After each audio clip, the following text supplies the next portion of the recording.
And we're live. Hello and welcome to day 2 of the 3rd annual Hex Conference. I'm Maddie ALLin. I'm your host, and we've got a great show for you tonight. It's really going to be amazing. Last night we had record live attendance, and way more than a year ago when the crypto market was in a bull market. And so I think that that's really exciting that the community continues to grow and be really strong. And so that's something I'm really excited for and appreciate. Now, we're going to have a number of talks tonight, but we're starting off here with a panel, and I'm so excited to introduce this panel. And so hit the like and subscribe button, share this out, and let's go.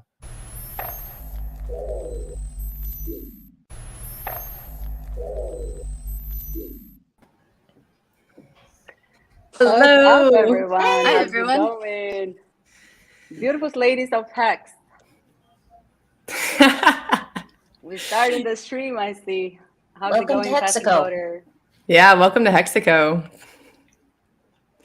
Bring your friends, bring your family. Good to see you all. So good to, actually, I'm excited to be the first one to start this and the conference day today. So thank you, everybody, for being here. We are the Hex ladies, so don't forget to like and subscribe to this channel where Maddie just gives you the ins and outs of crypto and especially Hex. So what a great asset to have Maddie here and connecting all of us ladies here. Yeah, absolutely. I'll just want to start by saying how cool it is that as a woman, I have found so many like minds in terms of like female energy and like women friends in this space. Like that to me, Hex has brought so many amazing minds together, and knowing that there's a huge percentage when it comes to crypto, right? In Hex, there's such a huge percentage of women that it blows my mind. I love it. I'm not sure about these stats, but are we actually the only community that has the biggest female holders? Because I'm not sure about that, but I see more women than in any other crypto community, and I love it. Yeah. I love to see that. Seems like it. It does. It does. It does. So how do you guys feel about that, you ladies being, you know, in the Hex community where you have a lot of women that are the same kind of like mind as you, and how does that make you feel? Do you feel to be welcomed in this community? Does it make you achieve your goals faster since you have help or you have support from people who think like you and have the same goal as you?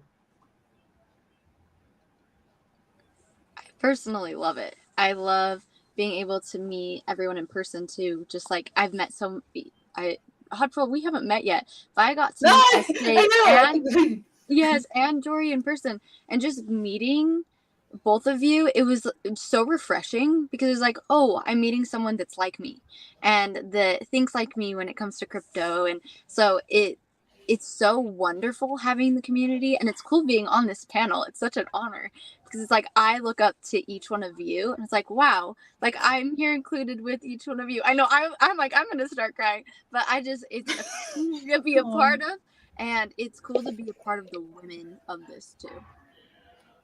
Yeah, absolutely. I mean, Fashion Coder, you came in and just like took the whole world by storm. Like every little tutorial you do, every video you do, your brain. That's the thing that I think is so attractive about the women in this community, is that a lot of good looking ladies, but goodness, are we smart? You know, like you kind of have to be to understand crypto in general, but then it goes deeper because Hex is just such a gem on its own in terms of what crypto is and how it works. And, you know, I think that that's what really brings us together, is knowing that we hold the highest appreciating asset, 100% uptime. Like there's nothing like this. I've never experienced a community like this. And I've jumped from, you know, in different spheres of my life, from different communities to different community, and it's unreal, like how amazing it is. And I saw someone in the chat mention that there's women in the NFT space, and they talk about things, you know, but they don't really become friends. And that's, I think, one of the biggest difference in Hex is that we have these meetups we go and we join one another and we get to meet each other in person, and we are forming lifelong friendships. And that's the coolest thing.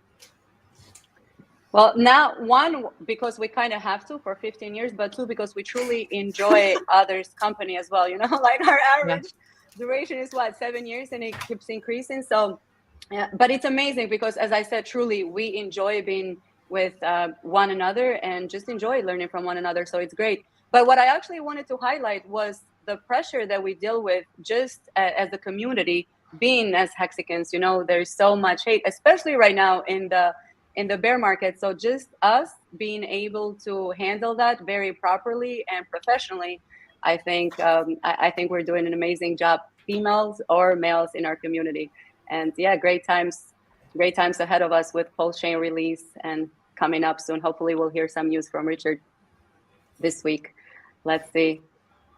I think that having a lot of women in our community is very bullish for the price, because women tend to be a vector for the general public, right? We tend to have more people on our social medias. We tend to speak more with family about, even financial stuff, other women as well. I think even with the SEC stuff, which I won't get into that much, there is sort of an incredulous idea that we women aren't paid to do this.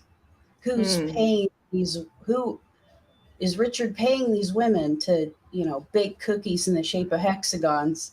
Is he, is he paying women to, get ready, put on makeup, get in front of a camera, spend their time doing this? Because it's almost unheard of in a crypto community that isn't about just NFTs or just looks or just money. It's something different. We're attracted to the system. We're attracted to the longevity of it. We're attracted to, maybe I'm probably do speak for the rest of the women in that we like the long-term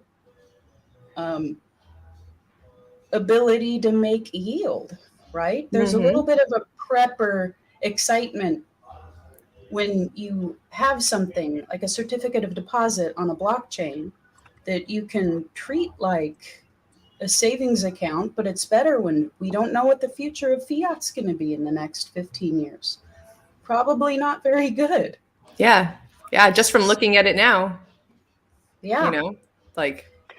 And well, I think another reason why we do not have a lot of women in other crypto communities is because we lack in leadership. And this is what I'm noticing, especially when I started. I see there is a lot of male that are leaders and taking the role of a good, a crypto leader. But when it came to females, it was at least for me, it was hard to find somebody where I wanted to listen and I wanted to just follow and kind of be like them. So when I found the Hex community, like everybody's truly working at the same goal and absolutely doing something for the community. So I was like, yeah, this is totally, I know the leadership that I'm looking for, and this is what I was seeking for as well, and I found it. So it's truly amazing, and I think the men in our community need to use us as leverage, because I think we can bring way more eyes than they can. We can maybe bring the ice, and then they can then keep the ice going. Not that we don't know how to, but I tend to at least feel it in my community. There's still to be that bias that, hey, it's better for men to explain finances than females. So I'm okay being used to whatever I need to be bringing into this community to get where we need to get, because we truly see that we are pretty viral right now. Yeah, absolutely. Yeah, and I can speak to that specifically, Yori, like the fact that, you saying, being used, right? Well, for years, and I've talked about this a little bit on my channel, I was an actress, but I decided that while I was doing that, I didn't want to be famous because that's not what I was into. I didn't want to do movies or TV shows. And I also turned down commercials that I didn't feel right doing. I was like, I don't want my image associated with that. I don't want to be used, right, to bring that message across. But goodness gracious, you use me for this all day long. I love Hex. I love this community. I love what Pulse Chain is going to be doing for us. And I love Richard's message. And if I can use my image in any way, shape, or form to perpetuate that and to bring more people and to bring more viewership into this world, with our Hex world, like, I'm all about it. Like, this is absolutely, I quit acting so that I could do this and spend more time bringing the message of Hex to everyone that I know. That's awesome, SJ. Something that I love too, just to kind of like piggyback off of that, is that it's a team. And it's like, if Jory's doing good, like, I'm doing good. If SJ, if you're doing amazing, like, with your content, that means like I'm doing amazing, you know, because it's a team and we have each other's backs. And when one of us has a win, all of us have a win. And I love that just within the women itself, but that's like the community as a whole. And I think that's why there's more women in this community, because there is that safe place of, oh, it's not me against you. It's literally us against the world, trying to bring people into this. Women do have a utility that men don't tend to have in that. We could technically argue the points that they could verbatim, word by word, but they will get more views, as as shown by Richard doing his viral marketing, right? If if Richard could do it another way, I'm sure he would, because it's a very difficult thing to do that during a bear market. It's probably very psychologically taxing behind the scenes as well. I couldn't imagine what he's going through when he's doing this stuff for us, because he doesn't care about these things, and the haters are funny sometimes, but depending on your frame of mind, depending on the day, sometimes it could be a tough battle. But we women tend to have this superpower of being able to attract more people readily with less information given. So it's kind of like you're rolling the dice on a D&D board. What do you get? You get high charisma. Use it. You use what you have. It's not that you don't have the intellect. Whether you do or you don't, pump your bags. You don't have to go all out and show everything and, do what you're comfortable with.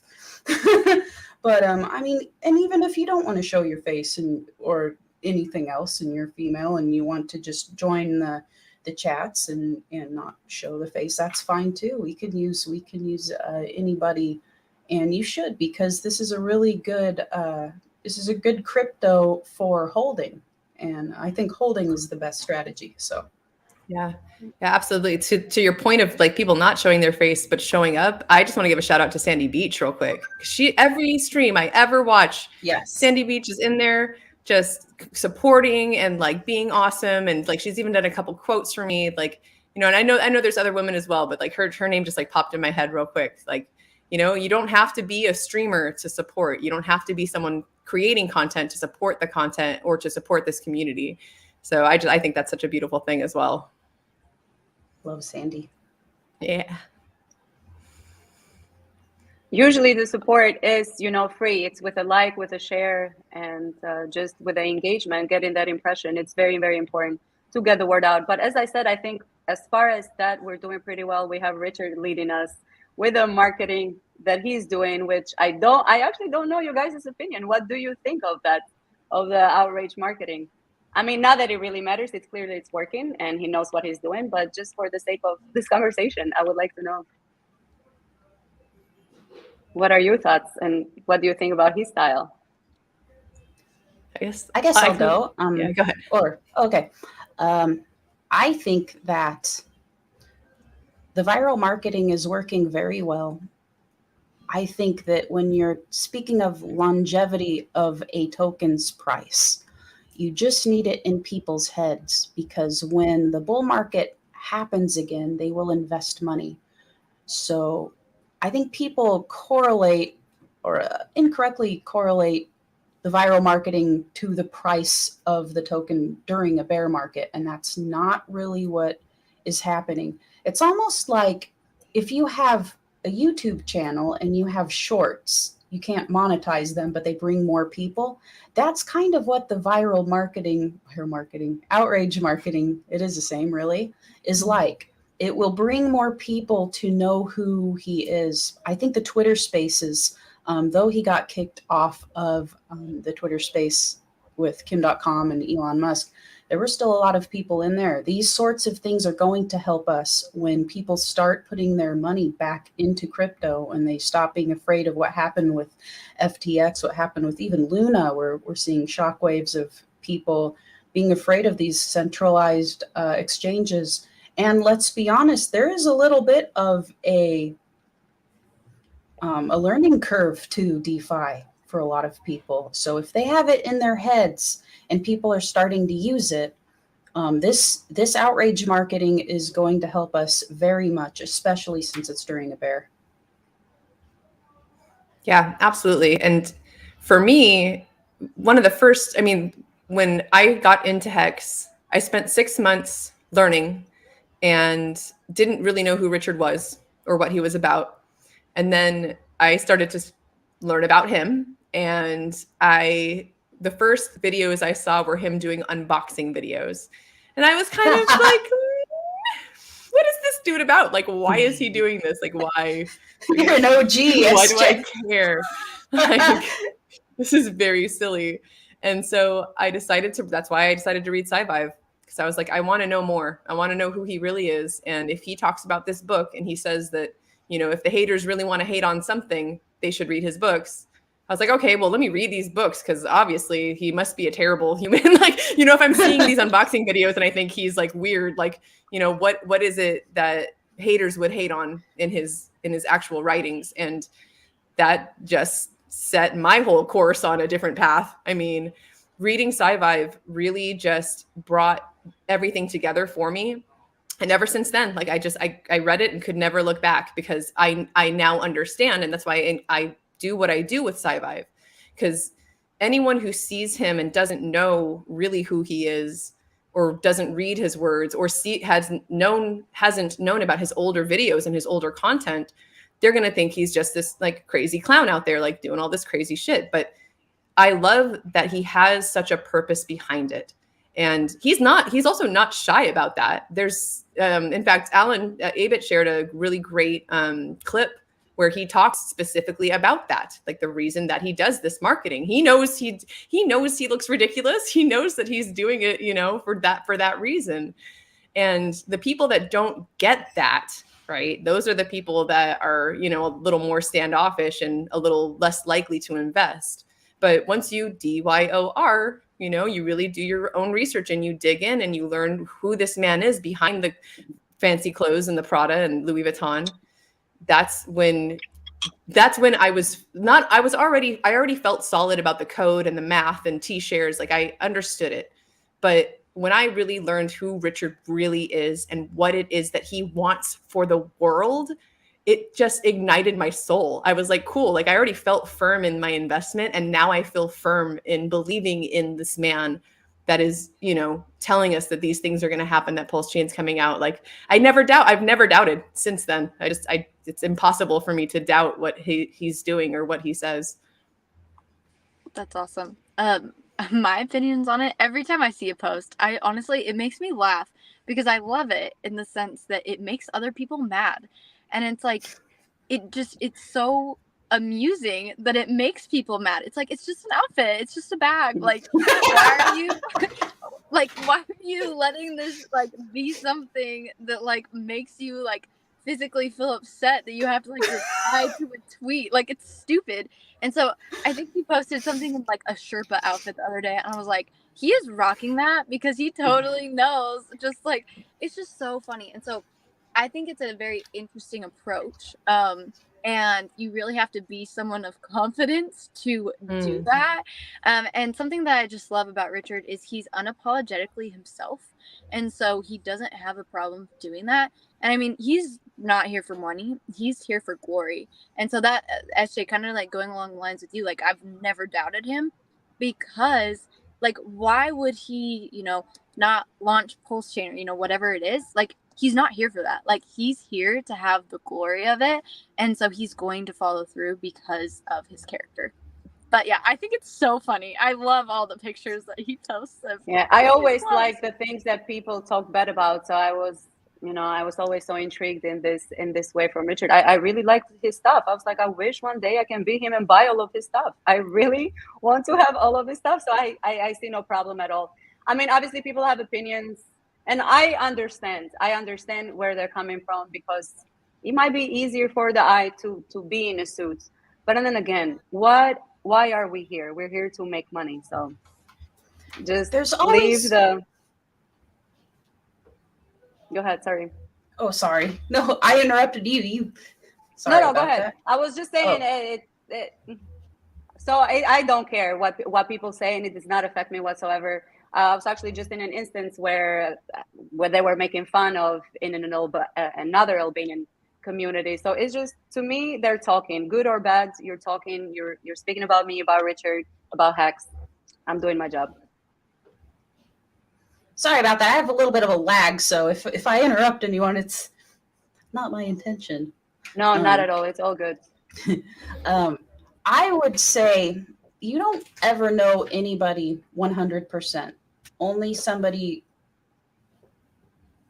best case scenario, somebody only knows themselves, right? So you're making a judgment of character. And a lot of us do. We want to vet people before we go into their project, especially when there's money involved. And I've noticed in my life, there's a high probability that somebody isn't in something for a scam if they've got kind of what I refer to as crazy wizard energy. And Richard has crazy, and SJ knows especially because you've seen the older Richard, like crazy wizard energy. And I don't mean that in a derogatory way. It's what it is a thoroughness of hobby. You are a PhD in what you are obsessed with. It's an obsessive frame of mind. ALLin has a little bit of that. Aubrey de Grey has that.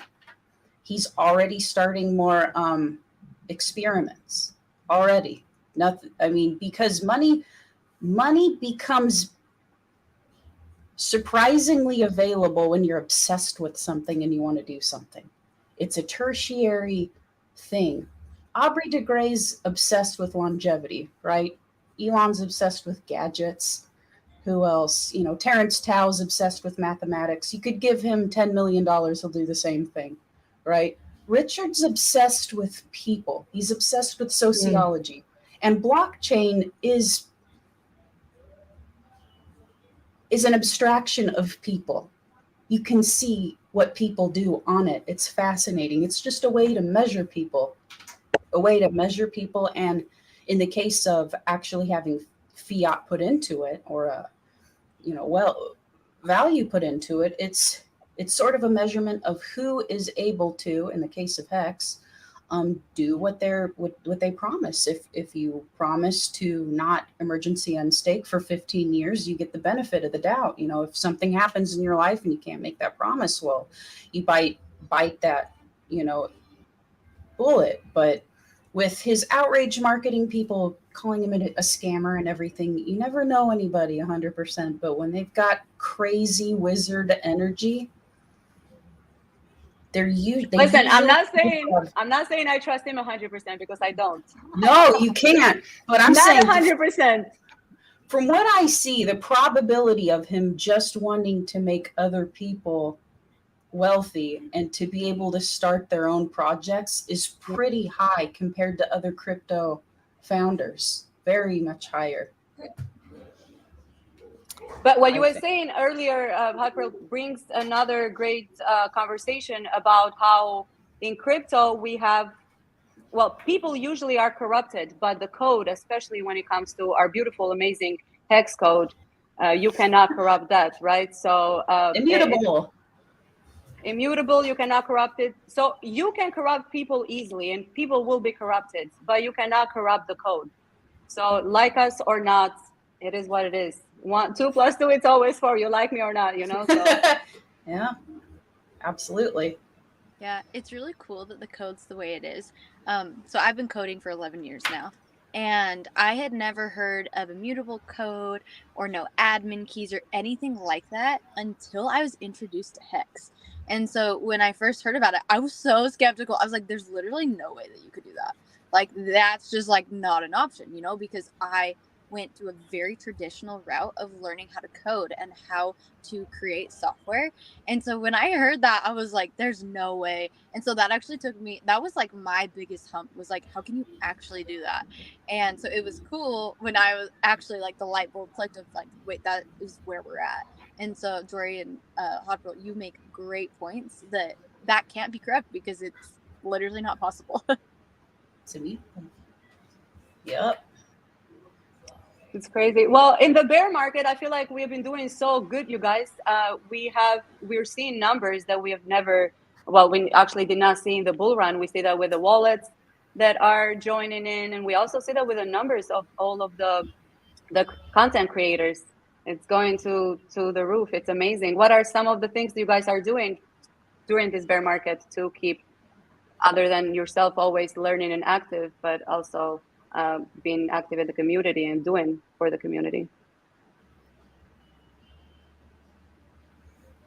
So I guess I'll go real quick. So in case anyone watching doesn't know, a lot of my content currently is based around Richard Hart's books, Sci-Vive and 15 Ways to Fix the World. And, you know, as you could tell from the story I said earlier, I realized that there wasn't a human version of the audiobook. So I decided to just do that on my own. And then after I finished it, I wanted to do more. I found out, I finished Sci-Vive, and then I found out he had another book, 15 Ways to Fix the World. So I did both of those. And then I realized that in order to get this out to the masses, because Richard talks about it almost every stream. He mentions that he's got this book. It's for free. Go to t.me/Sci-Vive. That's where you can find it. This book should be everywhere. And that is part of my personal mission, is to make sure that that's happening.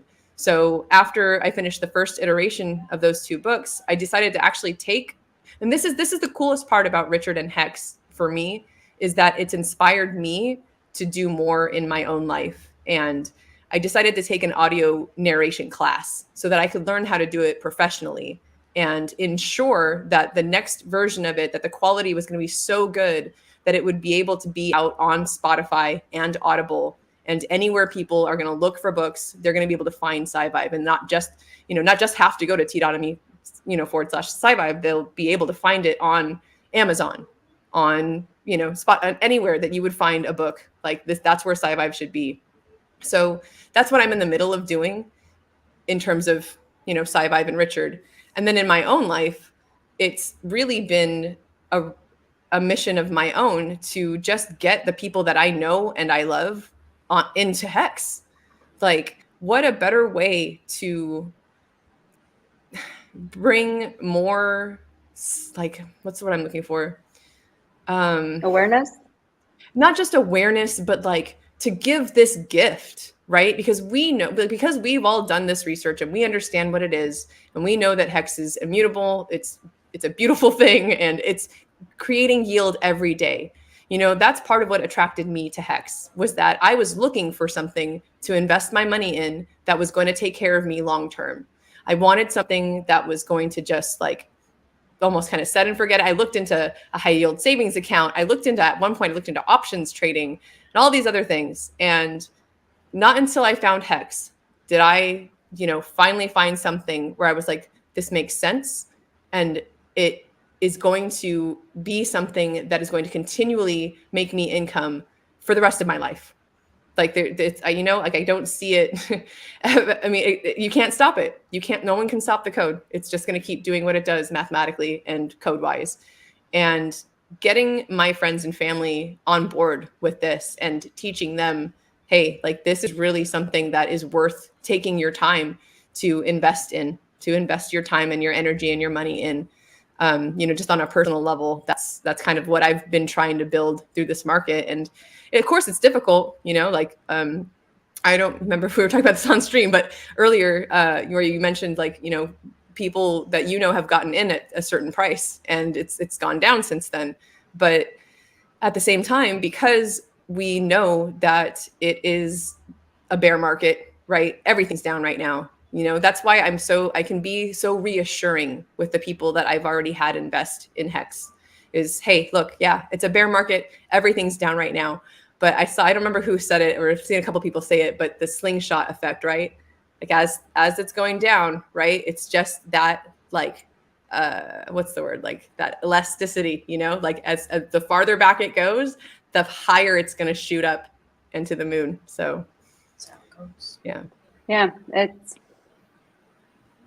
it's amazing. Thank you for that, by the way, SJ. I think what you're doing with the books and your voice, it's so soothing. Like, you know, just listen to it before you go to bed.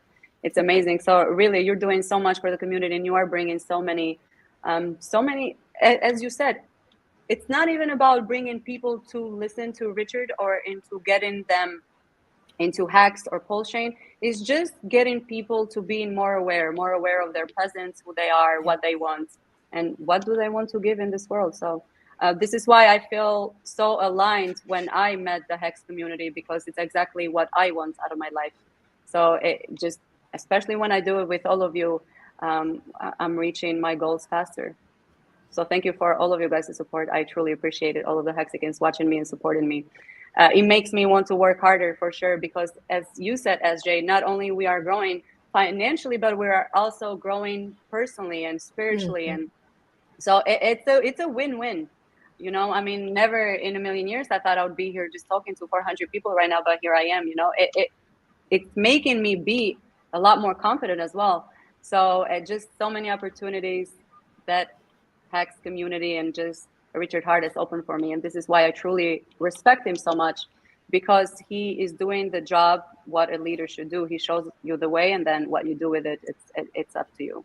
Yeah. And Yuri, I'd love to hear more. I'd love to hear you kind of expand a little bit about what you're doing with your own community in terms of, like, you know, speaking your native language. Like, I think that's such a beautiful thing. Like, I would love to see any other Hex influencers out there that are bilingual doing that, because that is so needed. It's such a, like, perfect thing to be able to do in both languages and get, like, other people that, you know, would not necessarily have ever heard it in their own language. Like, so yeah, I'd love to hear you speak on that a little bit.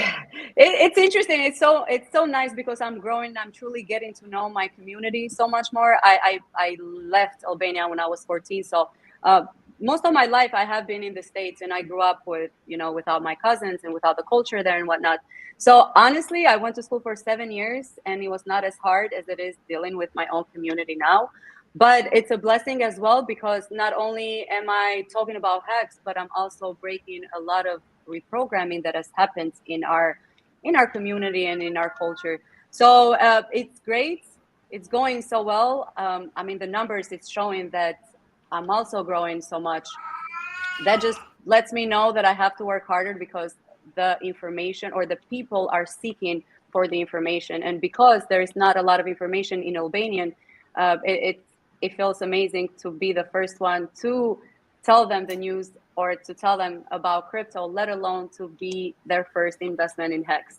Like, can you imagine how much they're winning? So I am just trying to make at least 100 people, at least, this is the minimum, for this next bull run, 100 people thinking like me. And let's see, I think we will really grow with my community. I have so many people just offering to help with my videos. And, you know, it's an amazing experience. And I'm so happy I actually chose this route, chose to just help my community. Because if you want to help somebody, you start with your family, you start with your friends, with your neighbors, and then with your country. So this is what I feel like I'm doing. And thank you for you guys for supporting me, because it's really needed right now.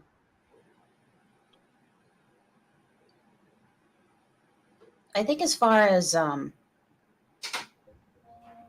what to do during a bear to increase our protection of Hex, what I kind of personally do, and it might not necessarily be the same strategy for everybody, is I know that I can't go full throttle on information and attention 100% of the time.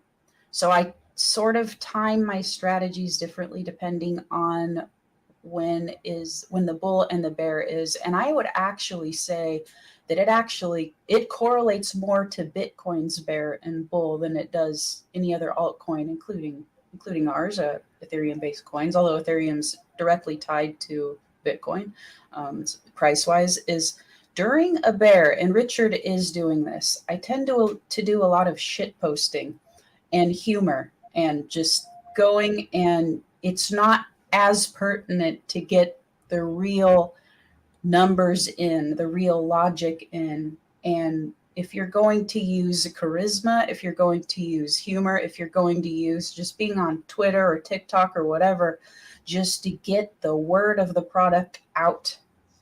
Because during a bear, people will be scared if they have not been in crypto long enough to see how it bounces back. Like you said, SJ, like, like a bowstring, right? How when it goes down, it'll go up, what to see and everything. They just put the money in and they look at what happens. So you could explain logically away forever at these things, and people will just argue with you. And what it's going to look like to a newcomer is somebody trying to argue their way into their coin being worth more than it is. And it doesn't tend to be as effective as using more lighthearted techniques to just get it out there. Because no, I don't expect any coin to be doing well after this FTX fiasco and after, what normally happens with these waves. And your bet, I don't want to say you're better off doing this because it depends on the situation. It depends on the people you're talking to. If you're talking to people who already know crypto, you can be logical and tell them to invest during the lowest bear, and they'll know exactly what you're talking about. They'll know that it's a good time. Those are not necessarily the people that we're trying to onboard, right? They're already into their crypto. They're already into their thing. So just keep the name of it alive. And when it starts to pump, when people start putting money in, like the moment Elon Musk started talking about Doge and went up, right? Then people are going to have questions. And that's when I personally will put my effort into explaining more of the system of how this works, because that's when they're willing to listen, because I don't want to waste energy on people that aren't willing to listen. And you can't put that much energy 100% of the time into it. So during the hard bear, when it's getting really low, I know to buy Hex. You guys know to buy Hex. Other than that, I tend to lay low and just use humor. Just go on Twitter and support Richard and his viral marketing. Support Hexlina. Support you guys. Support when I'm on there. But you do take a mental break sometimes when in the wave when you're supposed to. So you have full energy when it's time to just rock it and explain to people and go in on the Hex.com and on Pulse Chain. When Pulse Chain launches, we've got to go to the telegrams and explain it to people, right? When Pulse Chain launches, people are going to be, hey, what do I do? How does this work? And if you've been constantly pushing during a bear to no avail to people who might necessarily not want to listen, you might not have the mental energy to do that. So I'm not saying don't put energy into it. Just talk about Hex a lot. Just go and explain, have fun, fight with Eric Wall. It's awesome. You know what I mean? Go and make it lighthearted, make people know, hey, Hexicans are cool. They're not butthurt. They know. That shows confidence that your token is going to go up, because ours is going to go up again. It's going to be great. So that's what I do during the bear. I love it. I feel like recently for me, it has been taking that break. And, in any phase of life, you're going to need to have rest, right? And so I feel like for a long time, or for the last couple of months, I have just taken a break because we're in a bear and sometimes things feel boring. I don't know if anyone else feels like that, but it's like, oh my gosh, it's another day and we're still in a bear. But it's been nice, taking that time and being restful and just doing self-development things as I move forward in my knowledge of crypto and just in my career in general and in schooling. And so it's been cool to see just the opportunities that have come up during this time and what we as Hexicans can be doing. And there's so much room for growth of where we're at, of just like utilizing things, of like using TikTok, using YouTube shorts, going in and, you know, clipping all different things and putting those within our TikToks and YouTube shorts and everything like that. And so it's cool that as we're in this, like, we are in a very safe space to learn and grow as our community grows.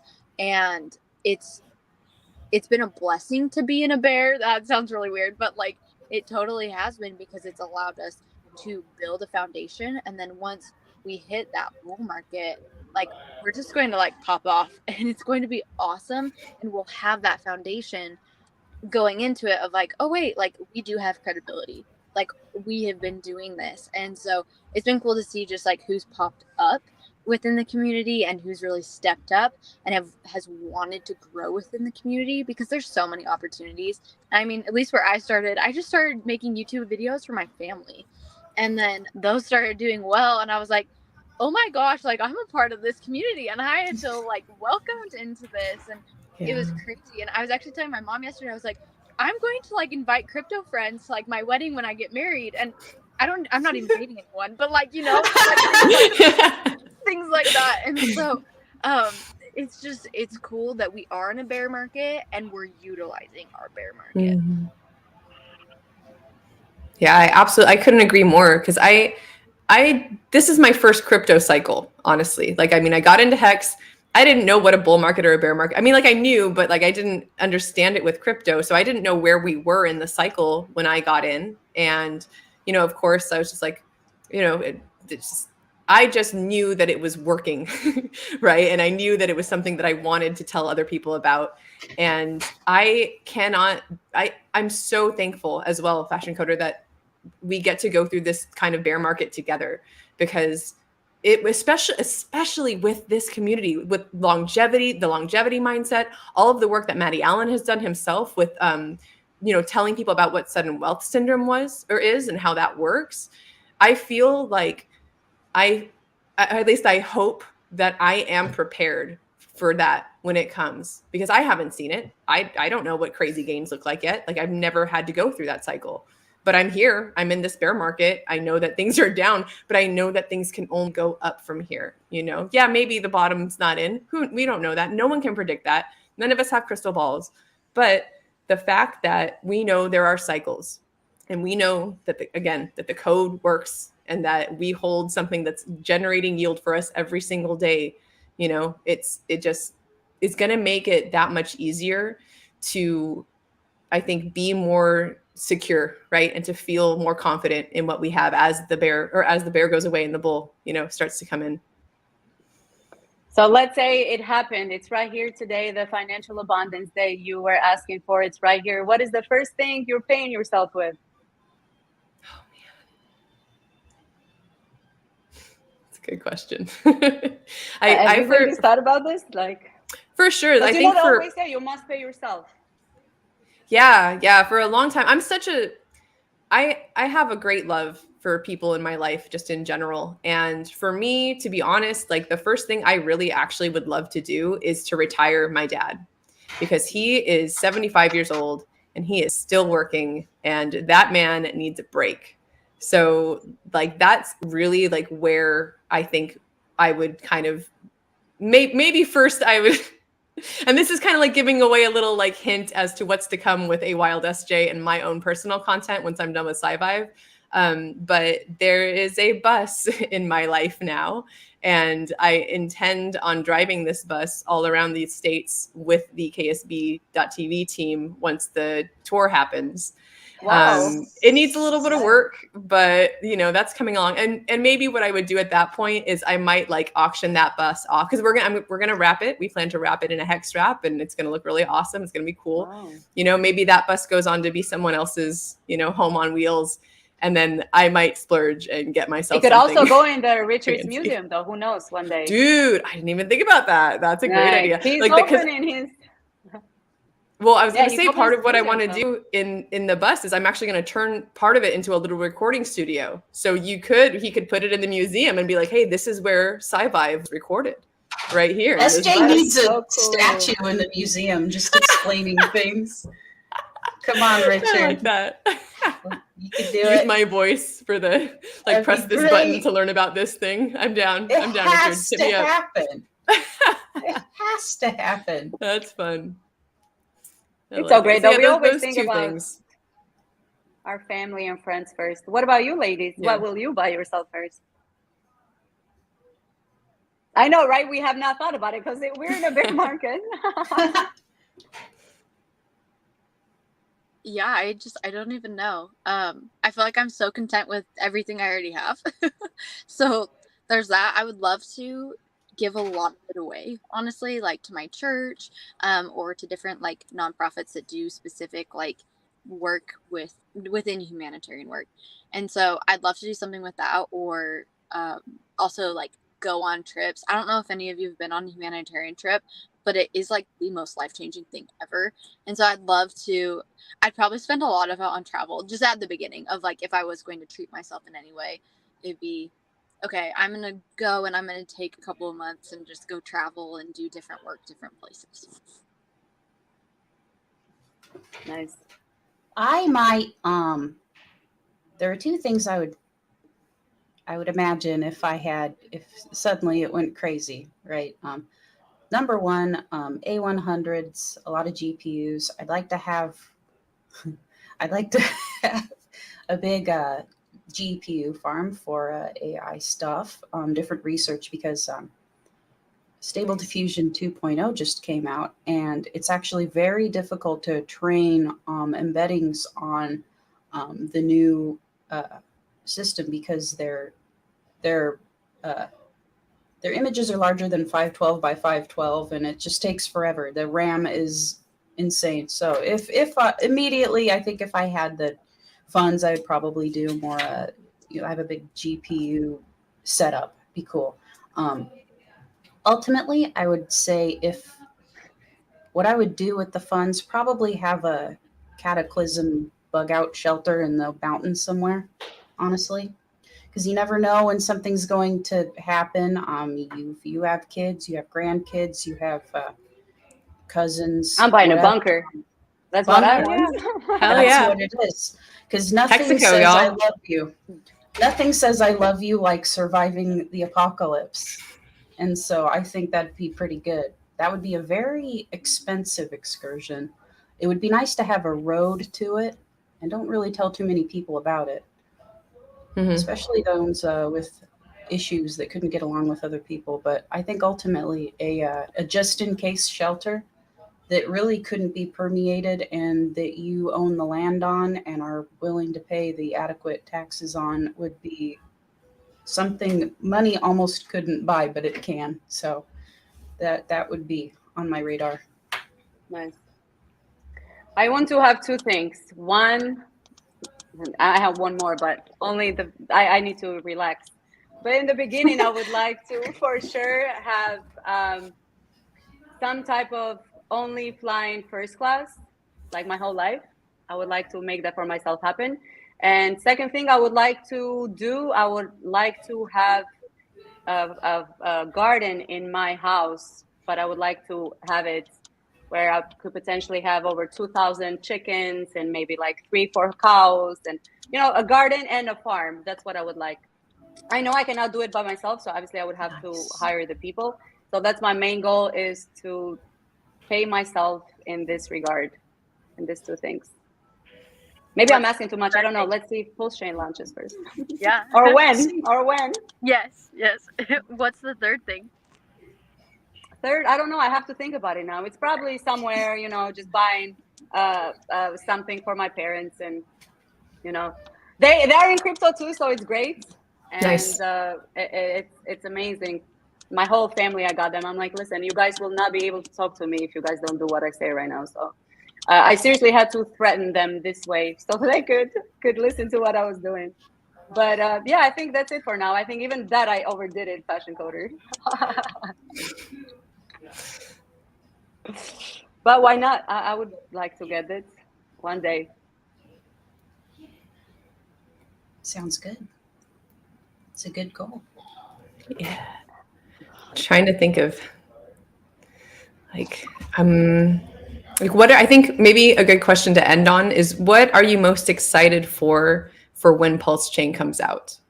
Like, are you like stoked about Pulse X? Like, are you just excited that you think Pulse Chain will help Hex price pump? So let's talk about that a little bit. I feel like fashion coder should go. I guess I'll go. Go hardcore, yeah. You're nominated. Okay, so I love PulseX. I think it's going to be an amazing exchange, and just all the different things that it has within trading as well as just earning. It's complex, but in a very simple way. And so I'm excited to just see how that's going to function. And I really do think it's going to take off. And that buy and burn is going to be killer. So I'm excited for PulseX, the buy and burn, and just everything that comes with that. So, and I mean, just the general awe of it too.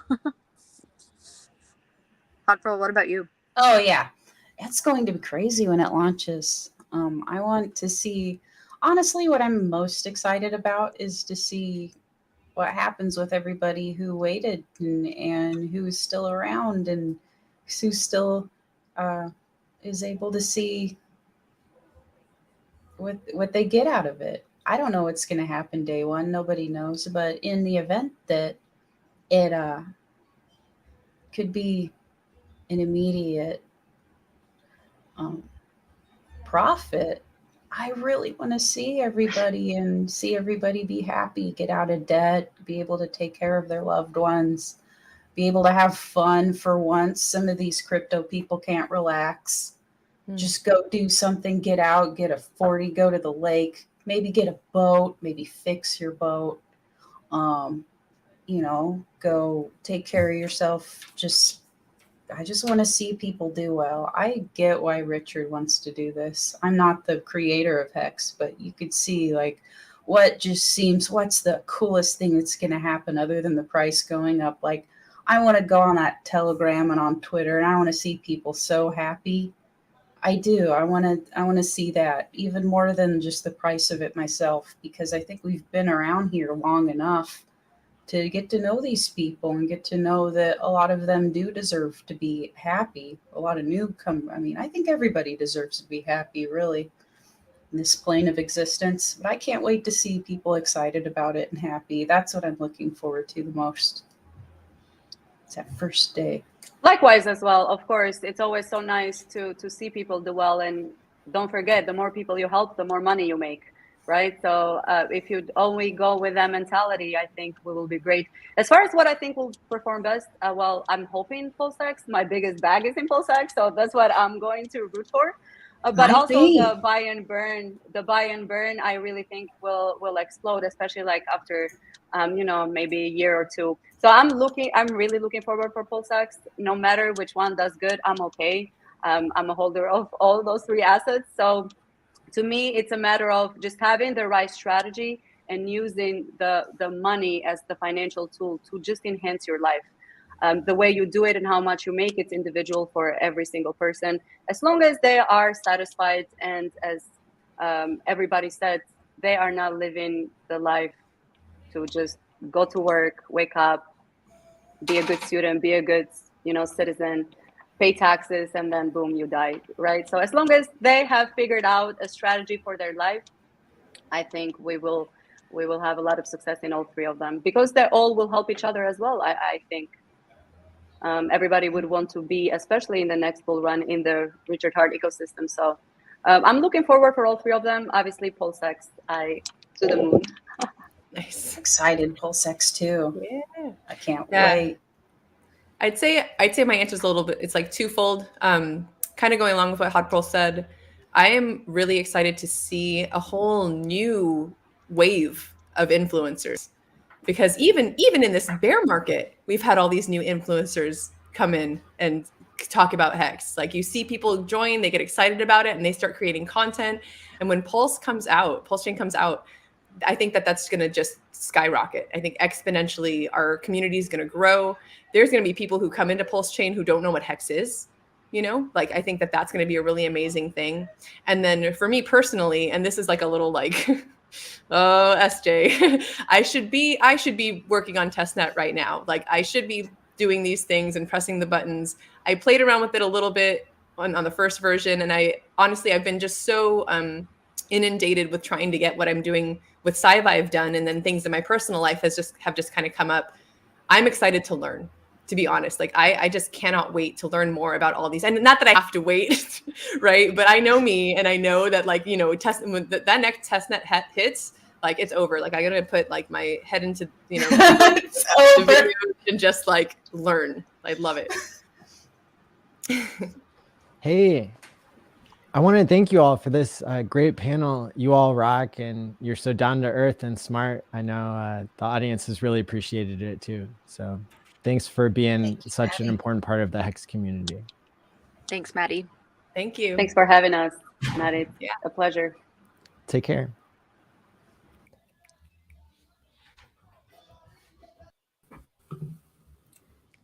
Oh, I gotta do the awesome intro here for our next guest, Dip Catcher, who also goes by Tanta Nomanai. He will be able to tell you what his talk is about, but go ahead and hit the like and subscribe button. We have 500 people watching live. Also, I just added a survey 4 minutes ago, and 160 people have already voted to say what they're most excited about. It's a question that the panel of Hexagon women brought up was, what are you most excited about? Hex, Pulse, or PulseX? And it's split pretty evenly in thirds right now. So go ahead and vote for that. And without any further ado, I'm going to bring up our next guest, who's going to do a 20-minute talk. Then I'll do a 20-minute talk, and we'll finish the hour with another 20-minute talk from Papa B. So here we go. Keep talking. It's about assets and interests. Economical slang. I said the Hexicans are loyal with the gang. What's up, everybody? Back again. Thank you so much, Maddie, for having me on. So excited. Love these Hex conferences. So my name is Dip Catcher, or Tonto Nomanai on Twitter. Longtime Hexagon. More recently, creator of Maximus DAO. We're really focused on expanding the financial utility of Hex. Quick recap on Maximus 2022. We launched 5 Hex staking pools, pooled over 1 billion Hex from around 8,000 individual users, something like 130,000 T-shares. Those Hex stake pools have earned about 120 million Hex so far. But most importantly, they're keeping tens of millions of dollars of gas fees in the Hex economy. So really proud of that. We'll talk more on that later. But today, what I'm really going to be talking about is just my experience over the last 6 years in crypto, and how some of the moments that I've lived through in crypto have really shown me why Hex has such strong competitive advantages versus other things in crypto. So a little bit of background on me. I'm a full stack developer. I went to college for optical engineering. I don't do that anymore. I do software development now. And I've always just been working in startups. And it was actually my first startup that led me to crypto because a couple years ago, Gold Key and I we were working on this 3D virtual reality camera and an iOS virtual reality photo sharing app. And we actually got funding from an ICO. So this was the days of the ICO hype cycle. This company called Simple Token launched a coin, and they were paying us in their coin to build on their platform. So that's what really got us into crypto. And that was back in 2017. So throughout the whole bear market of 2018 through 2019, we were getting paid in crypto from this ICO. So a lot of lessons from that that kind of painted the way towards Hex, but that was really the time where I got to know Richard Hart because, back then I'd say the 2 leading crypto, like high value, high impact content creators were Richard Hart and Trace Mayer. And so kind of from their influence, back then when I was trying to learn about crypto, because I didn't know anything about crypto at all. And those are the people that I luckily kind of latched onto. I really learned a lot about about markets. I learned about the psychology of people participating in these assets. I learned about how these cryptos are really not only are they like technical things, but they're actually like in a lot of ways like religious or like political groups that are kind of forming. And so a lot of very interesting aspects that I learned about crypto from both Trace Mayer and Richard Hart. And this was years before Hex. And so around that time, I would have considered myself a Bitcoin maximalist, and definitely not like that anymore. But things that I had really tightly held on to about Bitcoin, I then realized that Hex really was a key competitor, probably the only competitor to Bitcoin in that fashion. And so that's why I was so receptive to Hex. And then since Hex came about, I've really tried to do everything I can to contribute to the ecosystem. So I've been creating Hex YouTube content since, early 2020. Been helping onboard people, since the launch. I've created a couple, handy tools to help, just supplement the Hex investor experience. So I have, a trading terminal called at hex.cash, dipcatcher.com. You can sign up for some Hex price dip email alerts. What else? Built some tools to help people estimate their end state gas fees. And then, more recently with all the work with Maximus DAO. So I've really been trying to contribute to the Hex ecosystem as much as I can. And I do that, and I chose Hex. And this is what I really want to talk about today, is because there's a couple of key competitive advantages that Hex has versus, both Bitcoin and then also just like other competing crypto systems. And so, and these are things that I've really picked up on firsthand, just kind of seeing how things have played out, over the last, since 2017, when I really got involved in crypto. So I guess first, like where Hex, I think, really fits into the big picture is that it's, in my opinion, the leading competitor to Bitcoin for the reserve asset use case. Most cryptocurrencies and most blockchain systems in general, they don't really compete with that aspect of Bitcoin. Most of Bitcoin's competitors throughout the days have been either centered around the currency aspects, meaning the transaction speed, transaction throughput, or they've been focused on being, more like ETH competitors, where, it's more of a blockchain platform to build on top of. But there hasn't really been anything until Hex that really went after that reserve asset use case, or from a user's perspective, that long-term savings use case. So far, Bitcoin has really been the only coin that's really catered to that long-term hold use case. And Hex was really the first thing that has really come at that strong, because it really is the most lucrative use case. If the use case of a coin is about buying a coin so you can use it in some other way, or buying it so you can more easily spend it, it's like every single buy order is met with a follow-on sell order. And whereas with a long-term savings or a long-term hoarding use case, that time between the buy and the sell is very long. And that's what makes the price go up. And so Hex really nailed that aspect with the long-term staking schedule, the incentive to stake, where if you're not staking, you're getting diluted. And so I think that Hex really is unique in that sense amongst cryptos, that it's really going after that long-term savings aspect that Bitcoin has kind of been the category leader on. It's the largest market.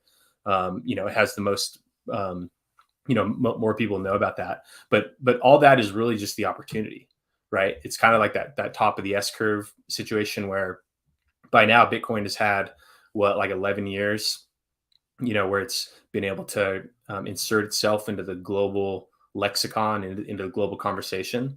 But Hex is only now 3 years old. Hex has kind of had its 0 to 1 moment, whereas Bitcoin's had its 0 to 1, 1 to 10, 10 to 100. And so there's a lot more upside remaining in Hex, simply because, every time I talk to people about crypto, like I've been at a bunch of weddings this year, and I talked to, everyone knows that I know crypto. And so we talk about this, and all these people I talk to, I'm like, had you heard of Hex before today? And not a single person actually had. And whereas like everyone's heard about Bitcoin by now. And so, we capture a lot of those aspects that make it a strong savings token, combined with relative obscurity. There's really only, on the charts, I think it says there's about like 150 some thousand Hex users, but many of those people are duplicate wallets, or many were from this like big airdrop that happened. So really, I would say there's less than 100,000 actual hexagons. And there's 8 billion people on Earth. And so it has that asymmetric upside because it targets the high value money use case. But there's so few of us today. And not only that, how Hex has really competing monetary policy with Bitcoin that goes after that high value use case.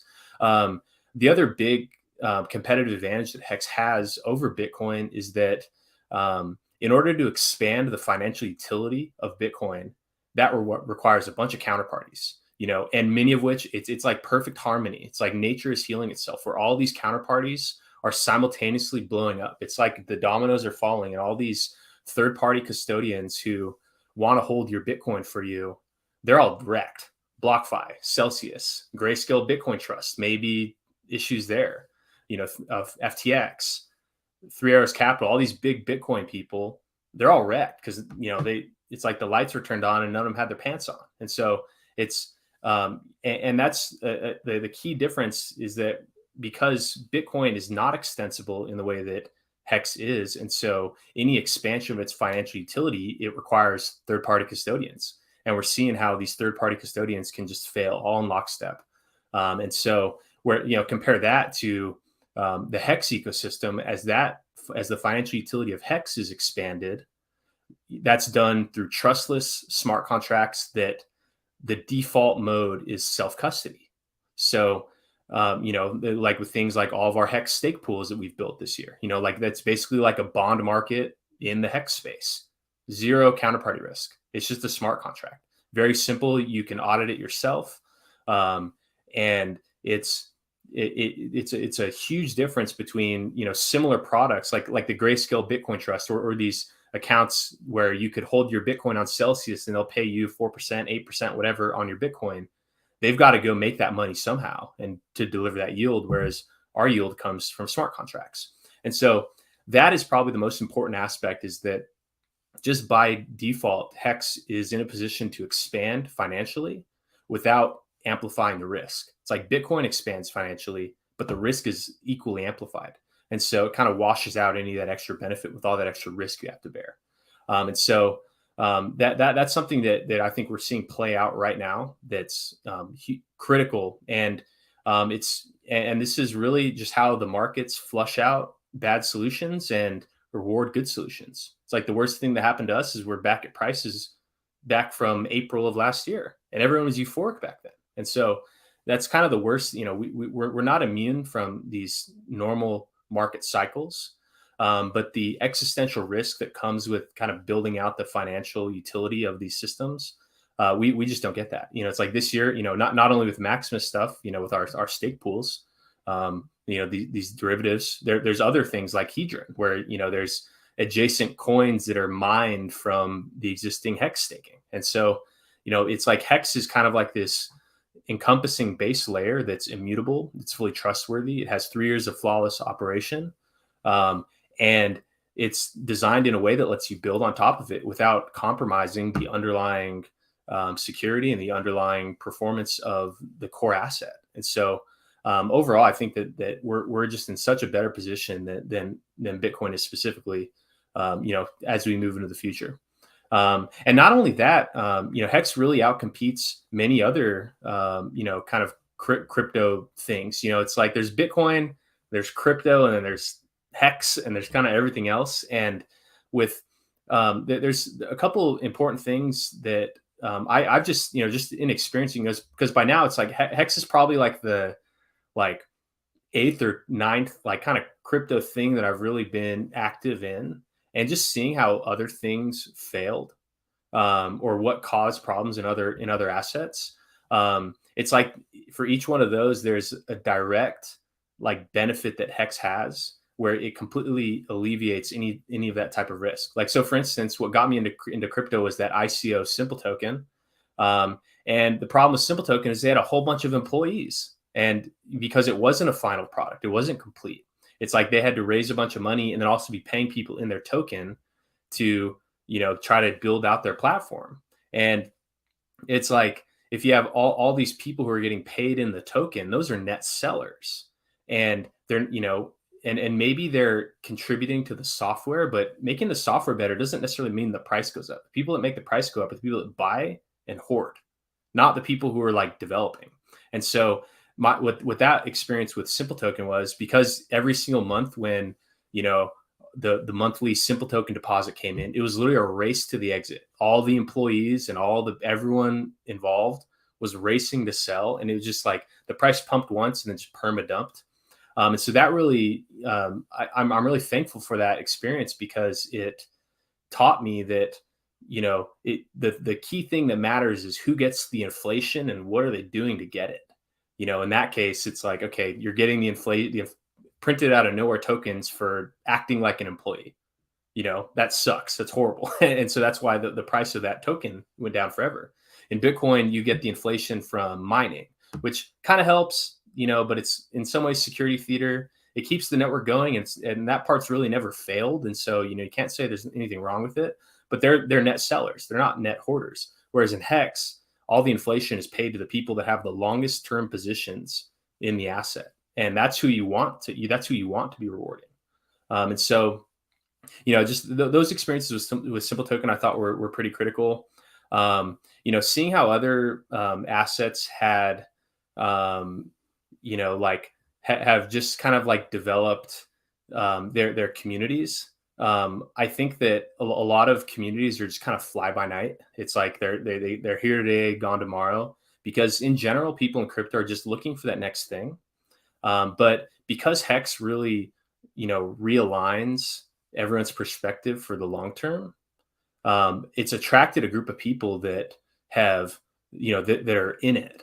Like they're not, you know, I mean, obviously there's people that come and go, but it's like almost no one starts liking Hex and then stops. Even the people that bought the top and are down, a lot of those people still love Hex, and that's a very unique trait. And you know, I think it just comes, you know, from the community. I think that we have a strong culture, you know, that's focused on the really important things like self-custody, and also knowledge sharing. I mean, look at all of us on YouTube streaming. Look at this conference. Look at, you know, from the early days, that's what drew me to Richard, was that I see this guy sitting in Telegram, you know, in 2017, 2018, just sharing knowledge. I'm like, this is amazing. Like I like sharing knowledge too. And that really inspired me. And so I think that culture of knowledge sharing, you know, these are some like the soft things that aren't related to the finances of Hex, but are critical competitive advantages that we have. Just like these are cultural advantages. And that I think is, you know, really something that will, you know, continue to lead us into the future. And then what else, you know, and also, you know, really I think that the people that have looked past all the FUD, and looked past, you know, or not looked past, but saw through it. It's like, that's like an instant filter of like high quality, highly intelligent people, you know, that aren't afraid to take that risk, you know, where they're not afraid of like emotional FUD. It's like they really look to the substance of something. And, you know, so I think that it's almost been like this big self-selection process over the last 3 years to identify, you know, this group of people, you know, are, you know, 100,000 strong today that are really going to be here to take us into the future. And so, you know, I'm very proud to be a Hexagon. You know, for these reasons, you know, these competitive advantages that I see in Hex, that's what drives me to want to build on top of Hex. You know, like with Maxi, you know, like, you know, we identified that, you know, tens of millions of dollars of gas fees were going to be extracted from the Hex economy and paid to the ETH miners, now ETH validators.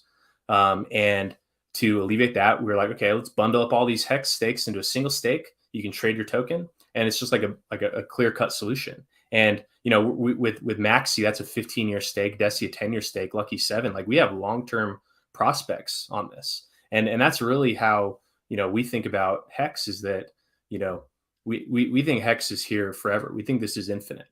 And part of that is because there are going to be people that have this attitude around it that are going to take us there. And so I'm really proud to be a Hexagon, really proud to be building on top of Hex. And I'm very thankful for all the people that this journey has, brought me to. And yeah, I think that's close to my time. But if you want to learn more about me, follow me on Twitter. I'm on Twitter all day long. Twitter.com/TantoNomini. Follow me on YouTube. Search Dipcatcher on YouTube. MaximusDAO.com to learn more about our Hex stake pools. And yeah, I really appreciate you all.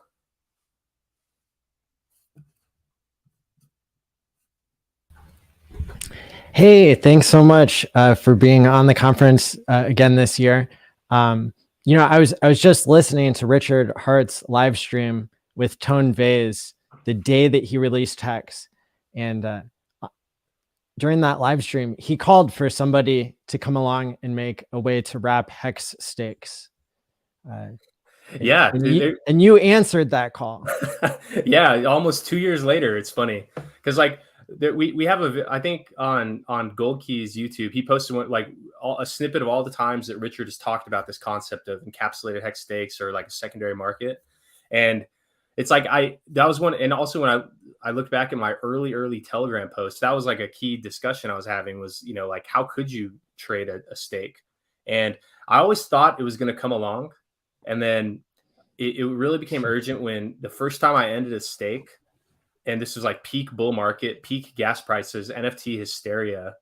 I'm like, oh shit, this gas fee. And then I learned, I went to the Hex Dev chat group and I was like, wait, why is this so expensive? I just did like a short stake recently and it wasn't as expensive. And it all clicked. And I was like, oh wow, this needs to be solved. And so that it has always been swirling there, but it kind of took the gas fee aspect to really make me take action, I think. That's epic. And the thing I'm going to present in my talk will hopefully play nicely with the thing that you created. And so that'll be the interesting segue there. But awesome. Again, thanks so much for being on the stream and hope to catch up with you more again soon. Yeah, thank you. We'll talk to you soon. Thanks for having me. Thanks. All right. Now I know my camera's a little bit blurry, but I'm going to go ahead and bring up the next speaker here, do a special intro for them, and just kind of running this whole conference just on the fly here. Here we go. We're the Hexagon Space Force, and we're blasting off this year. So Hexagons unite, because we savages out here. I said the Hexagons are loyal with the gang. It's me. I'm the next speaker. All right. So again, even if my camera is a little bit blurry, I'm still going to be able to give my best talk possible here because, yeah, I wanted to focus mostly on running the conference successfully. So anyway, here we go. It's not the people getting hacked who are ruining crypto. It's the bugginess of crypto itself, at least in this early crude form. That's why I invented a tool to make crypto more secure. The problem, you see, is that 1% of people getting hacked leads the other 99% to not really care. But this failure stops the next bazillion % of people from trusting and then joining crypto. We all suffer. We all need to care about stopping hacks. Few people want unfamiliar, digital, complicated, buggy, less secure money. So they use centralized exchanges with middlemen who lose billions, or the general public doesn't even try crypto at all.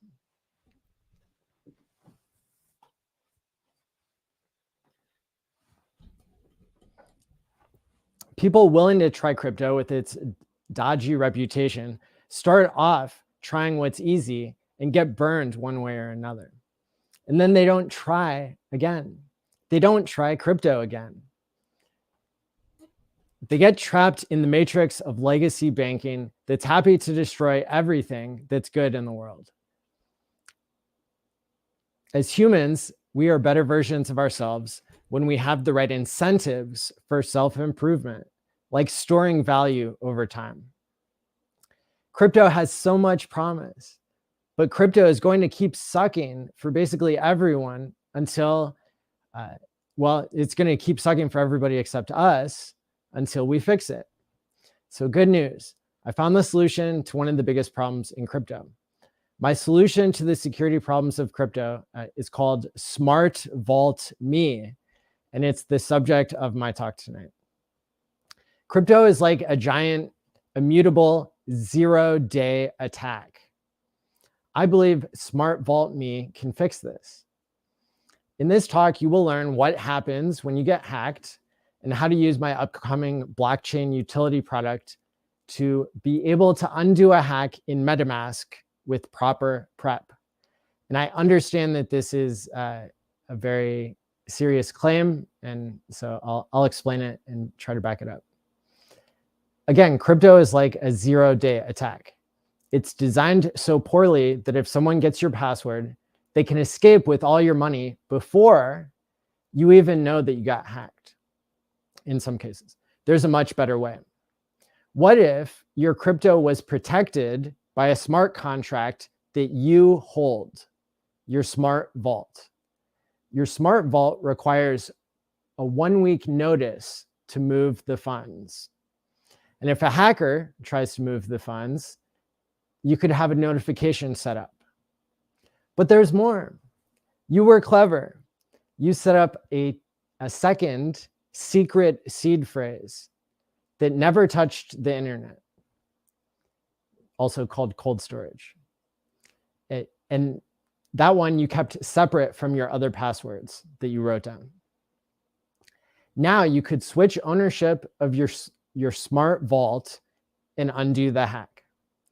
Now your funds can continue to drip back to you weekly to your pre-selected recovery address that now controls your smart vault. I'm not done. What if your time lock can last between 1 week and 55 years? Whatever you want for your security, and what percentage you feel safe accessing once weekly.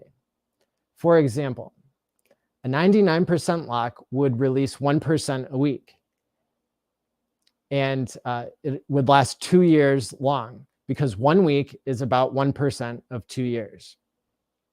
A 99.9% lock would release 0.1% per week for 10 years, because 1 week is about 0.1% of 10 years.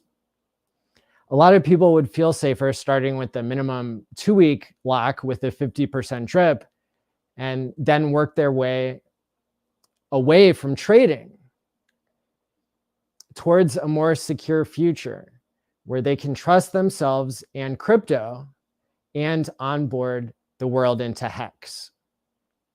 Now, this will work with any ERC or PRC20 token, including Ethereum, Pulse Chain, Pulse X, but also USDC, Liquid Hex on Ethereum and Pulse Chain, and some forms of wrapped Hex, such as the perpetuals that I hope that Sansa Nomanai just was talking about. People will start with what they know and grow from there. My team that I'm working with is historic. I need to shout out the fact that we vibe on first principles and ethics in a profound way. We didn't take a sacrifice or create our own coin. We backed off of some game theory to avoid overlapping with Hex. I'm extremely proud of what we built and the way we built it. It makes me inspired and hopeful for humanity. And I could go into that more another time. Teamwork makes the dream work. We don't want to turn into middlemen, the middlemen that we're competing against. That's why we're charging just a 0.1% fee per lock, and that's to reward ourselves. We hope it becomes an incentive to lock longer and leads people to simulate how longer pays better in Hex before they even know they're doing so. So there's a lot of game theory baked in here that I hope will bring people within one step of Hex. Right now, for some people, it's a giant leap.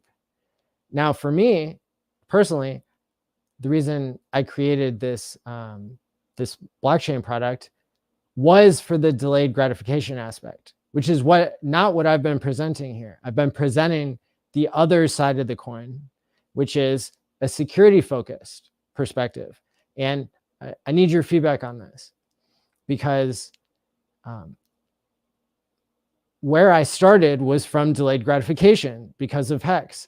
But I think where most people, the millions of people out there in the world that would benefit from patience and delayed gratification and self-improvement, they're not there yet. And so by appealing to the pitch of security, which is, it's an important part of the innovation that we've made here, I hope that people can really get onboarded into what's going to be the best for them long term. Now, where are we at? When launch? Right now, it's time for us to pay for blockchain audits because the code is essentially done. If you want to be part of history and donate to the audit, we're going to spend up to $40K and get a firm like Certic or one of the ones that Richard has used.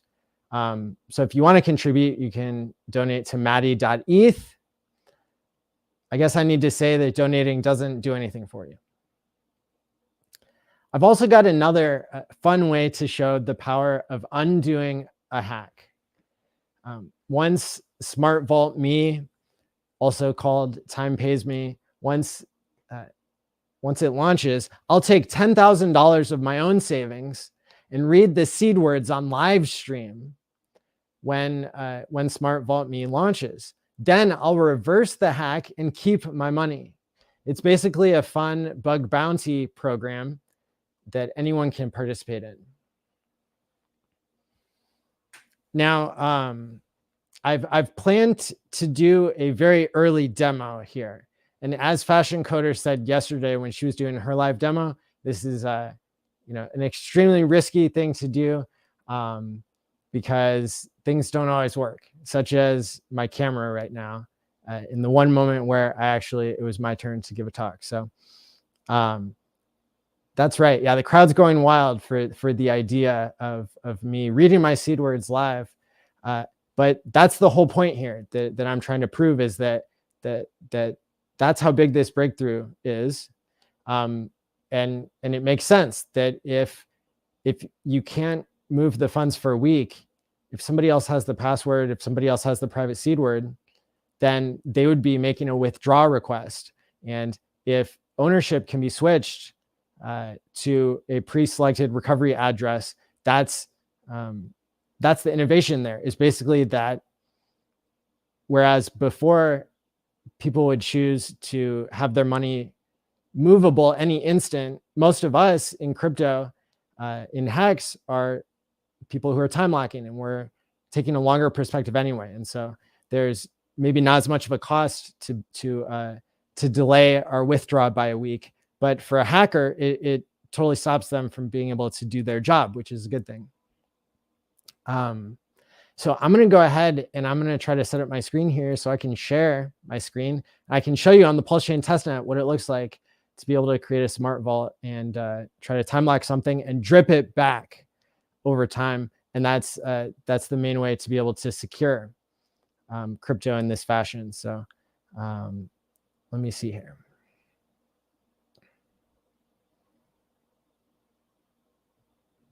All right, so going to share my screen, hit the like and subscribe button.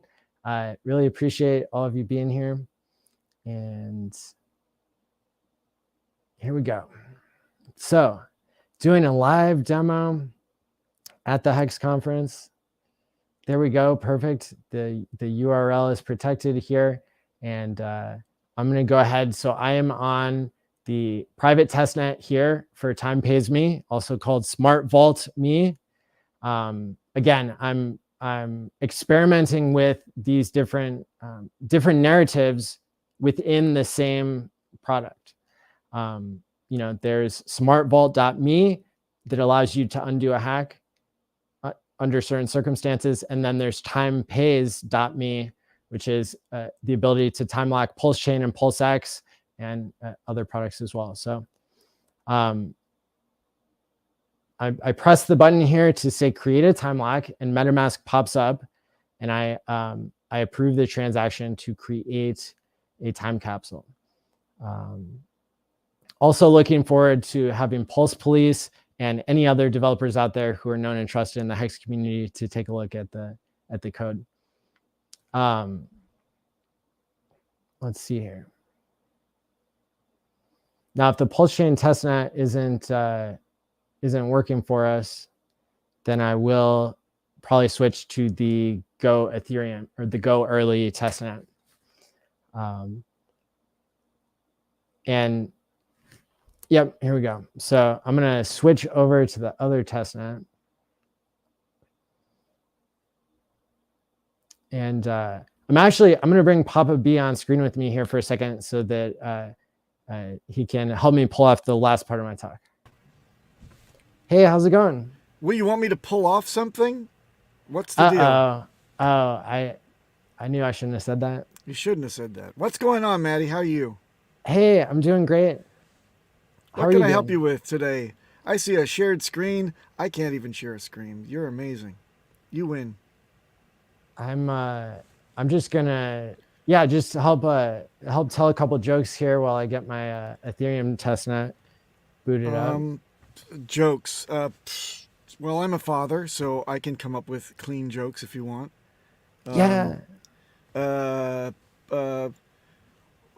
What did the shark say when it was eating a clownfish? I don't know. What? This tastes funny. That's a good one. Yeah, you're welcome. That's free. Oh, here we go. This is okay. So this is the testnet that we've worked on more than Pulse Chain, and so here I can choose to go and take some Ethereum. This is Go Early Ethereum from the faucet, and I can choose to lock, let's say, 1 ETH, and I can set when the lock is going to end. Maybe I just want to set it for 2 weeks here, and so I hit the lock button, and it's gonna ask me to confirm that I'm about to lock 1 ETH until 2 weeks from now. And of course, I could have specified like which minute in the future I wanted it. And now it says the max fee that applies is 0.1%. I'm going to hit confirm, and then it pops up in MetaMask asking to interact with 1.001 ETH. And now it's confirming the blockchain's going to do its thing. And then I'll be able to show you some of the locks that I had created prior to this. So am I here to hold your drink, sippy cup, or what do you want from me?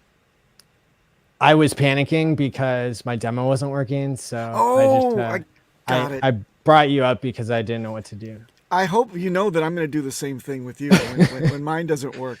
I got cards. Yeah. Well, that's what I'm here for. Yeah. So you can see that now it's showing that I have 1 Ethereum locked. We also have a sum token, and you're probably going to say, oh, if you have 2 sum or 3 sum tokens, then what do you have? And but we're trying to keep it clean here on the show. So you can hit initiate drip for a time lock that has completed. You can also initiate a drip for a time lock that's incomplete. And so for the 1 ETH time lock that we just started for 2 weeks, we haven't quite reached 1% yet of that, but I can still go ahead and initiate the drip, and then it's going to make me wait for a week to pull that out. And the reason why that's so cool is because that's what allows you to undo a hack. So the last time I initiated a drip, I had to get a shot of penicillin. Okay. So even if I take this drip that has gone to 100% this time lock, that's a situation where if somebody else had my private seed words, they would only be able to request, and then I would be able to have set up a notification to myself, and they would not be able to get away with the funds. So I think that this is a breakthrough, and I hope people that this piques your interest and this is something that you find valuable for the crypto space. And yeah, so my closing comments are just, if you know about my car accident and how I cheated death recently, then you'll believe me when I say it's time to make life both secure and as lively as possible. I'm proof it's possible to secure a good life when your environment is secure, and it's time to make crypto secure with Smart Vault Me. Everyone wants their money to be safe, and Smart Vault Me makes feeling secure more possible in the world of crypto self-custody. Hex brought you Pumpamentals. Now you can help to secure your stack. And you can learn more at t.me/timepaysme or t.me/smartvaultme. Crypto doesn't have to suck. Smart Vault Me allows you to undo a hack in MetaMask using smart contract self-custody. Thank you. Thanks for coming to my Hex conference talk. Awesome. So I'm going to hand it over to you and let you do your 20-minute talk now. Thanks. Thank you. And if I get nervous and start to make wee-wee, then I can put my hand up and you'll come over and tell me, hey, Papa I'll be right here. This isn't the way that I know you. Don't rehearse this stuff. Talk off the cuff. Don't over-prepare. Just rattle on like you always do, because that's the way you should. Is that what you're going to do for me? All right, man. Thanks. Thanks, Maddie. Oh, I'm too big on the screen. You can see every little hair on my chinny chin chin. And I don't think I'm particularly in focus. But hi, folks. What's going on? I'm this mangled letter mismatch down at the bottom of your screen. Papa Boner. What's going on? I have some interesting things, I think, in my thinking is going to be some mind-blowing type of stuff that I can lay down for you.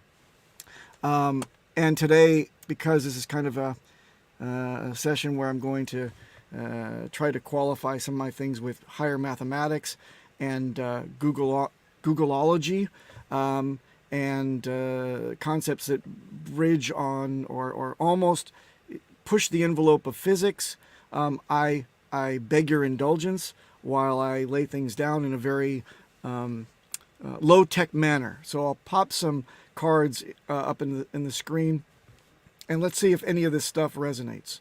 Because what I hope to do today is to bring some kind of huge conceptual craziness down to something that is relatable. And let's see if I accomplish that. If I don't, you've invested 20 minutes with some old, bald screwball guy. And if I do give you some knowledge that you're very interested in, perhaps it will entice you to do some more due diligence and to dive into something that we know as cryptography and security. So the first thing I want you to know is that when you buy yourself a hardware wallet, you're spending, yes, $80 to $150 for a Ledger or a Trezor, but you're getting the power, the sheer, magnificent tool in your hand is everything to do with the math that is behind the ability for these devices to select at complete random the single unique seed phrase that you all trust with all your goodies. That's really what you're paying for. You're paying for the selection of that in a complete random way. But what are you really selecting? Why do people contact me and they keep asking the same question? They say, A, can I choose my own seed phrase? Or B, why can't an attacker just guess my seed phrase? It just seems like a few words on a list. Well, I want to lay this all out for you. The words that you're talking about are 248 words that appear on the Bitcoin improvement proposal. They're a standardized list of 2,048 words. And there's no more, no less, right? They haven't improved that list. It doesn't look to be improved. Why has it not changed in the last 10 or sorry, now it's like 14 years, right? So it's like probably about 13 years since the list was published. Why have they not had to improve it? Because it's damn secure. Why is it damn secure? Well, the math is on your side. Huge amounts of math. Let me give you an example, okay? Let's take a step back and let's begin the relatable portion of the talk. This is the amount of grains of sand on the face of the earth. 7.5 sextillion grains of sand. Note all them zeros behind the 7. Okay? Grains of sand on the earth. And keep that in the back of your mind. If you go to every desert, go to the bottom of every ocean, grab all that you can fish out of your baby's mouth after they've gone to the beach, or your butt crack rinsing down the drain after you've gone surfing, all those grains of sand, 7.5 sextillion. This is the amount of stars there are. Well, this is debatable, of course. This is the upgraded and updated list, or estimation rather, of all the stars that are in our universe. That's 70 septillion stars. Notice that there are 8 groups of 3 behind the 70. 70 septillion. Now, when you consider the amount of combinations that you can get from 2048 to the 11th power, and why do I say 11th power?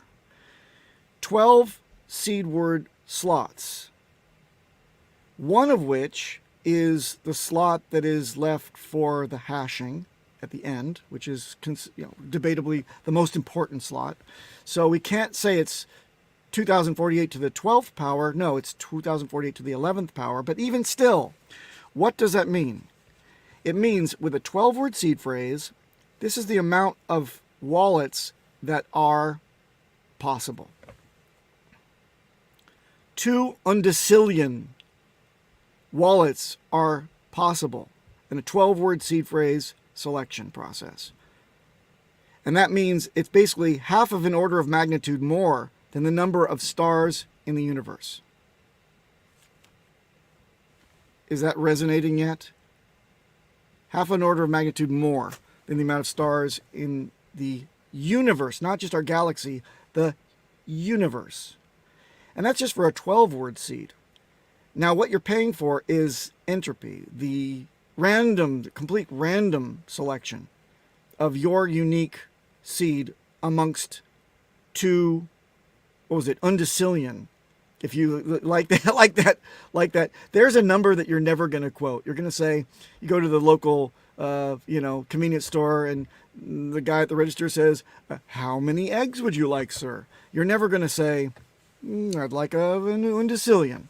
No, you're going to say, something that actually is something you can touch. But these freaking Googleologists, they play all day trying to name these incredibly long numbers of zeros, and they came up with undecillion. Now, that was a 12-word seed phrase. Let's imagine it's a 24-word seed phrase. Okay, now we're upping the game considerably. You're not just multiplying that by 2, you're getting now 2048 to the 23rd power. And that looks like 14 quattuor vigintillion. Quattuor vigintillion. This is now bridging on the insane. You're thinking of, well, can't somebody guess that? Or can't I, I forgot my seed phrase, can't I just guess it? You can't conceivably do it unaided by a quantum computer, and even still, the amount of processing time that it would take for a quantum computer to actually try to find out your unique thing from 14 quattuor vigintillion addresses would take hundreds of years, and the cost would be probably more than the GDP of every known country for for that amount of time, because it's so expensive to do this. You understand who's using quantum computers today, right? Basically, people that are hedging and handicapping. They're handicapping sports bets. Those are the only guys with all the money that want to use that type of quantum computing. They put in all the players, they put in all the possibilities of them to have injuries, they put down all their track records, they put down whatever, because all these little, slots that are held up with all these different possibilities of a player's health and a player's ability to run and a player's ability to catch and a player's ability to kick and a player's ability to withstand injury, and all these things for every one of the players on every team constitutes an incredible complex type of possibility, and an algorithm has to be applied to be able to even think about how to get the actual odds placed so that you don't lose money. I think it's highly unlikely that a country would want to dismantle crypto and spend such money just to do away with it, because right now it just doesn't make sense. And by undo it, they would have to crack SHA-256, and they would have to blow apart this entire scheme by which we're encrypting everything, and then they themselves would have to have something better, or else it would be like releasing a contagion for which you didn't have a vaccination, and then you'd be in a load of shit. So really, it doesn't make economical sense to do that. And so anybody that's talking about quantum computers are going to somehow get into our shit and screw things up, I think it's not worth anybody's time to do that at present. Someday it may be, or the great conspiracy may be in that every country's going to band together and they're going to put all the resources together and blow it apart. But again, they have to have something better than SHA-256. They have to be able to implement that for everything that they've got encrypted. And again, it's a little bit difficult to undo. Now that we've taken a look at the amount of combinations of a 24-word seed phrase, right? Let's talk about something to make it even better. To really blow the numbers out to the outer rim of the cosmos. And that is implementing a passphrase. Well, what is a passphrase? A passphrase is referred to as the 25th seed word. It's a unique word that you create, and it can be up to 100 characters long. It doesn't appear on the BIP39 compliant list. It won't be saved in any memory on your device, on your hardware wallet. It isn't saved on your PC anywhere, unless, of course, you can actually, with this beautiful device, the Trezor Model T, you can actually enter it directly into the device. So that's an interesting feature if you have the patience. And when you contact me or ask me online about, isn't there an easy way to do things, I tune out, because I don't give a shit about your ease of operation. I care about your security level. And when it comes to your security level, you probably should be entering it into that device. However, if you're understanding that there's a bit of a compromised situation, you're lowering your security posture by typing in the seed phrase, understand that the math is still on your side, but there is a fraction of a percentage risk that you're introducing into the equation, because every key that you put in is possible to be taken from a Mars Steeler perspective. It's possible, although some security practitioners debate that the real vulnerability would be on the copy paste. But I would say anytime you're typing anything into a keyboard, there is a possibility that there is a keylogger on your system. Most likely, there is on everybody's system, and that keylogger can actually be sent home to the attacker, and they can make sense of exactly what you've been typing in your keyboard. It may be garbled, it may be too much data for them to parse to be able to get you, but still, it's that fraction of a percentage chance that we're trying to shave off of the chances that you'll actually be attacked and lose your goodies. So, again, passphrases. Let's go to passphrases. So adding a passphrase onto a seed phrase, it's already 14 quadrivigintillion chance of or 1 in 14 quattuor vigintillion would be your unique address. let's add another crazy amount onto the mix. Now, we're going to assume that there's 105 keys on your keyboard that you'll generally be using, but the ASCII standard actually has 256 keys or characters that are conceivably available, but the 255 max characters for the 8-bit standard. So 105 keys on your keyboard. You've got that, right? 105. The number 105, keep that in the back of your mind. Now, there are 100 slots that are available on your passphrase. So that means that you've got 105 to the 100th power unique, or this is the amount of math that you've got behind you when you create your own passphrase with 100 characters. And that equals to the number 13 with 171 zeros behind it. This is a number that I don't know, and probably I will never know. I will never be able to conceive of it because it breaks the human mind to think of how many things that is. And then I'm going to make it even better for you.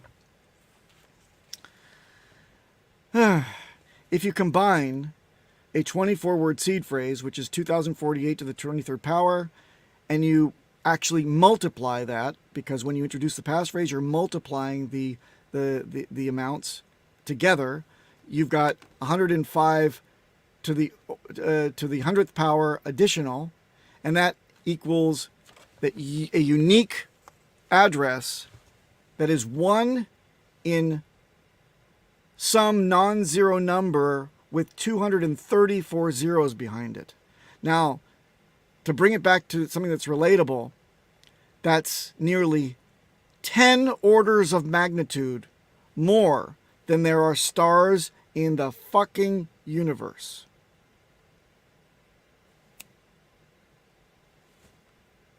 So no one's going to guess it. And no quantum computer is going to find it.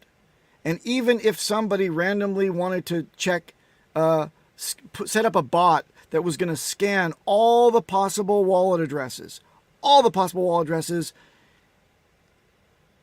for any type of crypto inside of them, most likely the chances are that they would never within their lifetimes, that is the attacker's lifetime, ever find one wallet with any one piece of dust of crypto inside.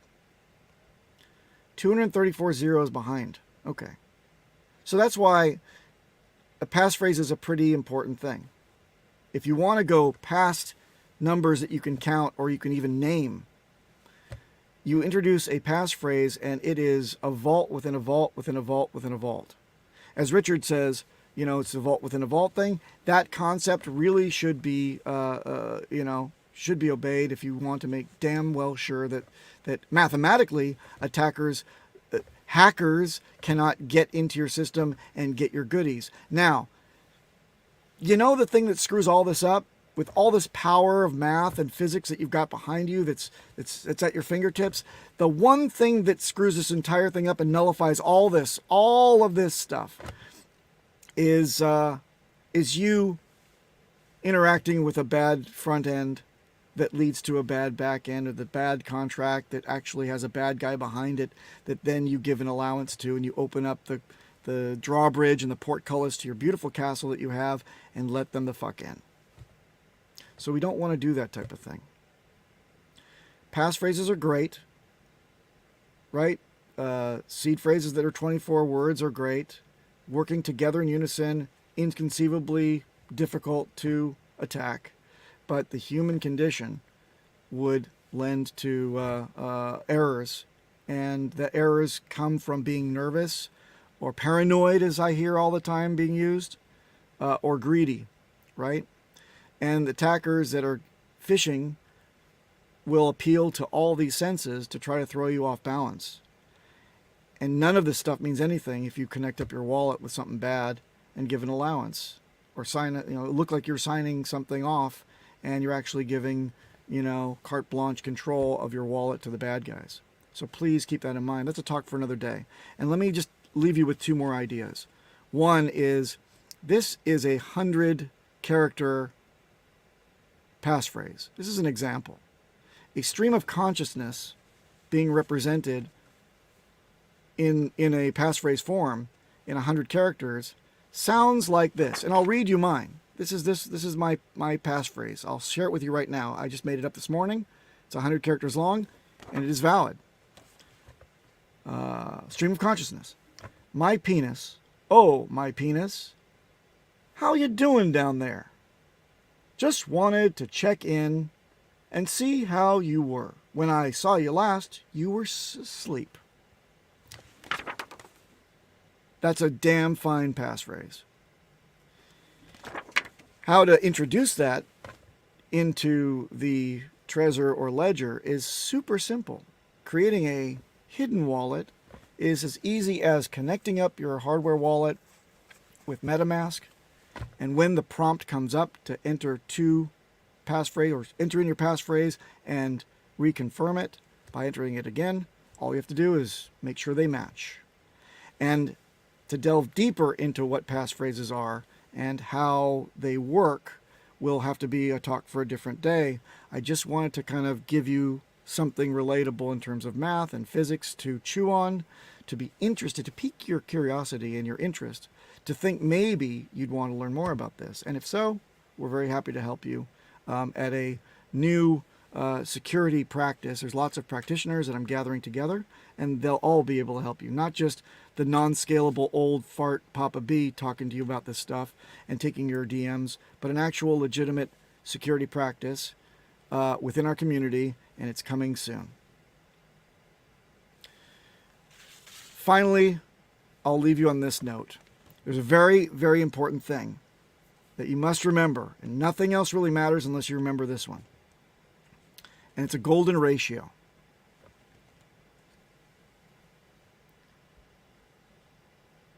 This is the possibility of successfully navigating an asteroid field, according to C3PO. That is the power of math. Thank you very much. And now, Maddie ALLin. Awesome. Yeah, that was an incredible speech. Thank you so much. My pleasure. And thank you for all you do and have done for the Hex community when it comes to security and being an admin. Oh, thank you so much. I hope I didn't talk too far over and bore people to tears, but you know, I tried to wing it without a clock. Did I encroach on somebody else's time? You nailed it. Oh, thanks, man. Yeah. Awesome. Well, thank you so much. And yeah, now we'll move on to our next segment. Bye. Bye. All right. Up next, we have a great panel. They rock. And here we go for our transition. We're the Hexicans coming for your neck again. This cryptocurrency space ain't ready for us yet again. We're the Hexicans. Yeah, I'm a Hexican. Sheesh.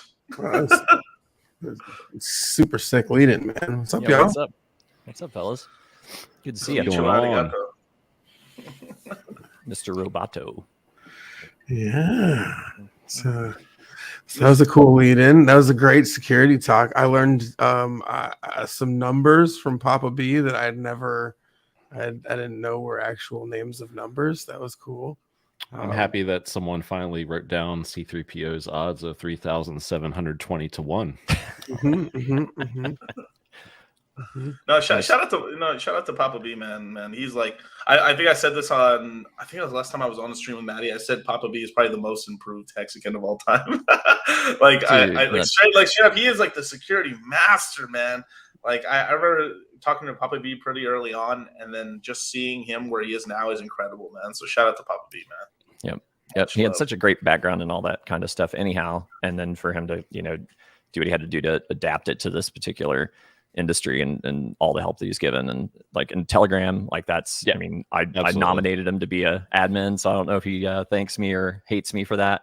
But I mean, he's been holding it down over there longer than I have at this point, because it's like I kind of tapped out. But that's a thankless job. And I mean, he just helps all over. It went back when the Pulse voice chat was a thing. He was in there always, holding court and making sure people were staying on point and learning, like, the good stuff. But yeah, he's great. He's great. Funny, good friend. That's one of the things I love about the community is like how many like real life friends you make from this, which was unexpected for me. because I don't have friends.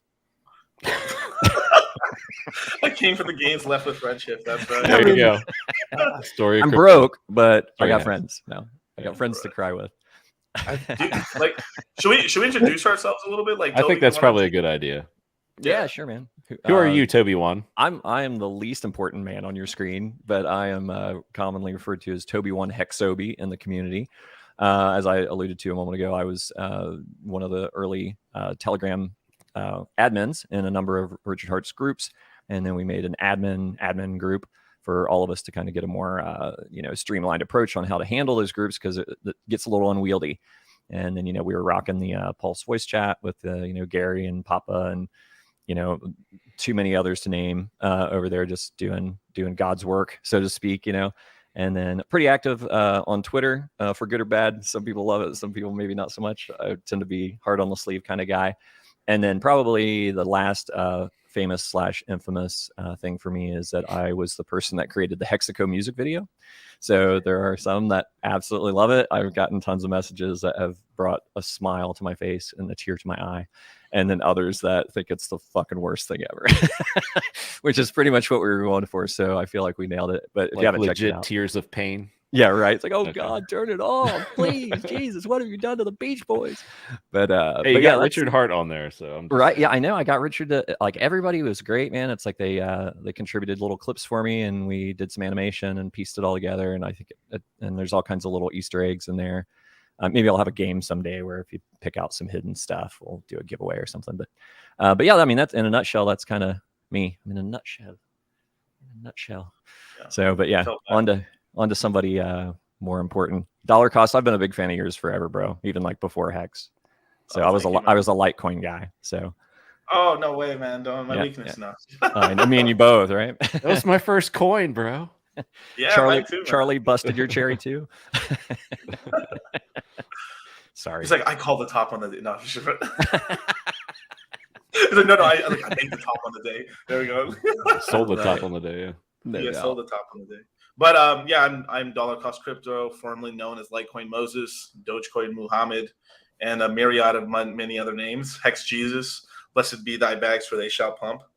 And yeah, man, one of the original YouTubers for Hex from the beginning, was following Richard Hart since 2017, and was in the Strawberry, the straight chat from early on and stuff, and just followed him up until the point when it was Bitcoin Hex, and then when he launched Hex pretty much from there. And started the Discord Syndicate along with RG3 and Hexo and stuff like that. And then been cool friends with Crypto Coffee for quite a long time. So that is and I do a cryptocurrency course that's onboarded a lot of new people into crypto and into Hex, which I'm pretty proud of. So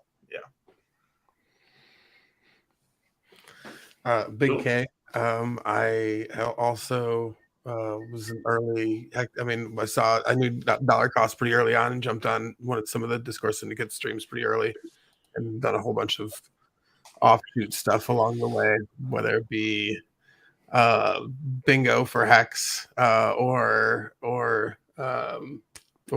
been producing the Highest of Stakes movie recently, which has been a lot of fun to be a part of. Or whatever else, other random fun parties along the way have thrown. We did I threw out the first pitch at a Cubs game recently. That was awesome. That was a lot of fun to throw a Hex centered party. We I was there. Yes, you were. It was great. That was awesome. I'm big sad I wasn't able to make it. Yeah, Dude, that looked so awesome. That's like a childhood dream. Yeah, dude, it was for me, and some next level stuff. Like it was awesome. So I've done a lot of things for Hex, and also Hex has done a lot of things for me. And so I'm super happy to be able to be part of the community. And like Toby here was saying before, I have tons of friends, and I have found even more from Hex. Like I didn't come here looking for friends, but did find a bunch along the way as well. I was really drawn to the community by seeing cats like Dollar Cost here doing what they were doing, and in the midst of tons of FUD early on. And so it was I felt super drawn to come, and the whole being stuck inside for months at a time thing, also lended itself voluntarily though. yeah. you know, that also gave me some free time to, you know, start being an active participant online. So like I'm super happy that I had, and there's been an awesome fun to you know, ride along the way. So onward and upward. I also do a show with this gentleman here, semi-weekly. Build like a bridge or something. Yeah, well, should have been like fusion. There we go. All right, your hand got Thanos, bro. Yes. Well, I guess it's over to me.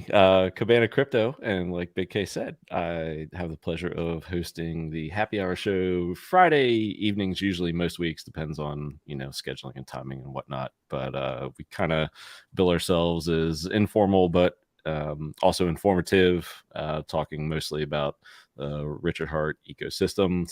Start off obviously with Hex and talk a lot about Pulse Chain, Pulse X. Not as much right now until we have more to talk about.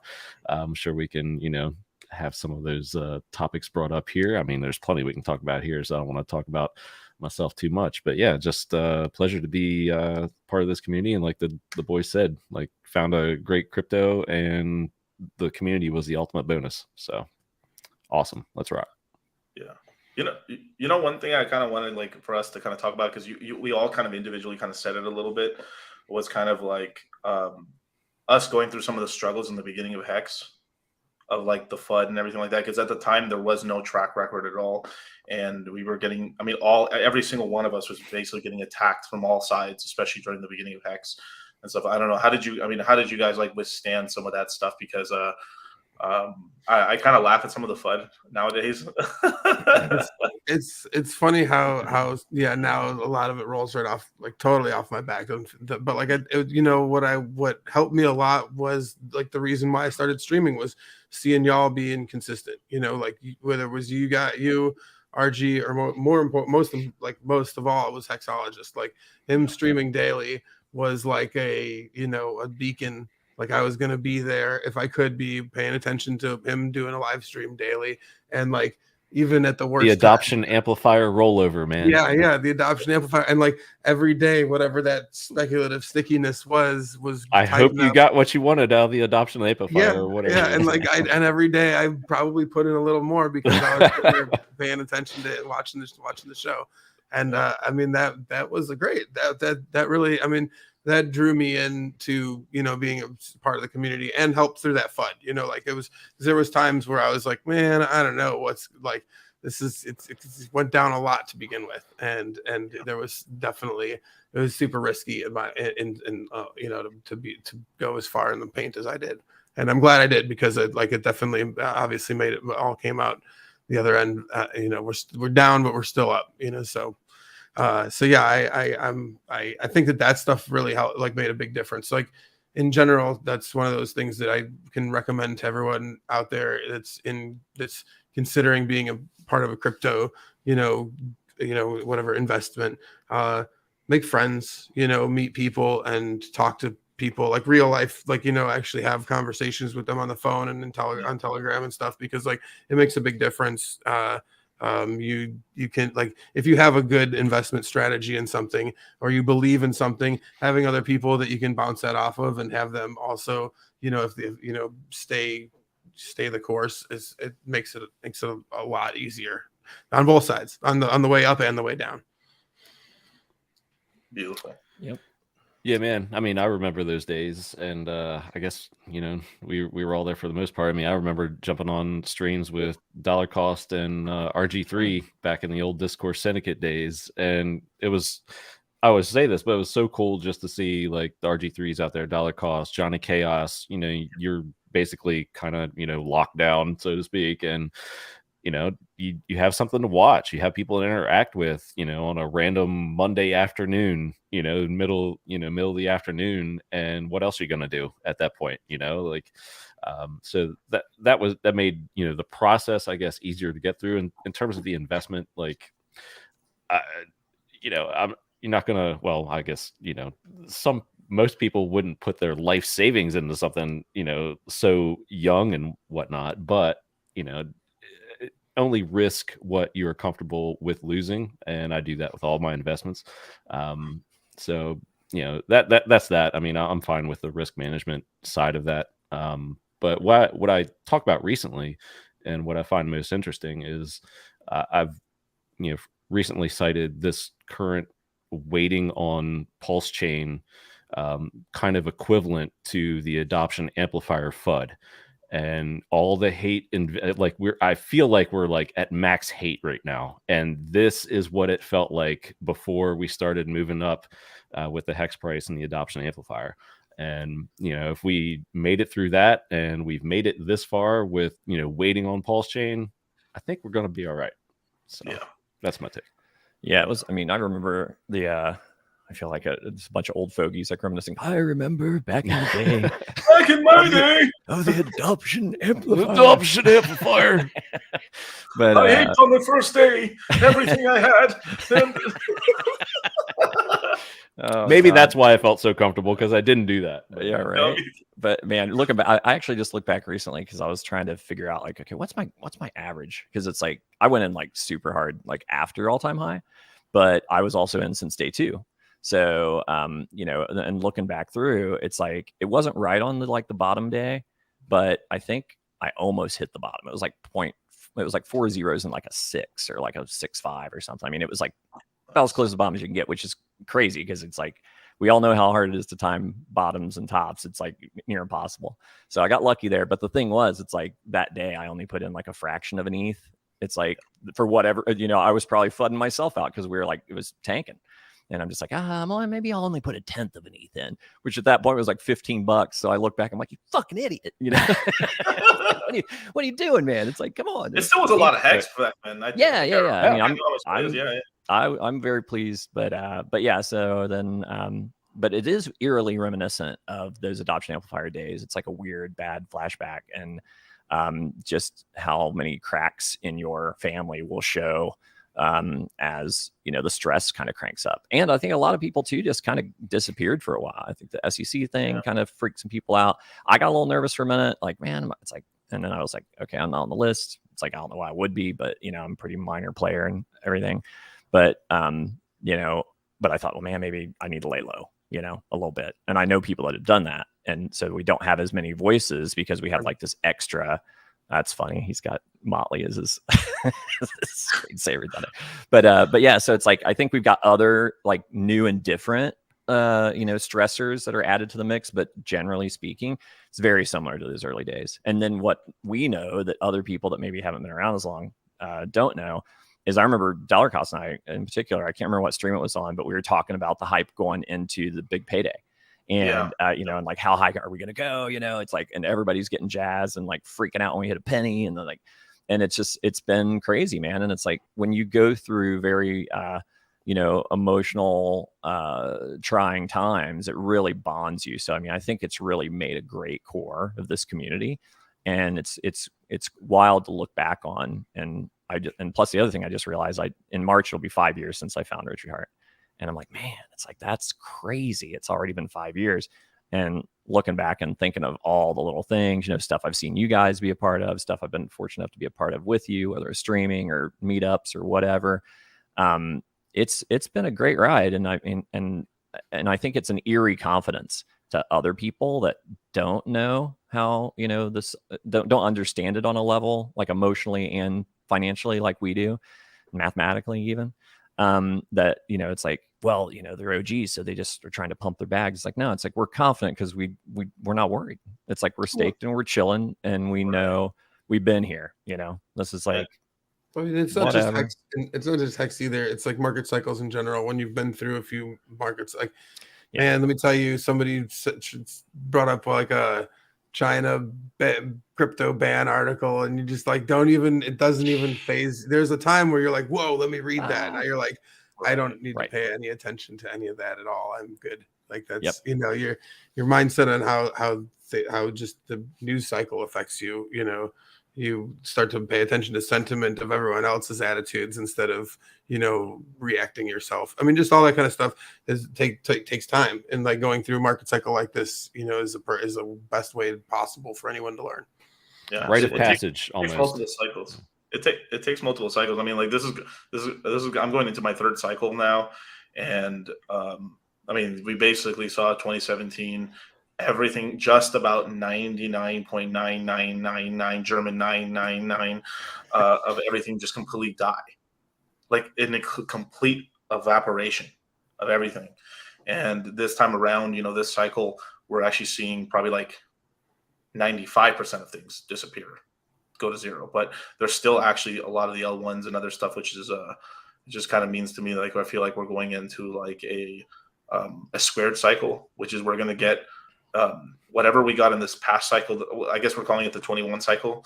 Whatever we got in the 21 cycle, we're getting that squared. So we're getting more of the same, with probably a little more emphasis on L1s, and I'd say probably GameFi or something like that in terms of what I'm seeing right now. But just to talk a little bit about like, cultivating that feeling of like being dead in the inside, which like all of us pretty much are. Yeah, I mean, we still feel something. I mean, we feel happiness when it's up, but like this OG thing that you end up getting is basically kind of down, kind of up, meh, like whatever, right? And it gives you that steady hand, but big up still affects everybody, right? I mean, let's not forget our Hex Flex days. Let's not forget about Hex Flex, but also let's not forget like during the AA amplifier time, like what Toby was talking about, and all you guys were really talking about was I remember during 2019. I remember during early 2019 buying the bottoms on Ethereum and Bitcoin, and I just felt like, and Litecoin and stuff like that, and just feeling like I guess I'm lost all my money. And just being like, well, I'm comfortable with, well, I said, if I'm going to lose my money, I'm going to lose my money in a blaze of glory. So I just kept DCAing all the way down and I bought the bottoms on everything. And then the thing that kind of helped me keep my hands steady with Hex, especially during like the AA amplifier days, was basically that I had allocated a certain portion of whatever crypto. I mean, it was a significant part of my portfolio that I've just said, all this is going to the AA. I've said so. So I just like, oh, well, let's see what happens. And it's just like that like I gave myself into like I guess the despair or what. I was like, well, it is what it is. Let's keep going. I mean, that's a good. It's not just it's despair. It's also like you got what you're saying is I felt like I was just talking to somebody else about this. Like I had a goal with Hex early on. I was like, I had a certain amount of coins that I wanted to get, and if I didn't, then I wouldn't have felt comfortable with my time. So like, and whether I was fudded out or not, I was like, well, you're right. I was like, I'm doing the thing. And when you go through these, like the time that you capitalize the most on that is the bottom of these bear markets. The time when you're you're like you said, you're like, well, this might be gone, like and you look around to see somebody else like, cheering you on or telling you you're stupid. And like most people are gone. They're gone right now. Like most people, the crypto is mostly emptiness. There's a lot less people you're paying attention whatsoever. So like if you can fight through all that and get through, like stick around, because that's how we all did. So like why we were there early on in Hex is we were miring through the bottom of a different bear market, and when you do that, usually, when manias begin, you're in a good position, so right. It's like tumbleweeds blowing through like that, the high noon, the main drag on an old Western town. It's like, and I feel like that's what I'm really impressed with is like how many people are still like in the street, there's plenty of people ducked behind the bar, behind bar stool, wherever, which is okay too. Which is definitely a little more populated now than the last cycle. That's for sure. Yeah, there's less places to hide, so I think some of us got forced back onto the street. but yeah, man, it's like it's interesting to see too, like the psychological. I mean, I have a degree in psychology, but it's like not to the level of Maddie, so just enough to be dangerous. So so those components of crypto in general are interesting to me. I got wrecked in 2018 like everybody else. And I thought, and I was in relatively early in 17 or not early, but like, good price point entries for like Bitcoin, Litecoin, Ethereum and stuff. Rode it to the top, over the top and down the other side and, got wrecked. And then, came across Richard in 2018. And then, but even then I was like tiptoeing in because it's like, it's brand new, it's untested. He's never built anything. I don't know. And then I got more and more confident as time went on and put more and more in, in time and, invested more into it. But it's, it's funny too how the narrative has shifted too, because like dollar cost, for example, it's like I remember early on in the discourse, well, not early on, but like, I don't know, I'm not even sure exactly when it was, whenever you guys did your course, but like when that first came out, I know that made me feel a certain kind of way. And it's like, and I even talked to RG about it. And, I wasn't like bitching, but I was just like, man, it feels a little weird. And it was totally like my first seed of like the maxi thing. And then I'm like, and it was weird too, because I knew you before Hex. So it's like, well, he's kind of part of the reason. I mean, like Richard was the guy, but then I saw him talking about, so it's like, he's kind of who got me here. So I had this internal conflict, like, no, we can only talk about RH projects. And then it's like, well, he's doing this other thing. And then, so that really helped open my eyes to like the other opportunities. I mean, I don't know who can, there's very few that could hold a candle to DCC as far as out there onboarding and grinding and like teaching people about, and it's like the quality of onboard as well. You know what I mean? Because he's teaching people, I mean, not to blow wind up your skirt, bro, but it's like, you're teaching people. Yeah. But it's like, but it's like it's like you're teaching people about crypto and getting those good solid underpinnings in place. So, your onboards are probably less freaked out than most, because it's like they have a better understanding of, the market in general and what crypto is all about, security, like all those other things where like some of them, and I think we're shaking out a lot of those weaker onboards now because it's like they can't handle it or they didn't understand it going in or whatever. And, so it's like, I think he's a great example of, I think, why it's important to keep your mind open to reach out to other people, reach out to other communities, and make sure that Hex is in the conversation. It's like, we can't just be as fun as you guys are, it's like, you're not the only guys I want to talk to all the time. It's like, the echo chamber can get a little boring for me. So it's like, it's good to have a challenge. And if somebody's pushing back, like, well, my project's so much better and what's this bullshit? And then you can explain, and then you can let them know what's up. So no, I mean, it was, the whole point of like a lot of the courses and stuff like that was just trying to get more people. Like, obviously we had this connection to the red pill space. Right. And these guys were all these highly Republican libertarian sort of guys, basically, or just like go my own way sort of type of guys where like, they're all about like, my responsibility, I need to man up, I need to do this, I need to get in shape, I need to get my money right. So these are like, oh my God, you guys are like the perfect people for crypto. Perfect. But the thing is like, this is something I was talking to RG really early on, that it was really tough. Like if you're like, it's sort of like you're almost being nothing wrong with Jehovah's Witness, but like you're a Jehovah's Witness knocking on the same door every single day with the Bible. They're about to take the shotgun out one day. So and then we also had people in the community early on that were pretty much trying to like, and I think some of them were doing it on purpose, where they were trying to get people pissed off in order to get their community, like they were getting bigger totally pissed off in order to get on board. So we were kind of like trying to onboard Hexicans with vinegar instead of honey. And so I was like, well, everyone likes to shitcoin. Well, let me teach shitcoins and let me also teach everything else on top of that. And then it's a much easier sell. And through the courses, like we onboarded 11,600 people. Wow. That's fantastic. Yeah. That's crazy. And I would say pretty much most of them are Hexicans now, or had Hex at some point, or still have Hex or staked Hex. And like that's just kind of the stuff I'm kind of talking about when it's like, so I was like, all right, I can't like, I was early on, we were talking about Hex all the time on Discord Syndicate, but I also wanted to like, I know for a fact, because I've had people like in the NFT community and other communities that just we couldn't bridge them over. So like I had to figure out a way how to kind of talk to them, and then it allow them to like, here's the river, you don't have to drink at it, but like it's pretty nice, Yep. And shout out to all the moon math. Well, and like the Hex the proof is in the pudding, right? So it's like I have one, it's a friend of a really good friend of mine, and I was like, okay, I normally, unless I know the person personally, it's like I'm not going to do that kind of onboarding, but I'll talk to him. So I got the guy in, he got in around like 7 cents or something, and he has just been a giant pain in my ass because he rode it up to the top and rode it over the other side, but he staked out. So he's one of the many occasions he was, kind of crying to me about things. I'm like, dude, I said, have you done the math on this? I'm like, look at your ETH bag, look at your Chainlink bag, look at your Aave bag, look at all your other bags, right? It's like, look at all that other stuff and see the percent. Well, I'm looking at the Hex charts, man, and everybody's saying it's down 95%, whatever. And I'm like, go look at how many Hex you've earned since you staked, because you staked long. And he's like, oh, wait. And I said, oh, yeah. So, I mean, that's my thing, is like that light bulb moment for people when they understand that it is a hedge to the downside. If you're earning more coins every day because of your staking behavior, then, it's going to amplify the gains when it's going back up, and it's going to hedge to the downside. It's not as painful a beating, because it's like you're getting more hex every day if you stake. And also it helps the broader, liquid community amplify price. So, I mean, it's just perfect. I mean, I can't, I've been talking about it for 3 years. I can't shut up about it.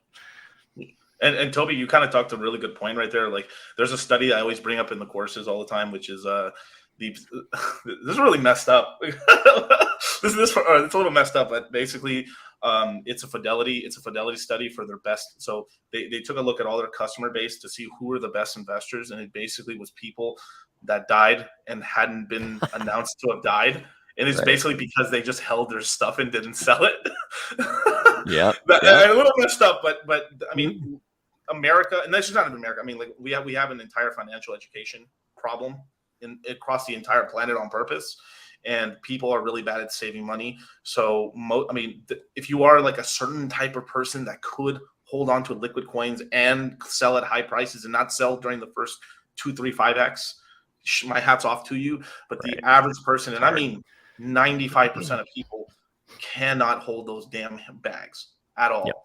As soon as it's liquid, they dump it and stuff like that. And it's just a sort of thing where Hex puts you in a position to like be able to actually hold on to your tokens. And then when the greed part kind of chills out, you're like, oh my God, thank God. Yeah. Well, and then the other piece of that too is like, it keeps you from selling on a 2x, when it's on a way to a 10,000x, because it's like, oh, it's locked up. Oh God, it'd be great to sell some of that. And it's like, oh wait. And then all of a sudden it's like, you'd kind of realize, hey, it's locked. There's huge penalties if I try to get it out early. I'll just chill out. And then you look later and you're like, damn, good thing. Because, without that little, helper in the good angel, on your shoulder telling you like, it's, you got to be Superman. I mean, that it's especially if there's large amounts of money involved. And then like my last little point on that part of it is like, there's a tipping point, right? Where it's like, I think there's panic and it's like, oh man, I got to get out while I'm at least at my principal, or at least only down this percentage or whatever. Bros, we're down. It's like, I put a lot in after all-time high. It's like, I was exit liquidity for a lot of people. Let's just put it that way. So, and wrecked my price average, but whatever. I'm good. I'm staked out. I'm feeling good about it. But the thing is like, if you're down 95, if you put in $1 and it's now worth a nickel, right? Do you take your nickel and run? What are you going to do with a nickel? It's like at that point, you're already so fucking wrecked. Hang on to your nickel, maybe stake it so it can earn, 38% on top of your nickel every year. And then in time, as we get back to all-time high, get our copies on the Pulse chain, God knows what other kind of cool stuff's going to come around, like Hedron, or, what other free airdrops or things built on top that could amplify things even more. It's like, bro, you're in. Just accept it and look at our smiling faces. And I bet you dollars to donuts, the people on this screen has a lot more at risk than most. Yeah, but right on. Well, we've talked, we've reminisced a little bit. We've talked, some past and community. How about let's, liven it up a little bit with some current events here. Ooh. We have a couple of gentlemen who may or may not know about a certain documentary coming up. Are there any updates that we can share with the community? I know, I ask without knowing pretty much. So, we were targeting Q1. What anything still there? Still targeting Q1. I actually just talked to Pat today, the director that everybody knows and loves. And Grant talked to him not too long ago either. But yeah, still targeting Q1. We've got a dedicated agent that is working diligently with us to make sure that we're in front of all the biggest platforms and seeing what the best option is. Of course, for those that don't know, our primary goal has always been to get the most eyeballs. So might not necessarily command the highest price, but if it means more eyeballs, then that's the one we're going with. So all that is still marching forward. Open to the idea of a sequel, but that's we'll just see how that plays out with the distribution. Let's get step one done. Right. First. Right. Yeah. But sometimes that'll help, depending on the negotiations. So it's like, that's on the table. Okay. If it's like, if they, whoever's interested in us is interested in carrying forward with either a series of some sort or just a standard sequel, we are open to doing that. So that's pretty cool. And then the box set, like, that's the other thing I think that's really cool to have out there for the community. It's limited edition, thos.com. I'll drop it. How many are left now? Drop the link. I think there's about 100 left of the normal boxes, and there's only 6 of the top box. I think Alex got it from Hedron, but I don't know. I've heard rumors. I'm not sure, Alex, if it wasn't you. If it was you, these are all rumors. These are all rumors. I don't know, but I heard a rumor it was Alex. But the other boxes, like the other top, like box 2 through 10 or whatever, those come with 2 premiere tickets, which is a sweet deal. And you get to pick, like, if we're going to premiere in London and in New York, you can pick one or the other, whichever one you'd like to go to. You don't have to buy 2 box sets to get 2 tickets. So if you want to bring a friend and split the cost of the box, or your significant other, and if you're like me, you'll pay for the entire box. She will not kick in half. So that way you get 2 tickets to the premiere of your choice, which one you'd like to check out. I'm guessing if we do one in London, that Richard would probably show up. And other than that, I don't know, Big K. It's like you've been involved in the whole thing longer than I have. Anything that you care to add? I mean, I know, not really. I'm like, once I was done, like after seeing the orchestral stuff, which was, like I said, incredible. I mean, I've been pretty hands off. I'm like I said, everything that I wanted to do was done, and then a nice break is awesome. So hopefully hopefully all the boxes sell, and hopefully the agent does their work and all the rest and everything else. Well, it sounds like there's only a little over 100 left, so we're winding them down pretty good. Yep. And with the pairs, with the ones with the pair of tickets, I think there's only 5 or 6 of those left. So they're a little more expensive, but I think it's pretty. I mean, it's like I dropped like $1,000 on one of those watches, or did I? It was 800. I can't remember. You know what I'm talking about? The Hex toys. Watch. Yeah. I mean, so it's like, and I'm more of an experiential guy than like a thing guy. So it's like, if I could spend, that much money to have that kind of experience, it's like that for me personally, is a better spend. Although I do love my watch. Thanks, Sai. So I think I have it around here somewhere too. Yeah, I should have had mine. This is a nice piece. Waiting on the pulse chain one. I got 4 more my weeks though. 4 more weeks. So you can't see it, but I've got my little Monopoly Man Hex T-shirt. Yeah, I think that watch is a little nicer dollar cost. No, it doesn't have Hex on it. It's just no. All right, so we could have like a Q1 drop. Hopefully, maybe. Worst case, maybe Q2 for highest of stakes. So let's talk a little timeline, and maybe I'll go over to dollar cost for this. I mean, really, this cycle, whether people like it or not, I always say in crypto, it depends upon the Fed. Even Richard has said this, and he cited a pivot. I don't think we're going to get that anywhere near the first half, maybe not even this year, but we could get a stop in raising rates in the next couple of months. I know you talk about this frequently on your streams. What's your outlook for what the Fed's looking at? I know pretty much it's my opinion. I guess I'll preface this before I throw it over to you, that inflation has peaked. So that's come down. I'm not worried about that. What I'm looking at, and why the market rallied so hard yesterday, was the employment data. So the wage numbers, I think they came down the most in like a year and a half or something like that, which that's a baby step, right? That would be a Goldilocks scenario and threading the eye of a needle for a soft landing. That I can't see that happening, but what's your outlook, man? I mean, pretty much we should have the pivot by, the pivot by the pausing of increasing rates by March. That's one thing. So we got 2 more rate hike increases in February and then March, and that's about it. So right now, I think we're like at 4% flat. We're probably going to, I think 4.5%. So we might end up going somewhere to like 5-ish. We're looking at like a 50 and then probably like a 25 basis point increase. And that's about it. I personally would have liked it if they went a little on the last, like I kind of get what they're trying to do, but like they should have, like, instead of doing a 50, it should have been a 75 or something like that, because it would have made it a really clean increase. Because like I think we're like 4.75. If they had done another 75, we would have been at like 5.5, right, which is right in line there. But having it just be like 5 flat is perfectly okay. And then traditionally, anytime they make and what they mean by a pivot is like they're not increasing anymore, so then we're heading down, and that usually coincides with like a crash in the market and stuff. So more than likely, if we're just guesstimating in terms of like, because the Fed just recently said that they're not going to decrease rates for the whole of 2023, I don't really believe them personally. Just because if economic factors get out of their control, they may have to slightly lower rates and start printing money. And anyway, anytime, even if the Fed doesn't outright print money, if people go to banks to borrow money, that is actually printing money. So there's actually is still expansion in terms of money printing if people are able to get certain rates, kind of locked in or to borrow money. So we're probably looking at worst case, maybe like, I still think it's possible September is when we're going to get like a rate hike, but I think we're only going to get like 100 basis points in rate hikes, and that's it. I think we won't go lower than that. I think they'd rather keep the rates at like 3% or 4%. A rate cut?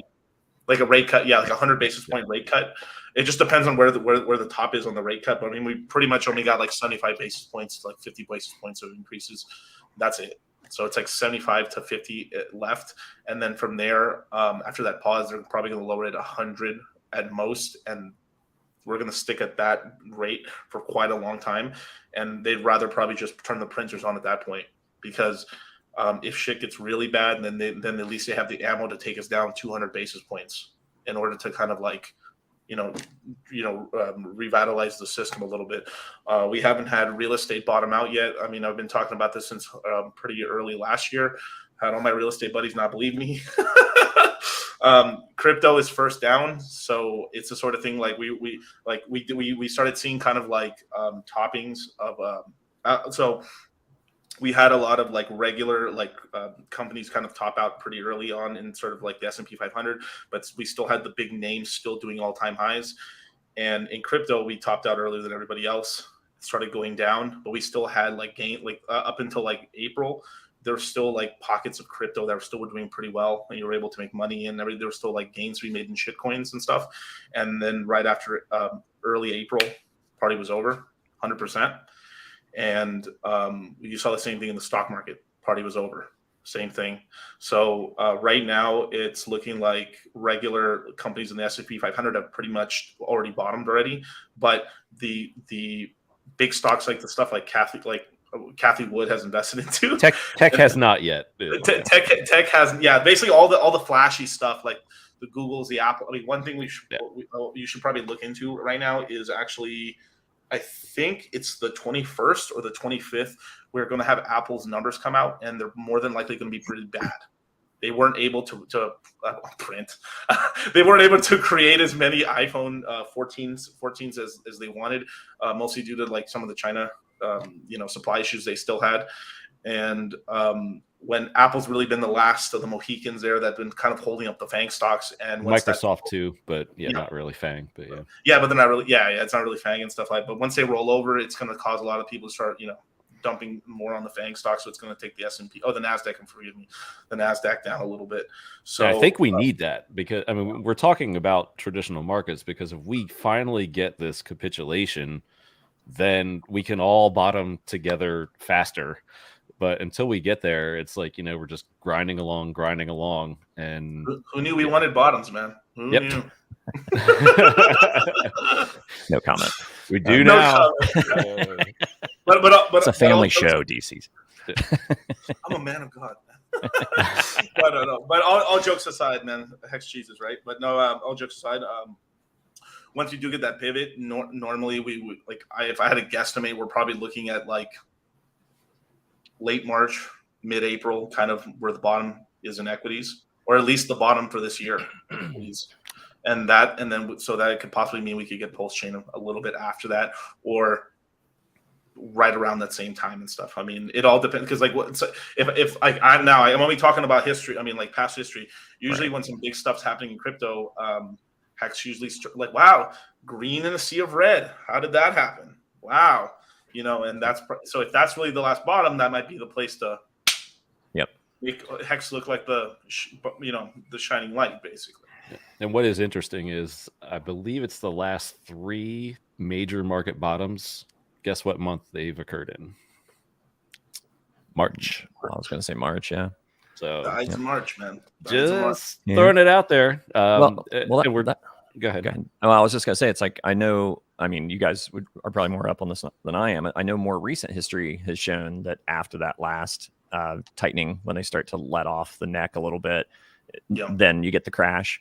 And then it takes a little bit after that. I kind of wonder, because it's like this has been so drastic, and you throw the COVID period in there and everything else. It's like if we'll have more of a V-shaped bottom. I mean, maybe that's a little hopium I've got that I'm feeding myself.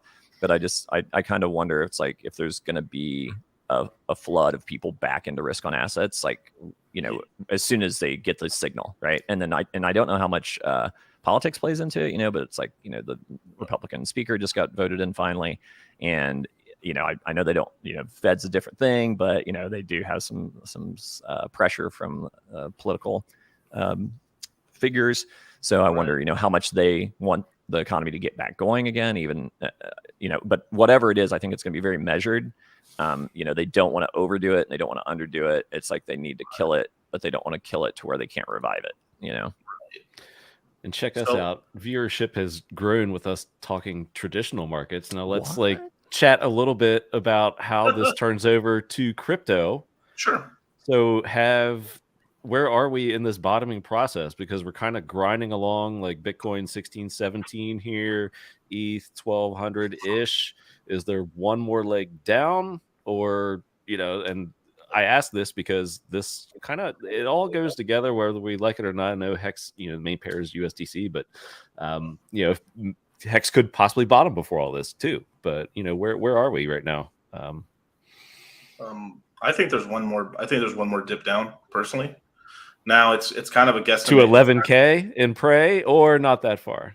Well, fuck. I mean, well, I mean, it's a bunch of what if scenarios. I mean, I think 14 is like damn near 100% locked in, but this on BTC, of course, but the 11K is really not. I mean, how much more extra is that? Like an extra 10, 15? Like it's nothing really.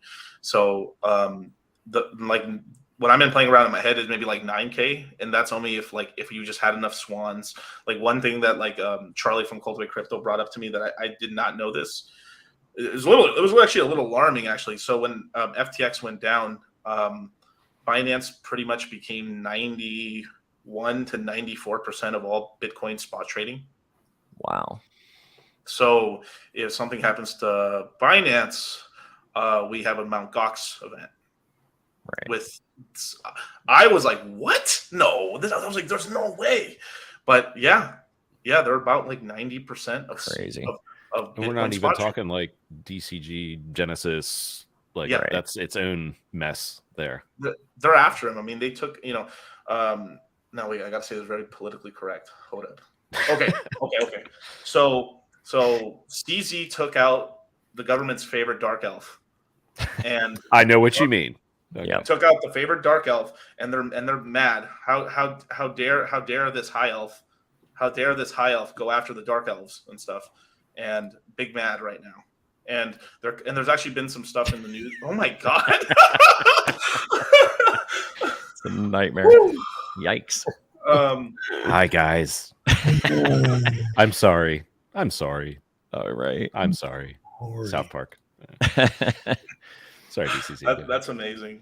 I think we definitely need to get there. I mean, I've been saying 96.50 for a long time, and that's because of my Eric Crown crypto trading days. Because it's like, he was always about CME gaps, and CME gaps have historically always filled, and there's a gap at 96.50 that has been there for years. So it's like, I felt like if that holds true, which is like it's the only one supposedly that's never filled, then we're going to hit that. But I think it would take a black swan event to get there. And then if you look at like the housing market and stuff, and how so many people got evicted, whether it was small business owners or individual homes, and how much of that wealth flooded to the people with ready cash, right? So I think that same thing could be happening already in crypto. I'm assuming, of course. And if that's the case, then, that extra pressure, obviously they don't want to push the prices against themselves, I think might prevent us from going as low as we think.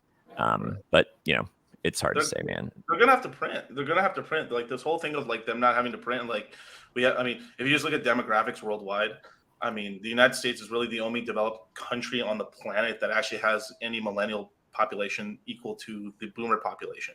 Every other country is in a 60 to 40% deficit, boomers to the millennials. So Wow, who's going to pay into the Ponzi for these guys' retirements? Right. They're going to have to print. If the United States doesn't print as much money, everyone else is going to have to. There's a reason like their currencies are going to the shitter right now as well. Like they have to print. There's that's just my 2 cents there. But that's pretty scary. That's some scary stuff. There's replacements. There's enough for replacement here, but like we're going to have because of the boomer money, essentially, like the reason the markets are acting so funky is because they're retiring. That doesn't mean they're selling all their equities, but they're starting to, instead of become net depositors, they're net withdrawers.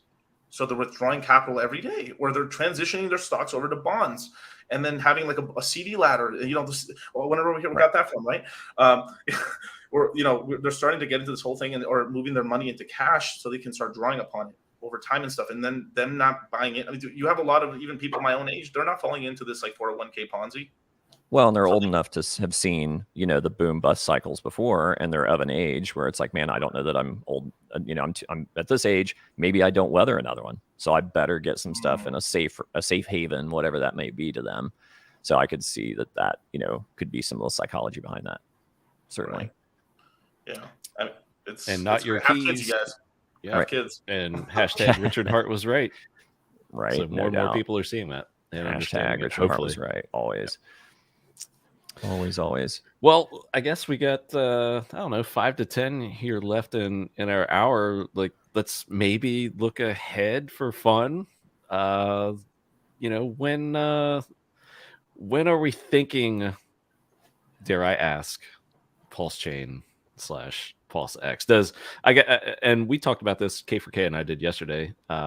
Does the one ETH staking release in March and or Uniswap license in April have anything to do with the launch? I guess I would, ask that first and foremost, but throw it out there. My guess has been May, and I'm sticking with it. But and that's not V3. I think we get V3 within the next month or two, or within the next 2 days. Stop it. Hey, I like this little pump that we're on. Right? Yeah. What do you think, Big K? Man, I've been so wrong about this. Right? I can remember back when this all started. No, it's like I know what you're gonna say. You gotta give this. There's got to be like a couple months, right? You can't hold on to all this money for that long. Like really, like for. Well, I was wrong, gentlemen. Yeah. But I probably will say something wrong. But I think I'd like to say similar. Maybe a testnet in the next month or so, maybe and then give us 1 to 3 months from there. So April sounds cool to me. I'm down with April. Yeah, I'm thinking Q2. It's like Maddie and I talked about this the other night on his stream, and he kind of shot it down a little bit. But it's like my thinking is, with Richard being a guy that wants it perfect, right? He doesn't want any detractors. It's like, and that's good. It's like he wants to make sure it's as right as it can be. If it's going to be, February getting into March, and April's around the corner, and I'm sure they're probably already working on V3 being usable and as part of Pulse X. If they're that close, what's another 6 weeks? At that point. So it's like, I don't know that he would wait until May. Like if they're ready to go like 2 weeks from now, I don't think he's going to wait until May just for that. But if he's within a range, we're already in April, right? Or if he's getting close on his wallet, and some of those other things, because it's going to be a lot bigger splash, and it gives time for the markets to kind of work themselves out. So I'm thinking Q2. Plus, it's like if that dovetails with when the movie gets premiered, I mean, that's a hell of a 1-2 punch. And I mean, talk about going viral and having more eyes on you. And then you're one of the first green candles back in the charts. I mean, not to get Moon Boy, but it's like, if all those things align, I don't see how we would not beat all-time high, at least collectively between the two chains this coming year. That's cool. Yeah, that's kind of why I brought this all together, kind of the highest of stakes, pulse chain launch, possible end to rate hikes. And yeah, I was going to say, go ahead, Big K, but yeah, I do want to hear what DCC is going to say too. I would love all of that. That feels Moon Boy from where we have been recently. I was all like, man, if we go over 10 cents this year, I'm stoked. But like, I mean, but that sounds, like I said, those are all good reasons to think that like there's some good things on the horizon. Yeah, I mean, I think the May, I said May, but I didn't say what year memes would they still really just sing to me, you know. I'm saying this one. But. Yeah, no, I know, I get it. That's why I'm letting you have it. I'm just saying I get why, and it's a strong. I have take that one. You may be right. I like the way it writes itself. But I've been wrong the whole time. So what do I know? Man, I'm just what you got, dollar cost? Man, y'all better put some KY jelly on.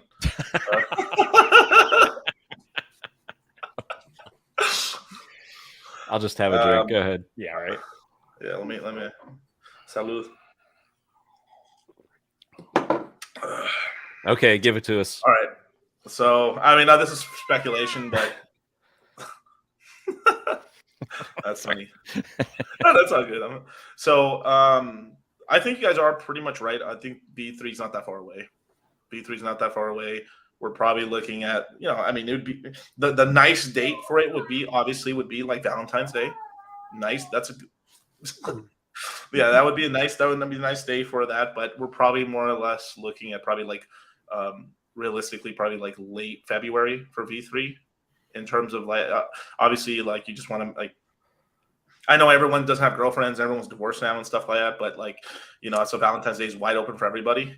But more than likely, it's probably going to be like late February. If I'm just thinking timing wise, right? Because it's like, all right, I can't speak for Richard, but if I was market timing, not saying no one market times, and I know codes got to be perfect, but it's going to be pure coincidence. Pure coincidence, man. If I had to put serendipity, if I had to put the tinfoil hat on, there we go. If I had to put the tinfoil hat on right now, man, and I had to, if I'm a unicorn right now, right? If I'm, matter of fact, you know what? Let me put the V3 unicorn hat on. Oh, dang! Extra spiky. Right? If my horn of truth is true, right? And if I was really to guesstimate, right, we're probably. Oh my God! The horn of plenty of truth. Okay. All right. Yeah. My horn rings true, right? Okay, motherfucker. All right. So we're more or less looking at V3 probably being like late February, more or less, right? If it's sooner, awesome, right? But from there, we're probably after the next event would more likely be highs of stakes, right? Then after that, I actually do believe we will get probably a sacrifice phase for the RH wallet before pulse chain launches. Juicy. Because what we're seeing right now with MetaMask, I know some of the things have toned down and stuff like that, but like right now, we're actually are seeing a mass centralization of Ethereum infrastructure, and it's not stopping. All the Bitcoiners right now are really leaning into this whole thing like, oh my God, Ethereum's so much central. It has become a lot more centralized. But Bitcoin is only like 5 to 10 years away from being just as centralized. What's happening is as Bitcoin's price goes higher and higher, or the difficulty or in the amount of coins you give out happens, is what's going to happen is less and less miners. That's going to happen. So if the Bitcoin price eventually does go up pretty high, the only people who are going to be able to afford to mine BTC are going to be corporations and countries. I mean, we're already pretty close to that. I mean, to buy like a new S19 miner is pretty. I mean, any miners that are new that are still making very little profit, like $1 or something a day. Is like thousands, $5,000, $7,000, $10,000 for some of these miners now. Like insane prices that like so that's very high. Right. Oh, hey, something I want to add in there real quick too, just because I think it's a perfect baby step toward getting even more eyeballs on Highest of Stakes is that Tom Peter Gillespie miniseries. It's like I thought it was great. I dropped a link in the chat to his Twitter, and if you guys haven't seen it, I definitely recommend it. It's a thorough investigation. I thought it's very funny. I mean, there's some definitely like laugh out loud parts, and it's educational. And what I found is an interesting takeaway is a lot of the detractors were literally describing what Hex becomes over time, which is like more decentralized because the OA gets diluted. So not to like get too deep at the very end here, but yeah, I mean, I think that would be great if we like as a community could kind of get behind that thing and like get more people to check it out because it speaks to people that are haters. But I think when they are done watching it, they might be a little less hatey. Right. So yeah, so it's I think there's just gonna be a string of decent events for Hex. It's just gonna be like almost like a month and a half out each event, pretty much, right? So you're totally, you and I are on opposite. I'm probably wrong. So you're probably right. But I was going to say the exact opposite, that I thought that the wallet sack would be after Pulse launches to be like the first. That is the only thing. I like that scenario better. You can actually make a case for either one. Really, it's really like it is a sort of thing, right? Because it's like. So okay, so just let me just finish the timeline a little bit, right? So I think Pulse Chain, on this kind of scenario that I'm looking at, especially off of like what I just said right now, and where things are finally starting to recover a little bit, we could be looking at like September, August for Pulse. Like, yeah, cool, it's possible. Yeah, September, August for Pulse. And it's more or less just having the bottom really come in and stuff like, because just because you get the Fed pivot, the stocks can crash out there. We still have not got. Look, San Francisco, that shithole, right? San Francisco, that shithole is down 34% from all-time highs. It's heading towards 50% from its all-time highs. So the average, I mean, a lot of the average cities in America right now, outside of Miami is like one of the only cities that isn't really down that bad from all-time highs. But we're looking at 18 to 24% from all-time high real estate prices. So we still have this, the real estate market's still coming down, and that actually will start dragging the market down, especially. So we actually are, I'm actually thinking we're going to end up having a decent summer for crypto. Actually, we're going to bottom out. We're going to pump up a little bit, but I think it's going to be too fast, too soon. I think we're going to pump up like 2019 way too quickly. We are going to do like a 20, like remember we went in February, and I forgot the date on February 2019, we crashed at $3,000 in Bitcoin. And I know because of the one token Ponzi, we went up to $14,000. I think we're having history repeats itself, but it's not going to, it's just going to rhyme together. It's not going to be exactly the same. Right. I think it's going to be more or less this everybody wants to gamble right now because the inflation's so damn high. I mean, regardless of what you think the CPI numbers are, and like the CPI numbers are even cooked even more than now. We've gone from a 2-year average to a 1-year average, which is not great, in order for them to lower the CPI down. And I know the CPI is not exactly what everybody tracks in terms of the Fed and stuff, but a lot of people look at that in terms of like overall inflation. Our inflation rate is still significantly high. I mean, best case, we still had 16% inflation rate. I mean, good luck with getting some eggs right now. I was trying to stay positive, but it's like I know, I'm trying to say, but this is good. It's because we are the most risk-on asset in the world, right? So everybody in the entire planet are a bunch of degenerate gamblers. Gamble with us. They want some action. They need some action. I think we go risk on later on this. I mean, sure, we're still going to go down. We're going to go risk on, but I think we go up too fast, too soon. And this is like $33,000, $40,000 BTC, and we get slapped back down to 20. Yeah, it's not like the volatility. It's not going to be sustained.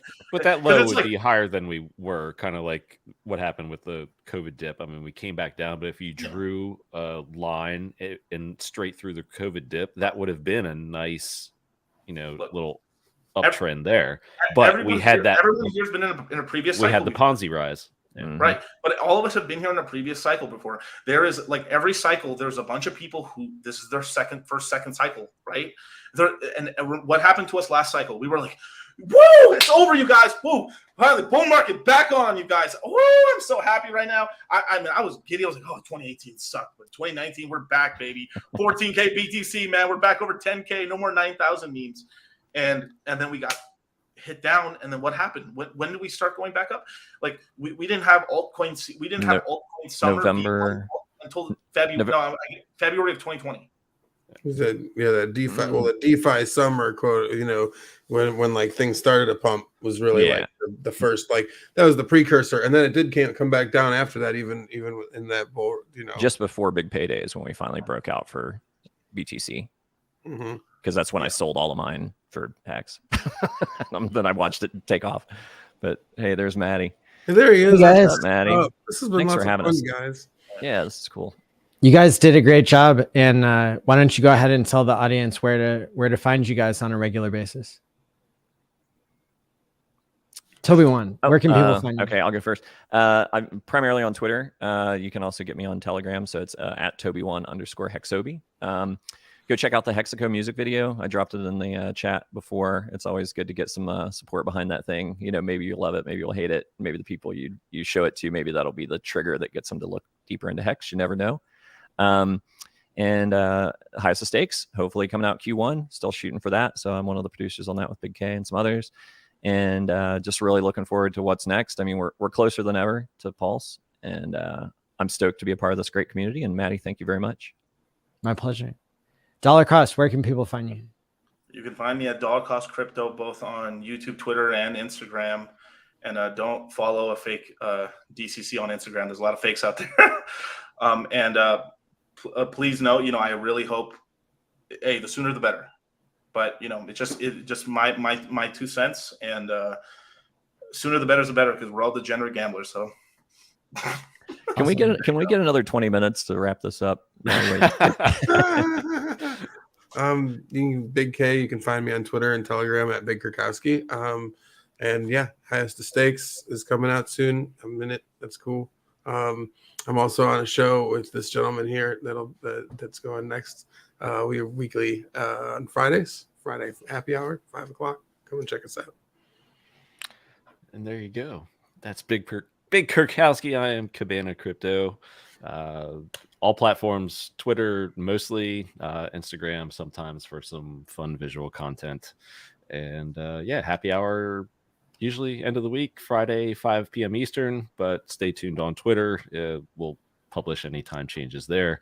And just a tease before Maddie gets to it, this next segment is one I'm really looking forward to, because in the very first Hex conference, it was probably one of the most talked about, most educational segments ever. And I will hand it to Maddie to introduce it, because this is going to be good. Yeah. So thanks, guys, for being on the stream tonight. And I'll go ahead and introduce the next panel. And now, just like Cabana said, the next keynote is really special, not just because of the topic, but because of the people who are presenting. Abit and Patrick did a tour of 46 different cities all around the country, doing Hex workshops that they provided for free. And that really grew the community and solidified the community in a really special way. So they're really good at presenting and all around being amazing Hexicans. And of course, Crispy Man does a stream with me every Tuesday night and created hexfire.io. And so they've teamed up this year to do the third installment of Abit and Patrick's original Power of T-Shares. That was the keynote at the first Hex conference on the first night. And so with that being said, I would like to introduce this amazing panel. It's a Hex flex, making money, we going by the excess. Yeah, Hex, all we know about is excess. Turn a fiat on ramp to an express. Thank you so much, Maddie, ALLin, for having us. He already introduced us so well, so there's not too much to say for me. Besides that, here is also the Hex Lion and Crispy, and this is the reason why we have this amazing presentation today. The Power of T-Share, a scientific approach to financial freedom. This is A shout out to all the Hexicans to like and share this right now, because I think we will present a lot of information that is really new and that you maybe have not heard in the past. So let's bring up the screen share and then we will start our show. Here you see our first slide here, the power of T-Share, a scientific approach to financial freedom, and the KSB TV logo, because this is what we are. Crypto Sparbuch, a German community that then rebranded into KSB TV, and you see also Hexfire.io, because this time, like Maddie said, we partnered with Crispy to get the best data available in Hex, because this is what Hexfire.io is, a really useful tool for us Hexicans to utilize. Is there anything that I should mention for the introduction? Yes, so also hello from my side, and like the last point you mentioned, so thanks to Crispy Man, now this time it is possible for us that we can really show not only assumptions of how the system will work out in the future, now we can also show that with math calculations in the background, and we will show you some awesome charts in the following section. So Crispy is really the reason why we are calling this a scientific approach to financial freedom. I'm really liking the title here. But first I want to talk about why we are so excited to share these informations with you. It is an honor to be here today to present the power of T-shares at Matty ALLin's online conference. KSB TV has been part of the Hex community since the beginning, and our mission has always been to help people to become their own bank. In the past, we organized 42 free workshops across America to educate the people about the fundamentals of Hex. We've also organized the golf tournament Postmasters and the Hex birthday party 2022. Our next big event is the Hex Cruise, which will be taking place in April 2023.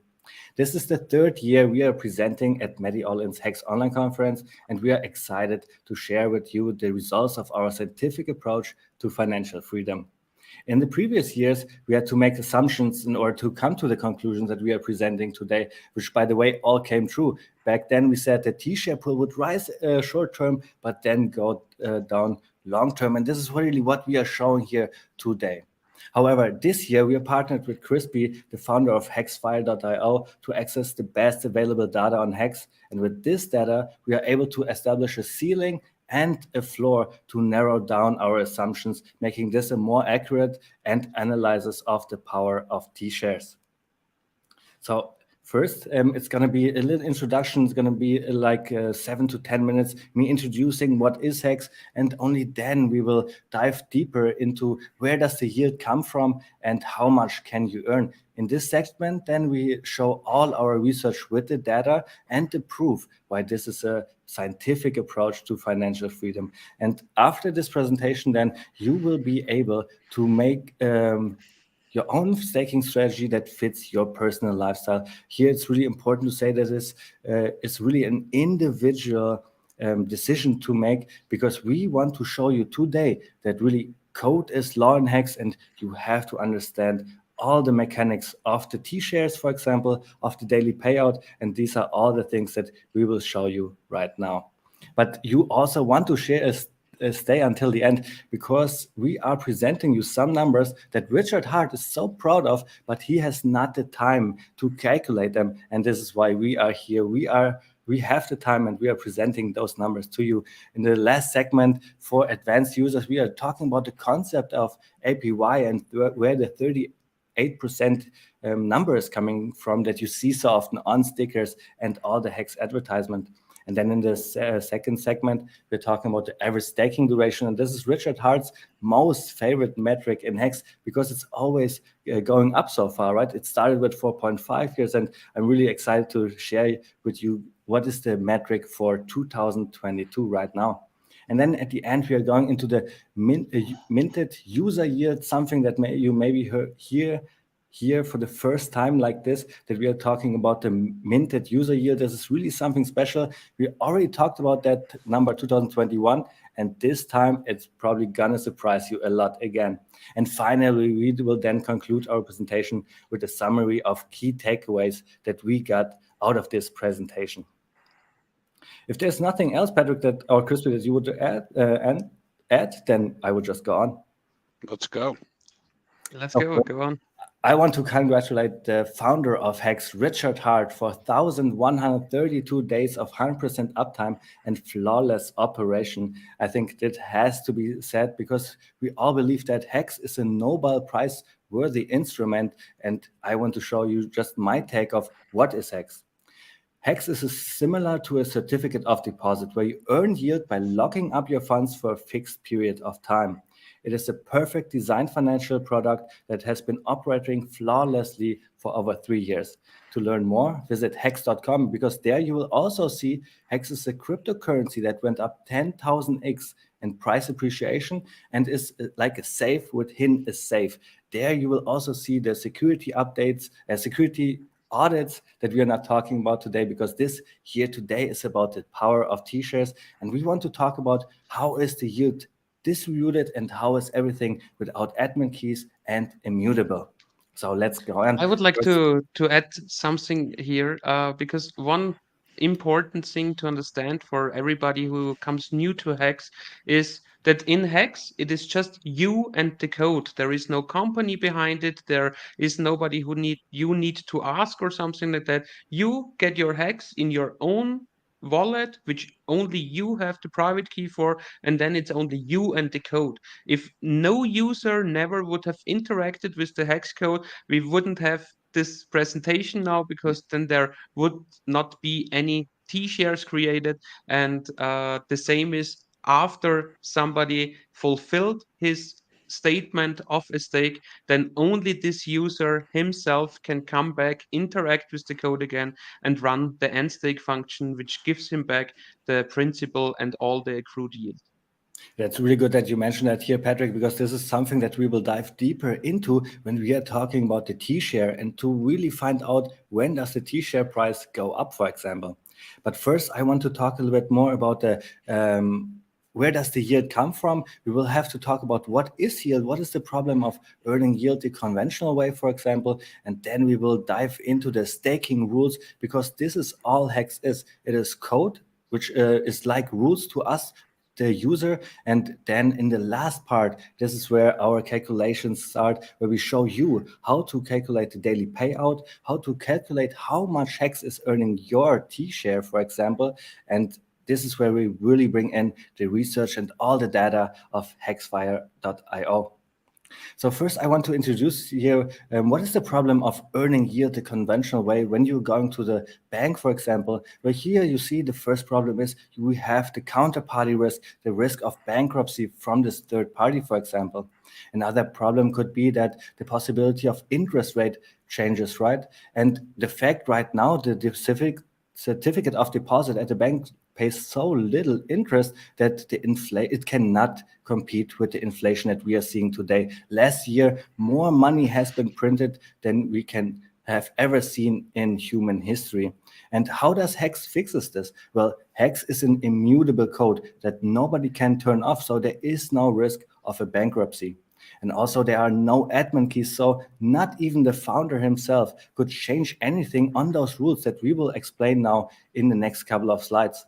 And like I said before, Hex did 10,000x and pays high interest, high yield, and this is why it can compete so well with those old traditional banks, for example, that give you the certificate of deposit. And I also want to introduce the idea of the biggest problem that we have in crypto, that nobody is holding their own keys. Nobody wants to hold custody of their own coins. And this is what Hex really does to the users. It makes you accountable. It makes you hold Hex in your own wallet. And I think this is a really, really big problem that we have in crypto right now with all those exchanges going down left and right, for example.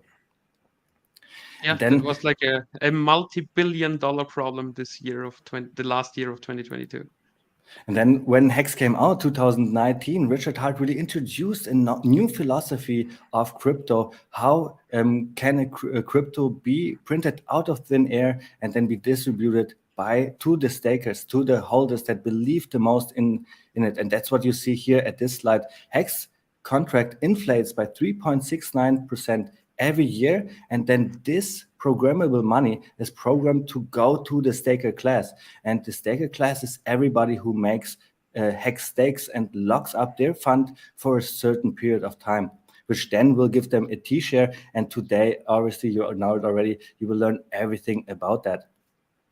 But before we talk about the T-shares and how everything is calculated, I already mentioned it before, the code is law, and that's why I really want to emphasize on the staking rules here, because we have the longer pays better, the bigger pays better, the T-share rate that only goes up, and the early end stake penalties. And you maybe think it's a lot right now, but I want to dive into an example right away, and then you will understand how these tools are given to you to decide yourself how much financial freedom do you want to have in the future. So the first thing that you have to decide on when you make a hex stake is how much hex do you want to stake? And you see that here with the yellow arrow, it will give you, if you stake 10,000 hex, and bigger pays better bonus of 0.06. Well, you see the amount of hex that you stake is determined the bigger pays better bonus. And the second thing that you then have to have in mind is how long do you want to commit your hex for a certain period of time that you choose. And I went for a 5555 stake here for test purposes, and you see that gives you the longer pays better bonus of 20,000 hex, and those together then you see down here is 1.17 T-shares. And now obviously we want to talk about how valuable this T-share is. How much hex does this T-share earn you? And this is exactly what we go into. But first, obviously, we have to look into the longer pays better bonus, because this is then determining how many bonus T-shares you get. The longer you lock up your hex, the more bonus T-shares you will receive. The maximum bonus is earned at 10 years lockup period, and the maximum staking length that you can do is 5,555 days.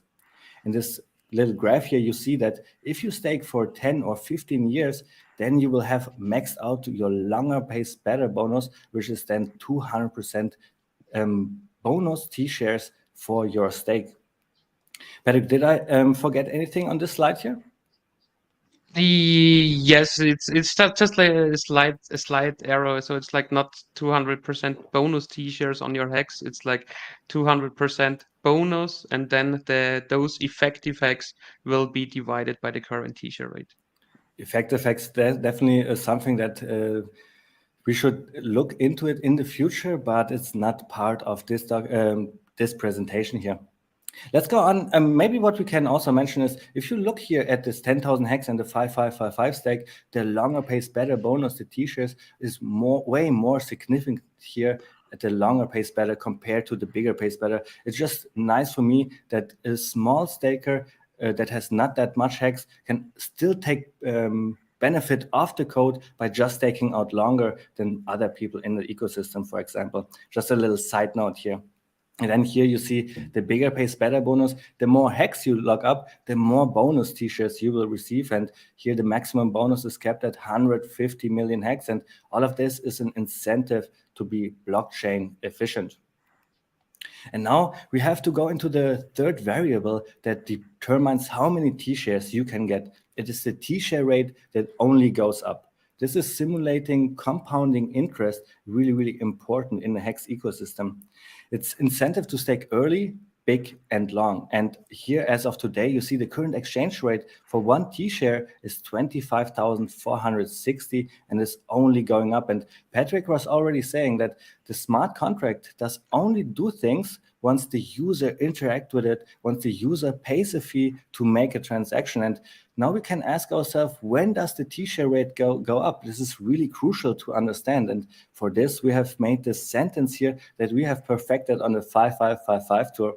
So if a stake is due, the smart contract will determine if the staker can earn more T-shares by restaking the principal plus interest for the same duration as the previous stake.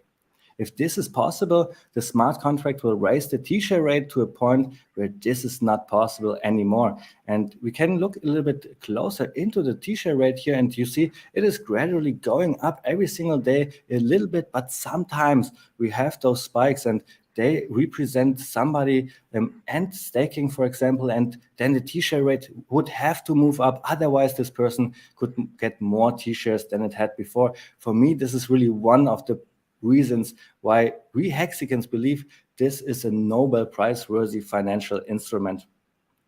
Exactly. And what we need to add here is that I'm sorry, I lost my point. What I wanted to add here is that why we have this function, yeah? Why do we have the t-share rate, the ever rising t-share rate?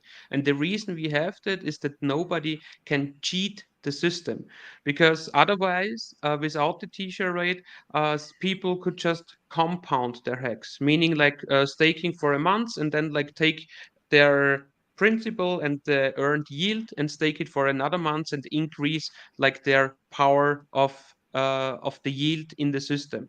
And that this cheating, that this slowly compounding is not possible. We have this concept of the t-share rate, and how ineffective this compounding is we will show in the last segment of the presentation as well. Because those two first rules that we have, longer pays better and bigger pays better, those two rules have to be always true, and the t-share rate does exactly that.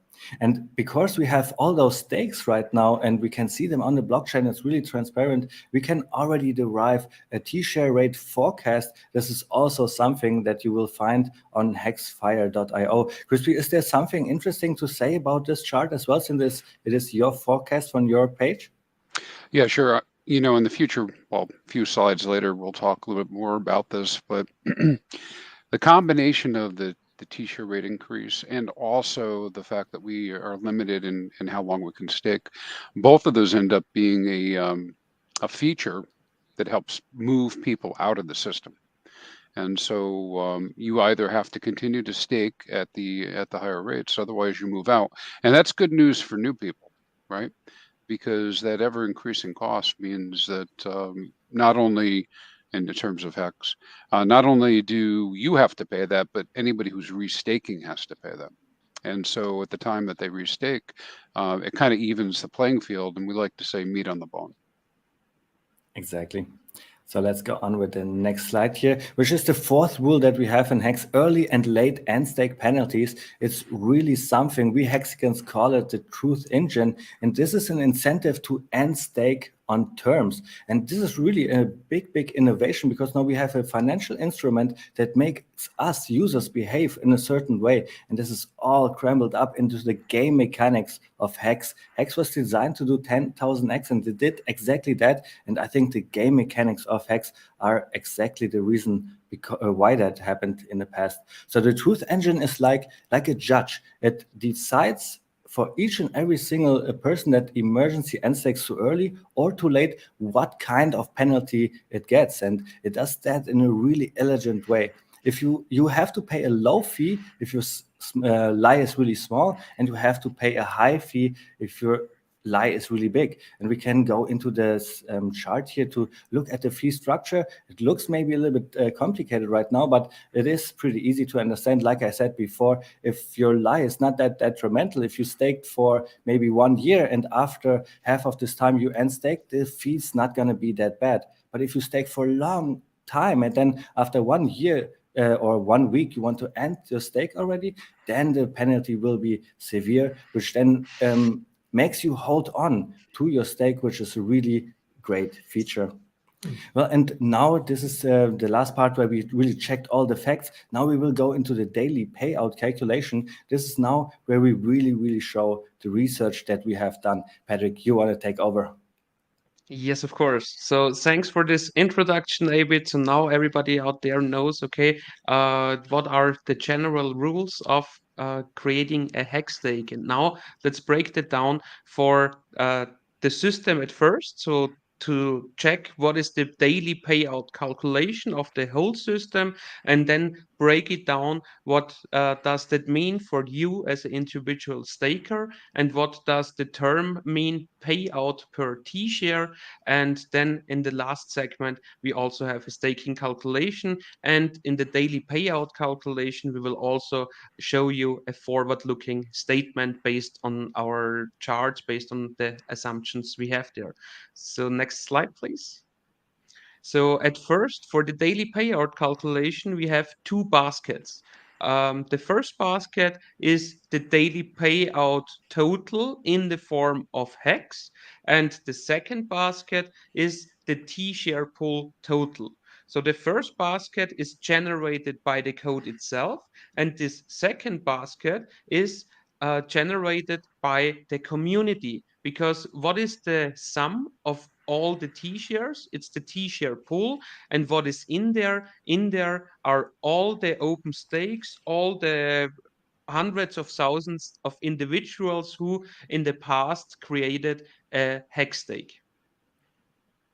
And now the daily payout calculation. Let's see what the hex smart contract is doing on a daily base. Always when the timer hits 0 UTC, that's like the time of the payout. We know that hex has an base inflation, like a code inflation of 3.69% as a max. And in the daily payout total, we have the early and late end stake penalties included as well. So what you can see down there is the actual formula, which is a fraction of the 3.69%, the 364th fraction, times all ever minted hex. All ever minted hex is the circulating supply plus the staked principal supply combined. And after that base calculation, the code adds 50% of all the early and late end stake penalties of the last 24 hours. And this is the amount of the daily payout total. And on the next slide, we will see how that looks as a chart. And first of all, let's look at the trend line, the red trend line in this chart there. We see that this is slowly but steadily going up. Why is that? That is because as the amount all ever minted hex is only increasing, and the percentage we are multiplying with it is just the same. That means that the base of the daily payout total is slightly increasing over time. And as we see on the left side, in the beginning of 2021, we were like at 63 million of the base layer, and now 2 years later, we are over 64 million hex as this base.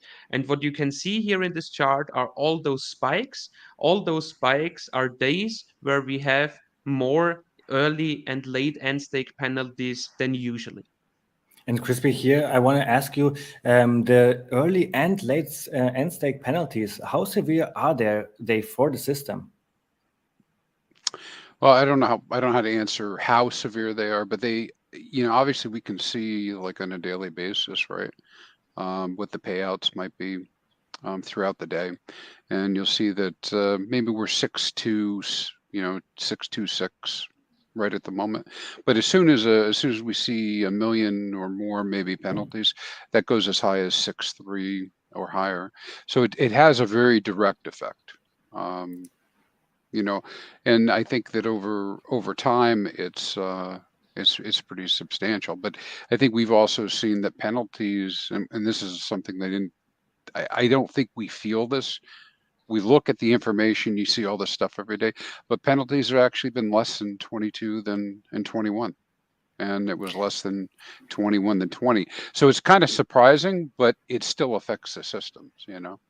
So maybe the user starts to learn more and more that they should not immerse the end stake. That's I think, a really good indicator here. The reason why I asked that is because in the next couple of slides, when we will talk about the daily payout, how it's calculated, we can never make assumption on how many early or late penalties will occur. So this is totally out of our presentation because this just nobody knows. We can only look at the really hard facts, the hard data that we have available to then derive forward-looking statements from that. So let's continue with our presentation here.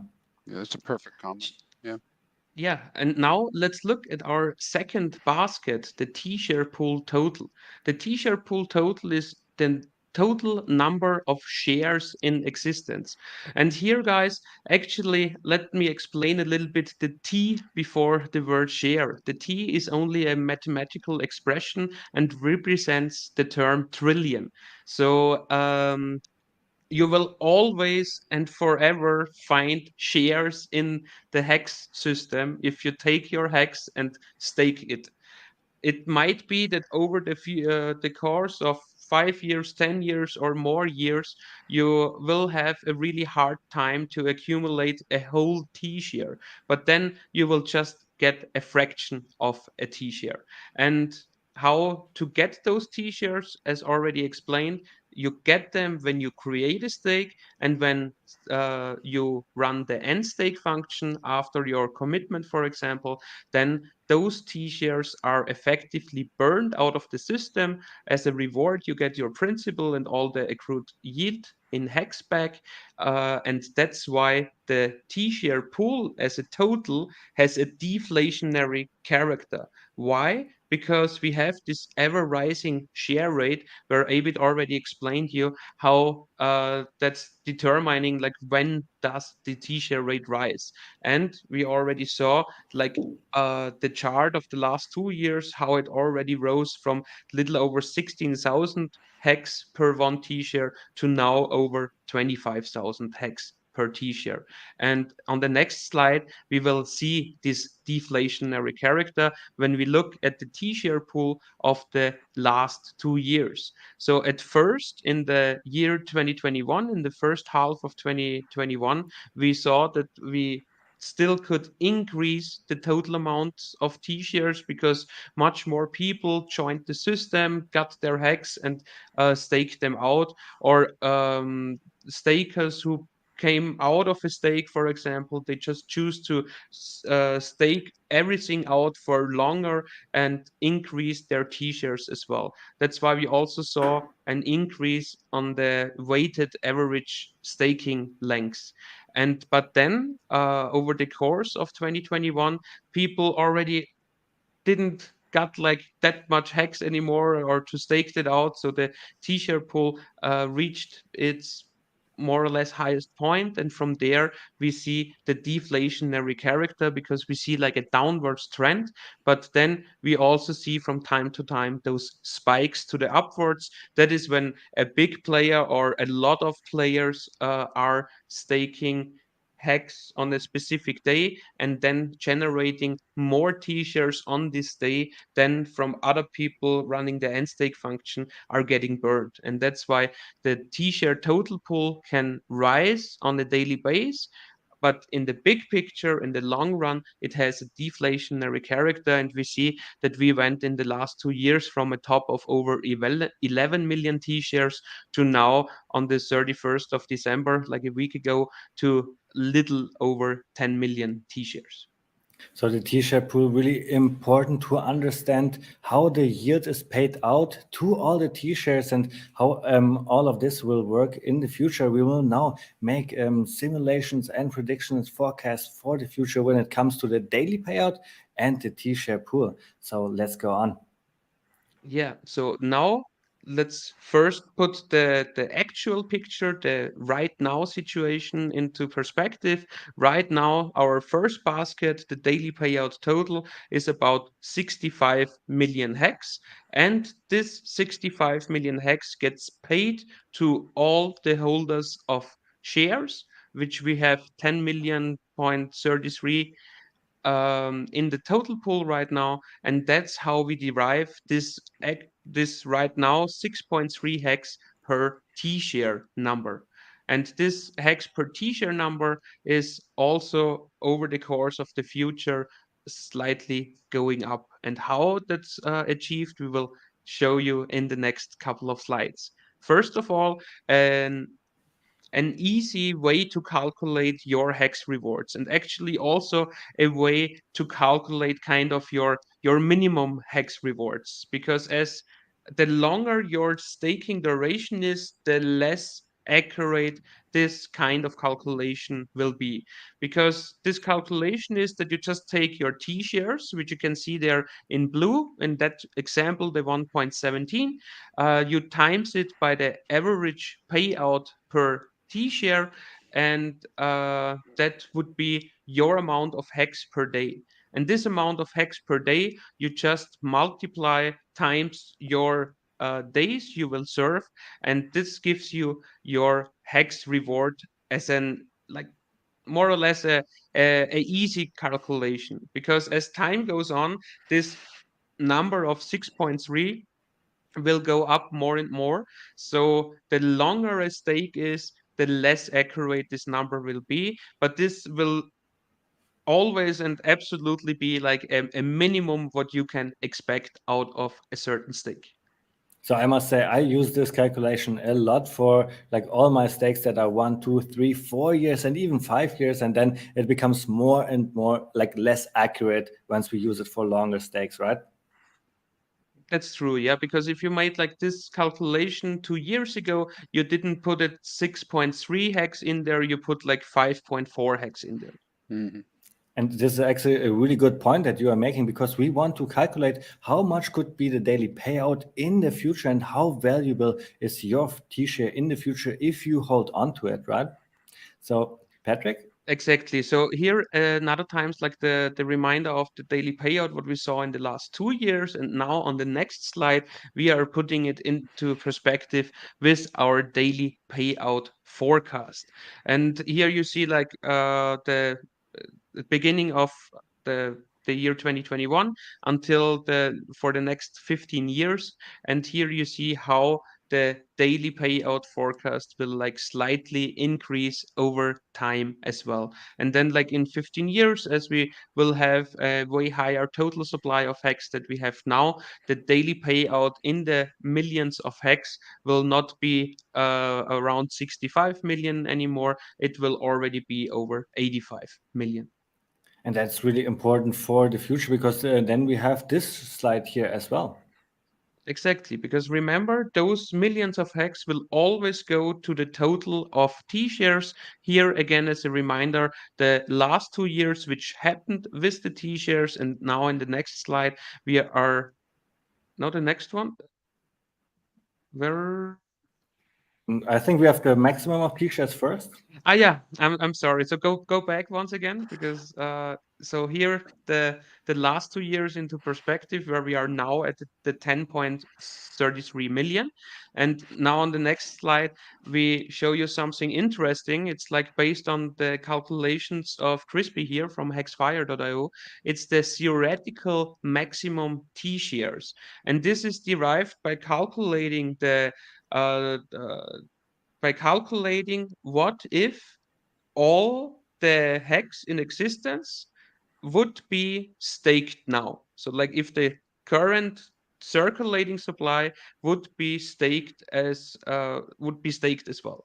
And that's where you see that this chart starts nearly at 120 million T shares, and as of right now the ceiling would be still about 80 million.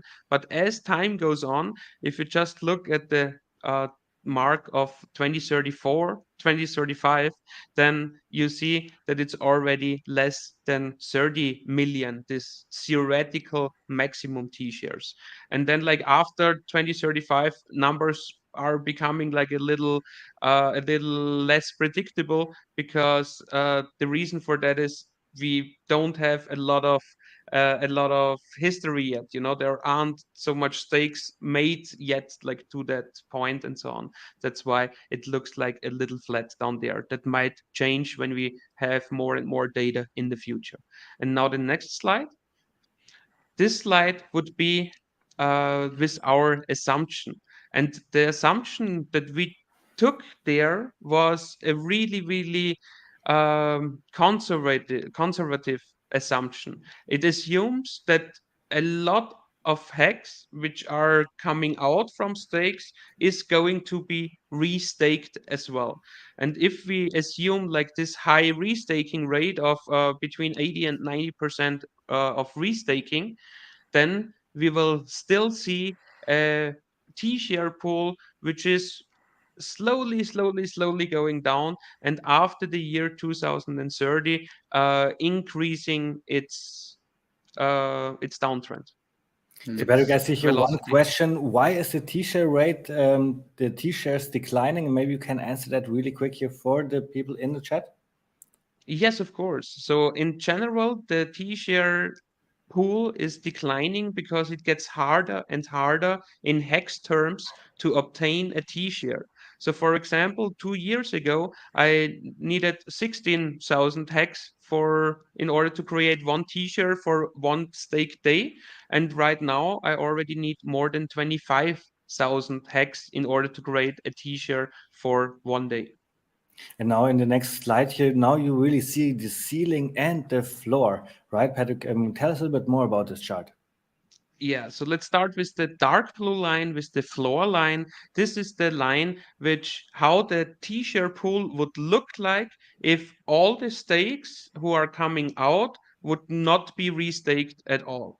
And then we have the orange line where we put it in our assumption with a really high restaking rate,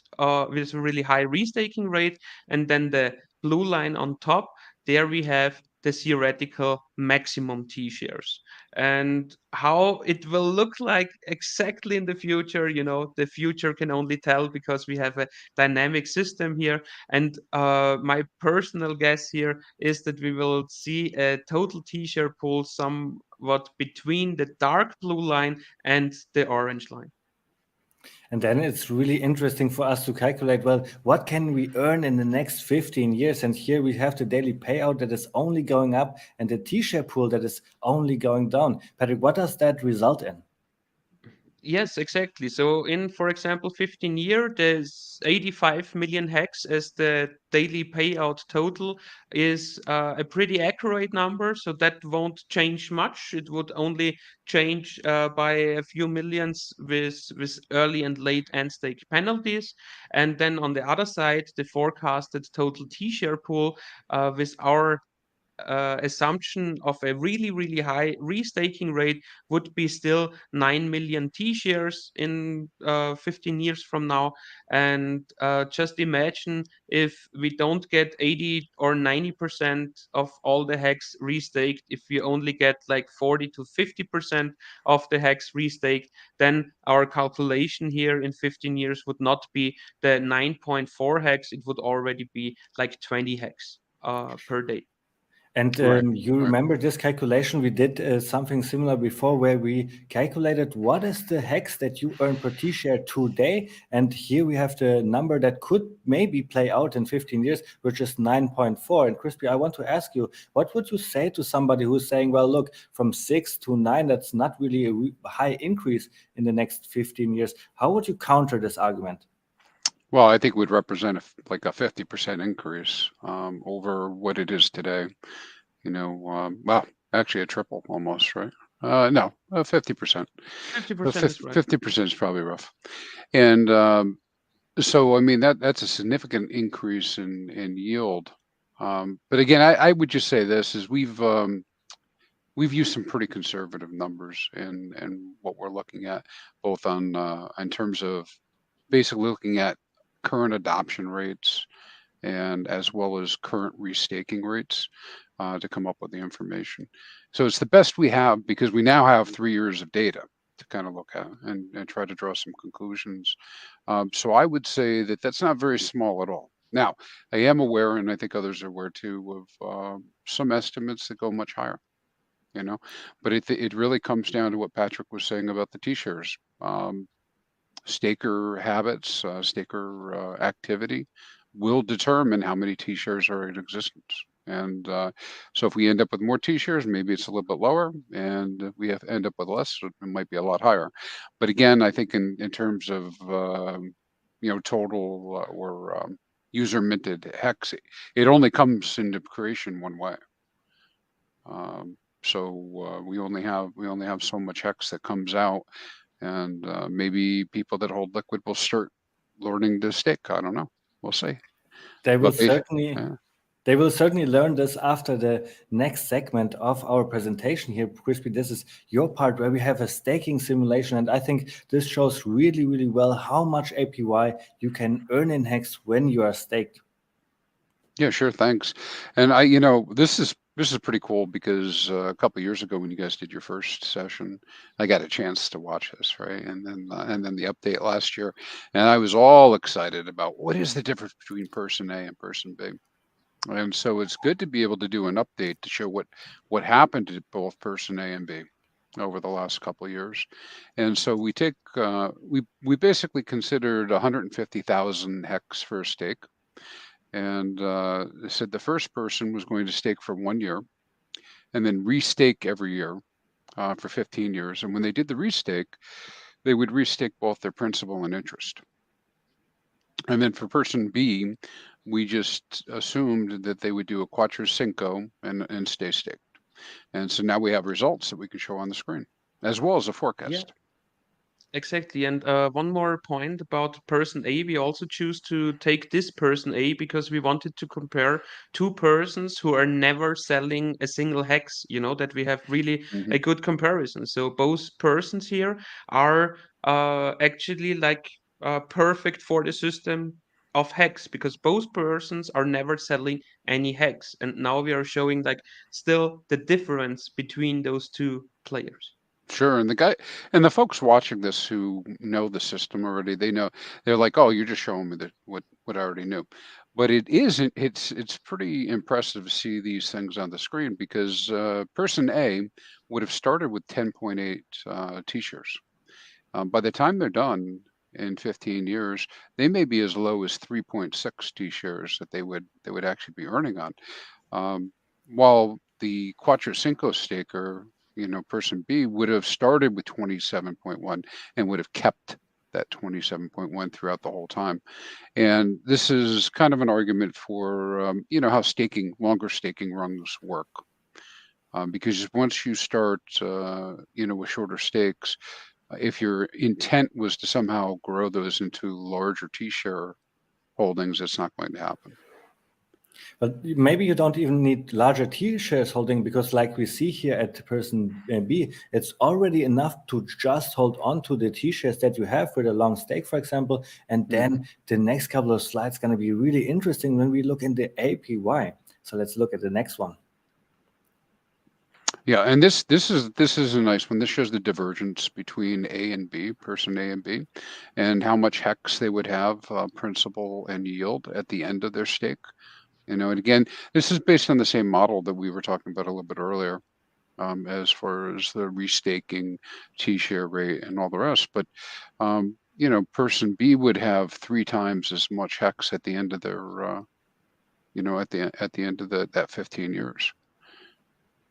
And that's again assuming never sell, right? Always restaking. And again, always restaking, never sold a single hex. So that's like a pretty significant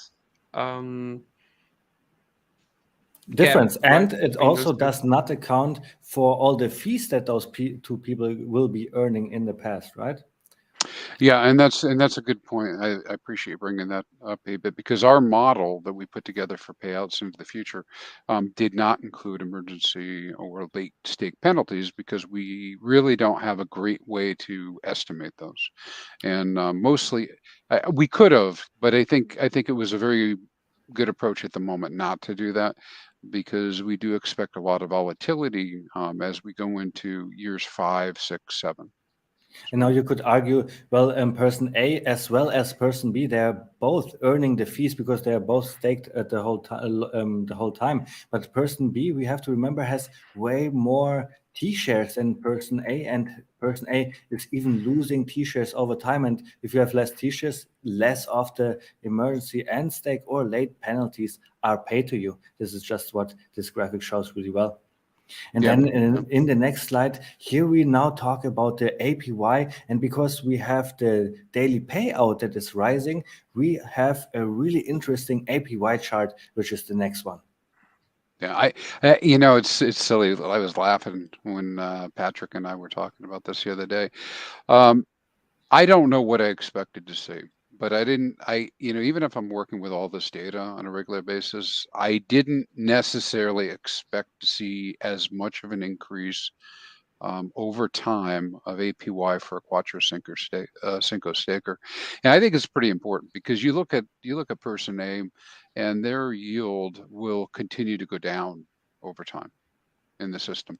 But because the Quattro Cinco staker is out as long as they are at the 15.2 years, what they're able to do is continually increase the APY over time. It might, maybe some other people will feel the same way. It wasn't intuitive to me that would be the case, that the Quattro Cinco staker would see that, but it does make sense. And maybe the difference so much is I didn't necessarily think a short staker would lose as much. Maybe that's really the way to say it. And Patrick, we have And talked about this yeah, phenomenon a lot, right? So I want to ask you about your opinion about that. So we not necessarily have so much person A's in our hex system, but what we have actually in our hex system is that we have a lot of hex which are staked on a really short time frame, like in a 55-day average, for example. And we're talking about a few billion of hex principal there, and they will lose way more than the yellow line there, because, for example, they are using more or less the hex system for keeping their principal and then like live off this short-term yield. But over time, they will get less and less and less yield with this strategy of just short-term staking. That's why laddering their hex or even putting them as long as you can is way more efficient than compounding or short-term staking. And this staking simulation, you already know it from the last 2 years. We have done this same simulation. And today we want to introduce a third person for our next staking simulation, because this really shows how important it is to stake early in Hex. Yeah. And so the third one is person C. So I thought that was a good addition, right? So we have the staking simulation for person C, where they started to stake this year, and so we don't have historic data. And I guess we probably should have highlighted that a little bit further. When we were looking at A and B, we were actually looking in the beginning of that chart is actual data. If they had simulated data for having staked those first 2 years. So we started out person C at 150,000 hex for Quattro Cinco as of this year, the beginning of this year, January 1st, 23. And you'll see that as we get over to it, we'll see what their T-share count looks like. Now unexpectedly, right, the cost per T-share, and I think you did have it on the screen there previously, was about 16,000 hex. 16,595 per T-share back in 2020. And so now we're at 25,000. So you have much less T-shares, 10 less. So just those 2 years, of delay, person C only gets 17.7 T-shares versus the 27.1. And this is a big difference, right? Because the T-shares are what are paying you the hex, and you want to have as many T-shares as possible. So I cannot imagine the person C just, not staking for a long time and then probably thinks, well, I better start staking, because this is what I'm seeing here in the chat right now. Yeah. This is like a 33% lower amount of T-shares. I didn't calculate on a calculator, but it's roughly something in that area. And I think what it underscores repeatedly when we talk about stakers and hex is that a staking ladder makes a lot of sense in terms of trying to ensure that you have availability of hex at some future date, rather than trying to do exceptionally short stakes. Yes, 100%. And I think this chart also really interesting here, Crispy. What do we see? Yeah, and this goes right back to that APY chart we were looking at. Now we've added person C, and you can also see that it's not too late for person C to come in, begin to get some really great yield percentage. I mean, it's just a little bit below 30%, but that over time, even today, a Quattro Cinco staker will begin to build their yield over time. And perhaps in 15 years, they'll be closer to 40% or 38% on their specific stake. Well, this shows that the APY in Hex changes. It is a dynamic system. We see the daily payout rising and rising, the T-share pool going down, and this results in a higher APY over time. And Patrick, now I think we are at the point where we will talk about dynamic system and how it is a self-balancing system that we have in Hex. Maybe we can go into this topic a little bit. How is Hex a self-balancing system, and what happens if more people come in or less people participate? You were talking about I thought like Crispy will explain that part as well, because I can take he a shot. can do that so nicely as a native speaker as well. Yeah. Well, you'll add your 2 cents, I'm sure. Well, I think when we talk about it being a dynamic system, and again, a lot of what you've already talked about, Ava, it is included in this, right? But the staking behavior that we do, that by operating the contract ourselves, right? The more hex that gets staked, the greater the number of T shares. The more T shares that share the payout, so therefore your APY might go down, and the same thing could be the other way around. If we end up with less stakers or less hex staked, you have less T shares and the APY will go up. And so in that way, it's self-correcting, but at the same time, it's not just about the number of stakers or the number of T shares staked. You also have that T share rate. And because the T-share rate is always pushing the system forward, when we're interacting in this way, what it does is it kind of it acts as a great distribution of hex over time, and even yield, if you want to think of it that way. Because even person B who is in here, when they get to the end of their stake, they're no longer protected. All right, they're going to have to restake, and the restake will be at whatever the rates are at that time. And so when you look at all these hundreds and thousands of stakes that are going through every year, I think it's something like 300-400 a day. Maybe it's a little bit more on some days. I mean, all of those are being affected by these forces. And so when we have again, staking behaviors will affect all of us. So how did I do, Patrick? And then obviously we have the conclusion out of our staking simulation that if you're not staking in Hex, or if you're not staking long-term in Hex, you're losing out on a lot of T-shares, and then this will result in your Hex being diluted by all the other Hex that the other people are earning, right? And this is really one exactly. of the... Yeah, just think about like just having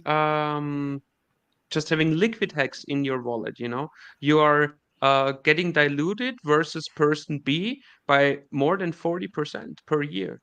Yeah. And now I see that we have to wrap it up a little bit, Patrick. Here we see the APY, and it is moving. And here in the next chart, we have a explanation why it is moving. Where does the 38% come from that we see so often advertised about Hex? Yeah, I think that's another good one to talk about. We talk about the 38%, and I know it rubs some people the wrong way, but when we're talking about the 38% or the 36.4 as is today, it's the average APY of all open stakes. It's the average APY of all open stakes. So that's where that's coming from. And then you see here, if all the Hex that is available is staked, then the staked class would only earn 3.69% of yield. And if only 1% is staked, then the APY would be 3.69. And right now I'm seeing here there's the word inflation. 396. 369, right? I'm sorry for this, but I'm seeing here right now the word inflation, and we are using the word yield. And in Hex, this is pretty much the same, because the inflation that is produced by the smart contract is paid out as yield to the staker class. And here you see the newest number that we have for the average staker is 36.4% of yield when you stake for the average staking duration, which is right now, I think 6.5. But anyways, this is also a number that we want to get into, because this is one of Richard Hart's favorite number in the Hex ecosystem. Right now we see it as 6.52. And here at the end, Patrick, we see a little dip down. What happened there? So the little dip down was just a recent event where one of the biggest player in Hex staked over 2 billion of Hex for a short amount of time. But I mean, some blockchain analysts say that he just did it because there is like another stake ending on this date, and assuming that it will just be like compounded and then staked out for a longer time frame. But as you can see, so the average staking duration is always determined by the dynamic system of the staker class, and it is increasing if the staker class is putting their hex for more than 6.5 years, and it is decreasing if they're putting it for less than the 6.5 years. The only reason what wasn't like that correct in my saying right now is that it is a weighted average. So it also depends like how much volume, how much hex it is staked for 5555 or like just for a few months. Really important that you brought that up, Patrick, because it is the reason why Richard Hart loves this number so much. It is a weighted average duration. So we need a lot of 5555 stakes with a lot of volume to get the number at this average staking duration up. And it has been going up the last 3 years. You see that here in the chart really beautifully. The third part of our final segment here is the minted user yield. We have talked about this number in the past couple of years, and you see that the inflation that we have in Hex is actually delayed because it is only coming out when somebody ends a stake. So we call it delayed yield. In 2021, this minted user yield has been 1.48. And look at this, 2022, we are down at 1.29 because the average staking duration is getting longer and longer. I think this is the main reason why the minted user yield is going down like this, right? And what I have to say for this is that if the people are still remembering our presentation from last year I don't remember where or how, but we put it in like a little error in this calculation. So thanks to Crispy and Hexfire, we were able to calculate like the real and perfect number for that, because last year we showed like 1.05% of user minted yield of 2021. We had a calculation error in there. It was 1.48, and because of the average weighted duration going up, we have even less user minted yield in 2022 of 1.29%. So the actual minted user yield is way lower than the 3.69% of the total inflation of the Hex smart contract itself. Right, and yeah. I remember Richard Hart talking about this number just a couple of weeks ago, and I bet he will be excited to know that for this year, 2022, it's only 1.29. I think this is really bullish for our ecosystem. And now the last part, we want to talk about the key takeaways. And for me, this is really that code is law in Hex, and you have to respect it. You have to make sure you understand all the staking rules and what comes with it, because we have the truth engine. And if you're not honest to the code, if you're telling everybody in the X ecosystem that you're staking for that long, and then you're actually lying, you will be penalized by the truth engine, right? And then another takeaway was our staking simulation, where we saw if somebody is not staking long term, but maybe is just restaking every year, or maybe doesn't even have any stakes at all, you get diluted by the T-share system a lot. And I think this is driving the decentralization of Hex, because we are seeing that 90% of Hex is not being staked and getting diluted. And this is why the staker class is earning such a high yield right now. And then the last takeaway is that T-shares are scarce. I love to say that we have less T-shares than there will ever be Bitcoin in the world. I think that's pretty cool. It's, I think, 10.3 million right now, and there will never be way more than that. So T-shares are scarce. Get them early, get them big. I think this is exactly what you want to do. Are there any key takeaways for you guys that you learned? And now, Crispy, that you were talking about that you're doing those numbers all the time, but this time you were surprised by some of those metrics. Yeah, I think I was. I think your key takeaways are are the ones that I think of. In particular, right, this is an immutable contract on the Ethereum chain, and each of us can go verify this information. May take you a little bit of time depending on the tool set that you have available, but all of us can go to the contract. All of you can push the query global info button. All of you can see the numbers and pull that information. And so I think that's that's kind of a cap on this information as far as code is law. I mean, this isn't us trying to make it up. Yes, we're interpreting maybe what people might do, but the numbers are the numbers.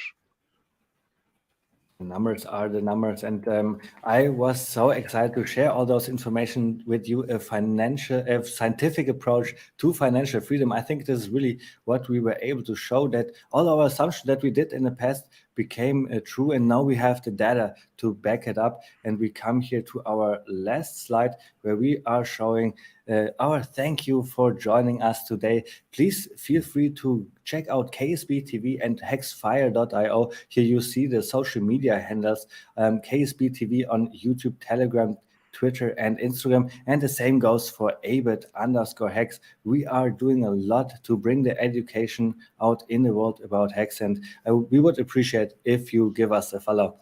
Thank you, everybody, for having us. Yeah, thank Exactly. you guys.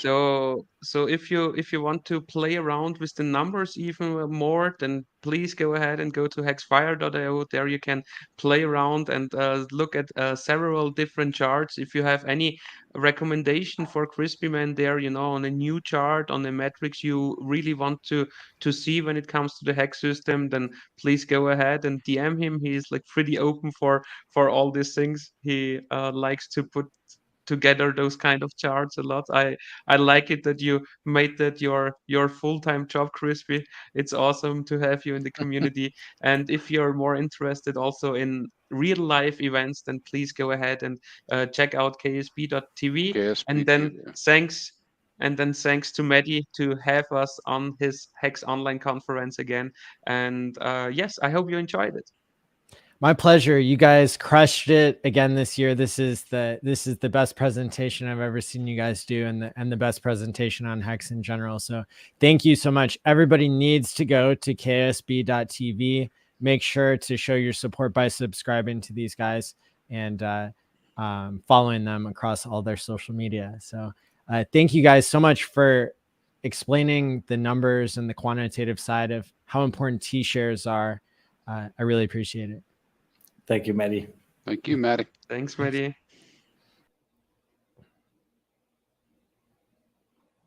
All right.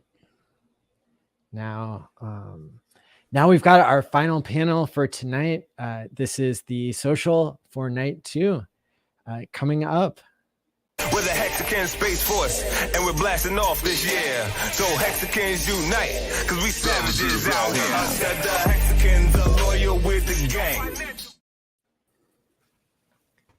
What's up? What's up? Hey. Welcome, everyone. Hey, everybody. What's up, guys? Yo. So I'm really excited to have you all on the panel tonight, of course. And as we did last night, as I shift you around on screen to make it so that everybody's kind of looking the same way, or at least towards each other, we're going to go around the room, and I'm going to ask you what you're known for in the Hex community, starting with DJ Cryptomatic. Hello, Maddie. Thanks for having me. Hey, it's only 530 people watching live, so no reason to get nervous or anything. So I go by the name DJ Cryptomatic. That's the American pronunciation. The UK, the British, they call it DJ Cryptomatic with a hard T, and the Germans say Cryptomatic, which sounds more like a washing machine product. So I go with the American pronunciation. And yeah, I'm a streamer on Discord Syndicate now for almost 1.5 years now. I'm sitting in with the Wake Up Hex crew every Tuesday, and starting a new show actually next week, Thursdays, together with Papa Burner, who you guys have seen earlier on the conference. But what I'm really known for is, known for in the community is my DJing sets. So I DJed live at the Hex 2-year anniversary in London last year, where Richard was present. did the pre-party and the after party, and then also this year in March, where Maddie held his second in-person conference in Vegas. I was DJing the Nagabo Mansion Party towards the end, and I have my DJ live mix shows on Twitch. I'm shamelessly plugging my link down here, which you can see. And if do I have a minute to just explain real quick what it is that I'm doing there, or do you want to go first around the room, because this is about outbound messaging to other communities? Why don't you break it down for us real quick here? Okay, real quick. So when Hex launched, which was in December 2019, and only 3-4 months later, the whole world plunged into this what is called the pandemic. All the businesses were shut down, and most people were like kind of confined to their home, not able to socialize anymore, businesses closed, etc. With that, also for the artist community, and DJing is considered an art form. All of the grounds, the basis for their business, the DJs around the world, their means were shut down. So all the clubs were closed, no more festivals were happening. So all the DJs kind of found a new avenue online to still be in touch with their following and their fan base. So all these big name artists really made their move over to Twitch and started live streaming. And all of a sudden you could hear like your favorite DJ spin a 6-hour set on Twitch on a Sunday afternoon, which before that never really happened, and it's for free. Everybody can just tap the link and you're on the stream. And you hosted the Hex Christmas party again, and that's another example of where the entire Hex community came together, and you even sacrificed your social media account by messaging too many people, and you got kicked off as a bot. I did. So I just want to tell everybody needs to go follow you to get your account back up to where it should be, because that was a pretty selfless thing that you did there, and I want to thank you for that. So where can people follow you where you got deleted? Yeah, put in the chat. It's at DJ Cryptomatic, no underscores, nothing, just the word at DJ Cryptomatic on Twitter. That's my new Twitter situation. And so I made we really had around the big payday then Johnny Chaos, who you guys have seen yesterday. He gave that call out to everybody in the community, which still stands today. Like, if you have a hobby, you should start streaming about it and find a way to intermix the Hex brand and the Hex that's what you system with that. And so I looked around my room and I said, hey, I have all this DJ gear here and all these records, and I've seen all these other DJs on Twitch. I was like, yeah, I can, although that's not my main job anymore. I'm now like a general manager, run a mid-sized company with 50 employees. But my DJ career, that's like 15 years back, but I still got it, and I still have all the equipment and the records. Then I said to myself, hey, let's try and make this work and see if I can also do a DJ sets on Twitch and find a way to market Hex with that. So that is really what I'm doing. I'm trying to that's really inspirational. Yeah, thank you very much for doing that. Other communities, to music fans on Twitch who have nothing to do with cryptocurrency at all. So my show on Twitch is not really for the Hexicans, even though I need the Hexicans to show up every now and then, because it's all a numbers game on Twitch. And if you have that base following and the Hexicans provide that and really push the show up there. But we're gonna keep going around the room here, so everybody. The game is to reach other audiences. Right on. With Finbear, what it is that I'm doing. Why don't you say briefly what you're known for in the Hex community? Well, I guess I'm best known for being an admin on most of almost all the Hex chats. That's a tough like job. the universal admin. Yeah, well, I don't know why it is, but I always get the the hot girls when they post the links in the chat. Somehow I get it like half a second before everybody else. I don't know why that is. So it looks like I'm faster than light, because once it pops up like deleted by me, which I'm really happy about. Those links go I'm to the gonna people say who are that, subscribed and to them first. yeah, and let's pretend I never clicked the links. And I also stream. Previously, we streamed every Tuesday, but now we stream every Wednesday. I think it's 12 o'clock. Your is it like a mountain time in Texas? We stream on the Hex Foodies channel where we talk about permaculture and regenerative agriculture and stuff like that. So Very so cool. mostly, if somebody's heard me speak, it's about how to make a big pile of compost work. That's probably what I'm known best for. Yeah. And we raise your also have hand a if stream in Finnish. raise your Finnish hand if you're in Economic Europe Forum. and this is the We middle of the night stream and I every now picked and then. like the worst possible time. This is ungodly hours for us. I'm so over sorry. here, but I'm for so you, sorry, we do guys. it. I woke apologize. up.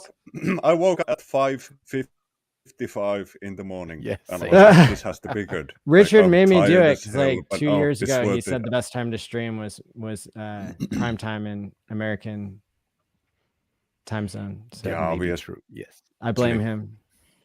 I'll do it Thanks, once for the team. Well, yeah, I really do feel bad, and I appreciate you guys being here in the middle of the night for you. It's very commendable. And now, Crispy Man, what are you known for? Power T-shirts panel. My love of pizza, right? That's a reference to Finbear, right? And the hexagon pizza. Oh yeah, Pizza Fridays is a thing that I'm known for. Yeah. I would say that I'm known for proving how the contract works. It already does it. I just go through the process of trying to verify that it actually does it. But hexfire.io. That'd be it. It checks out. Gen Hex, what are you known for? Hey, what's up? Oh, you know what?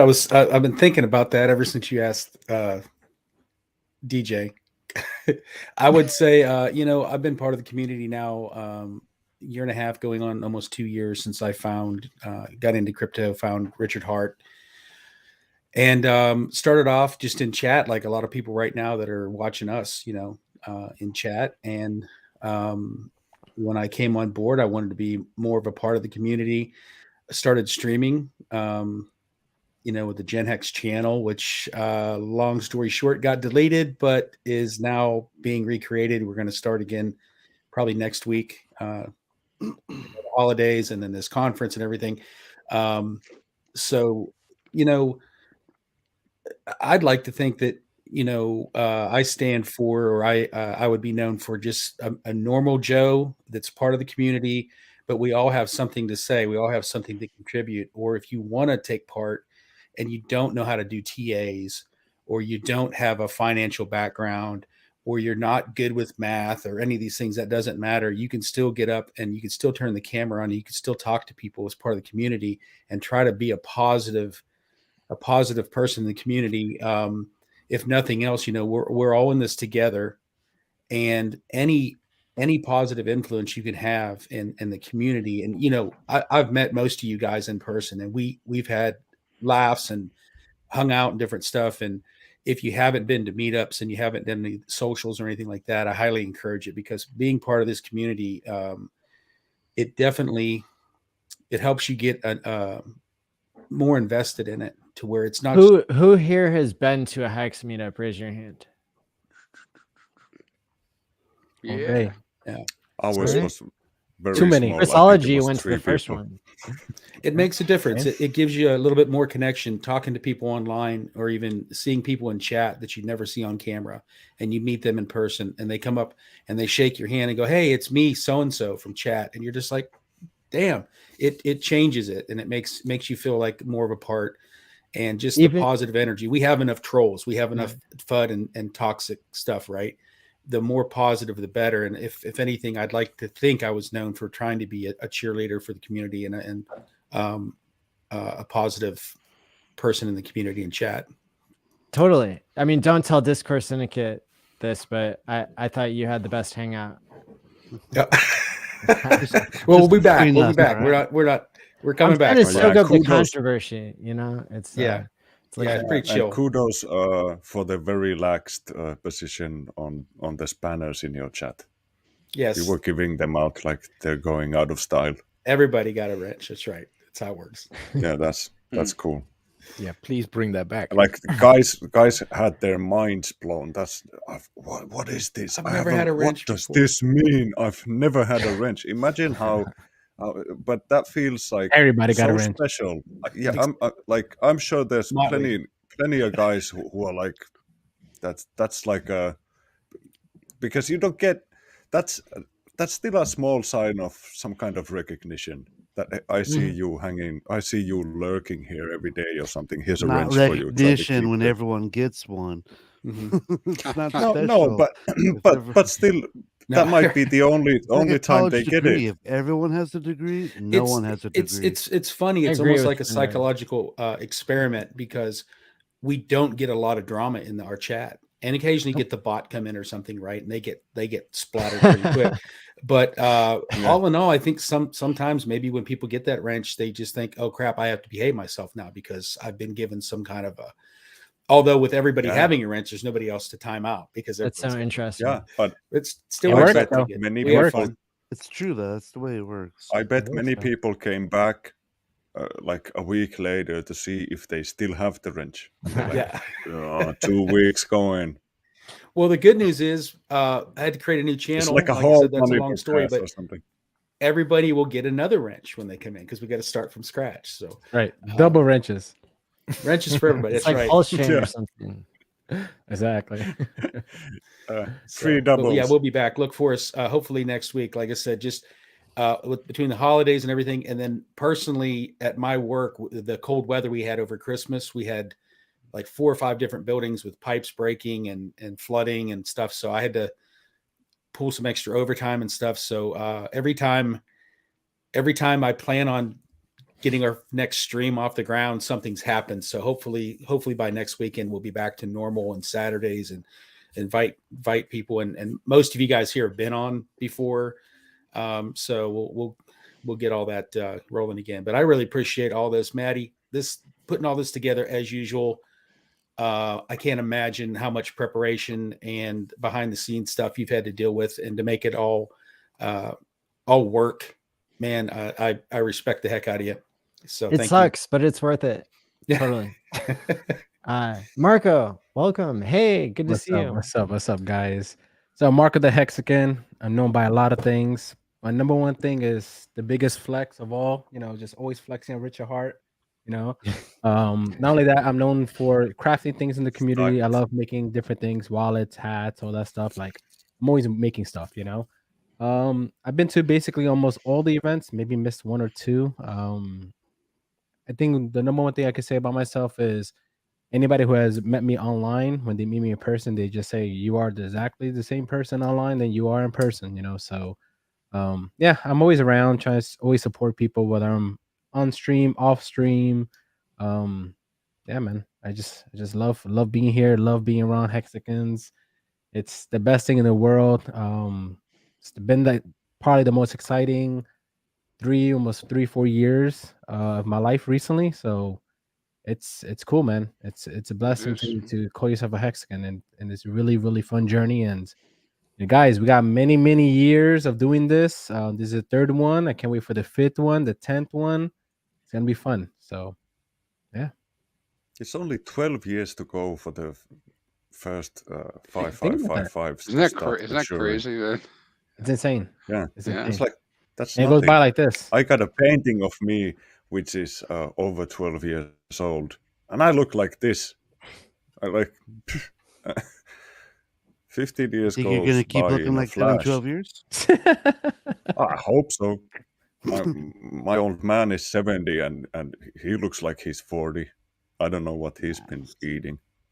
And hey, really quick. So That's I did hit up Maddie earlier, and I was like, I want to do something for the conference some type of way. So what I'm gonna do is like see this type of hat, right? This is pure leather made by my hands with my laser, with my hands. I sold it, all that stuff is Velcro. It comes right off. Something like this. I'm gonna be giving away 5 hats to 5 random winners. I think the date we will select the winners will be the last day of the conference, right? I think Tomorrow. it'll be tonight. You want to do it tonight? Just easier, yeah. Oh, Not too whatever, much going on. whatever you want to do, yeah. So that's Yeah. even better, right? So yeah, so basically the winners basically, if your name gets selected, you hit me up, I ship it to you, whatever way you want me to ship it to you, that's up to you. Shipping, handling, all that is paid for me. Don't worry about it. And then you get to choose the different color hats, etc., that you wanna select and stuff like that. So it's gonna be it's gonna be cool, man. And like I said, this is from me. No drop shipping, none of that stuff. Like this is I make this right here. So it's cool. You'll love it. Yeah. So let's do. If you want to be entered into that, you have to do hashtag Twitter and then space, and then your Twitter handle, which might be different than your display name, but it's going to be up to Marco if he can find you and message you and find out where to get the stuff sent to. So if you want to win a hat from Marco, you need to type in the chat hashtag Twitter space and then whatever your @Twitter handle is. It looks like one person has already successfully entered, so it looks like Yeah, there's one person there. Phraseology going by the numbers. They're 100% of the participants at the moment. Right now, Bristology is winning all 5 hats. So, Maddie, real quick. I So, want a hat. how does it? So, when they do that, right? Is there a program you use to randomly select the names? Is that how it works? Yeah, and I can share the screen so that Awesome, everybody cool. sees that I'm not cheating like RG3 did when Ski Cat was giving away 1 million hats. Just kidding. True. Just kidding.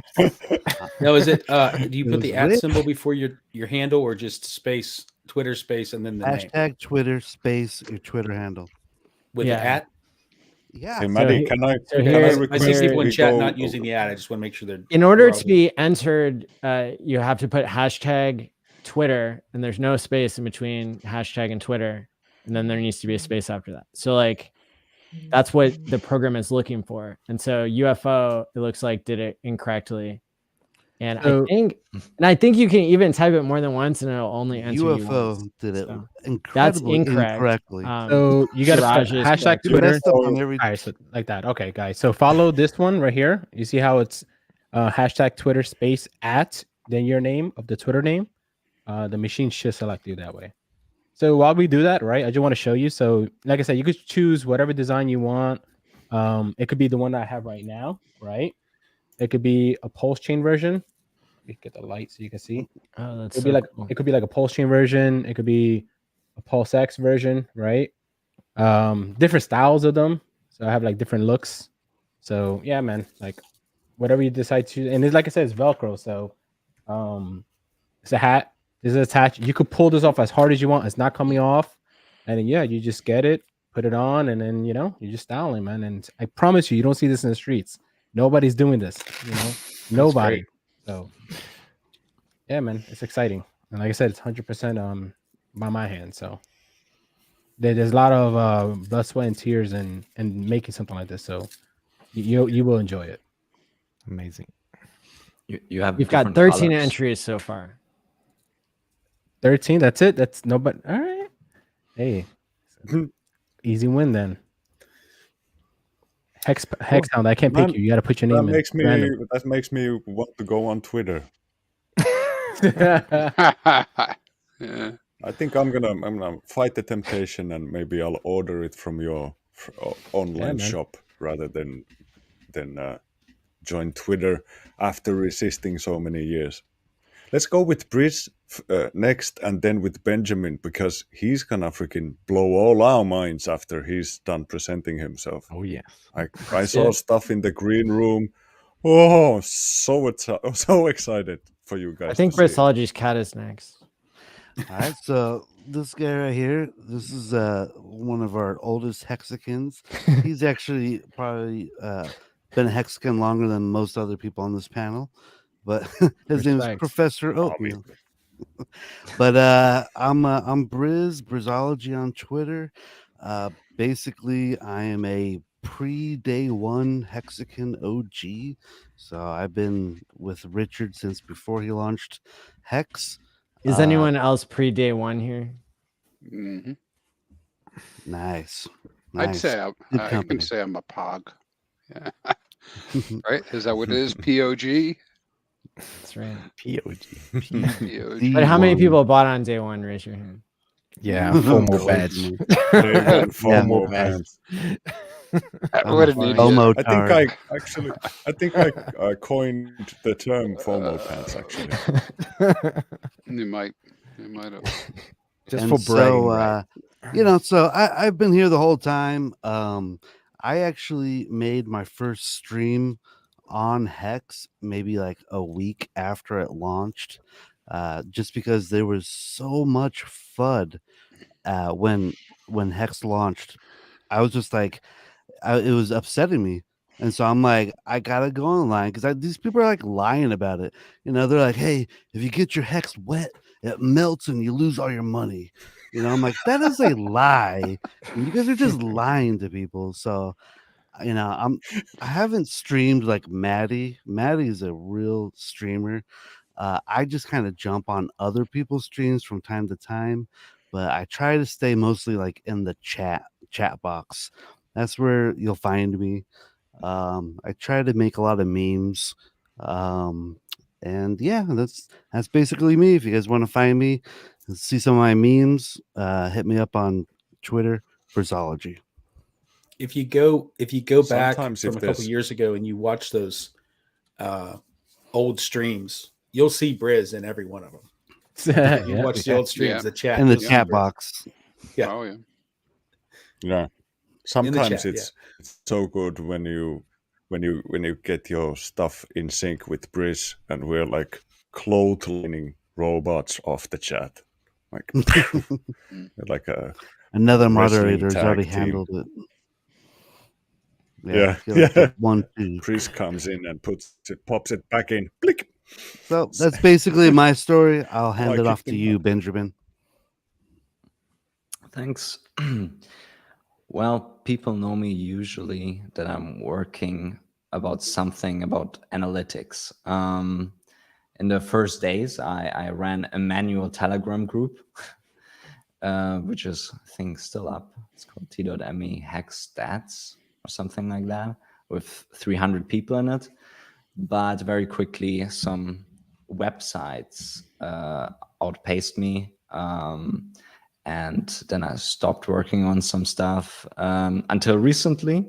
For the last year, I worked on some open source code, which is called Hexbase, and Hexbase is a data pipeline, and it grabs like Hex smart contract data from the Ethereum blockchain, from an Ethereum node, and puts it into a database and is restructured. So people know me from that online. And yeah, of course, I didn't come empty-handed. I built some new stuff since the announcement in December. I built some graphs, which I was showing off backstage. That's why Finbar is so excited. Nice. And yeah, I have these new charts, and I think they have never been seen before, or Hex data has never been badass, seen before like that. badass chart. Thanks, Marco. So whenever you guys want to have a look into that, can do that. Let's do it. Yeah. This shit is Let's dope. do it right away. All right. Sure. I mean, everybody's excited, and I have no idea. So Gold Key has spoken. All right. Yeah, Maddie can't handle the not knowing. I knew it was the best way to go. That's right. Yeah, this shit's crazy, man. Let's watch it right now. We have I want to know. we have 17 entries so far. for Come the on, 5 guys. hats that Marco's given Can away. I enter with my Telegram nick, because I don't have a What's up, Marco? what do you call it, a Twitter account. Whatever works, man. Whatever you could do. There you go. Gold Key says, show the charts. So does Toby Wan. We better show it. Want to see it? Let's go. Wow, look at this. Pretty, man. It's pretty, man. What do we have here? What do we have here? Well, I was currently pretty interested in just the activity of Hex transactions, Hex interactions. I wanted to see if it looks good. In the bear market, we're on the bear market. We want to just see if the system behaves like we wanted, and that people are participating. So that's why I looked into. The two top ones are just in general to see the supply. I think I've never seen the supply depicted like that, where you can see locked and circulating supply on top of each other. Oh, nice. Where the orange is the locked one and the green is the circulating. Yeah, it just reminds you of how it basically developed. You see it at the beginning was kind of almost staked 90% of the supply. You can see big payday pretty much shooting up. And yeah, since then it's the locked supply is increasing a little bit, I think, but it still stays at around that 10%. Then on the left side, we have this pie chart, which is about smart contract interactions, which is the Hex smart contract interactions. In total, we have 3,500,000 transactions. It's kind of Hex transactions, either directly made with the Hex contract or indirectly, where another contract invokes like an event or a function in Hex. Like if you're swapping, for example. And you can see that the most popular feature of Hex is actually starting a stake. That's pretty nice to see, with 680,000 starting stakes, then transferring on the second place with 11%, then 10% Uniswap v3, and then actually as a next with 8% is MetaMask swap feature, which I think I posted on Twitter. Whoa. And I told people, hey, maybe stop using MetaMask. Listen, you get that's all me. It's all my 320,000 addresses. I'm setting myself up for the airdrop of all airdrops because I want to beat the God whale at accumulating Hex, and there's only one way to do it. I'm pretty sure half of those are Motley Investor. And Motley, yeah, the other half's Motley. the king there. Yeah, we're competing head to head. You guys. I guess if you want the airdrop. It's true. It's very true. If you're doing a large transaction, for me, it's if I'm doing a swap for more than $500 or $1,000 worth of Hex, then I'm going to go do it on matcha.xyz so I don't eat a 0.87% fee. However, if I'm doing like a nice little DCA of like less than $500, then, or like, let's say I'm doing, maybe I'm dollar cost averaging out a Hedron or like selling my drip off that, then I will actually use the MetaMask swap router because I don't care if MetaMask gets an extra $1 out of the transaction if it possibly qualifies me for an airdrop. So that's my strategy. I always want to save for a coffee, but there you go. Then we can see stake ends coming, really pretty popular. Uniswap v2, of course.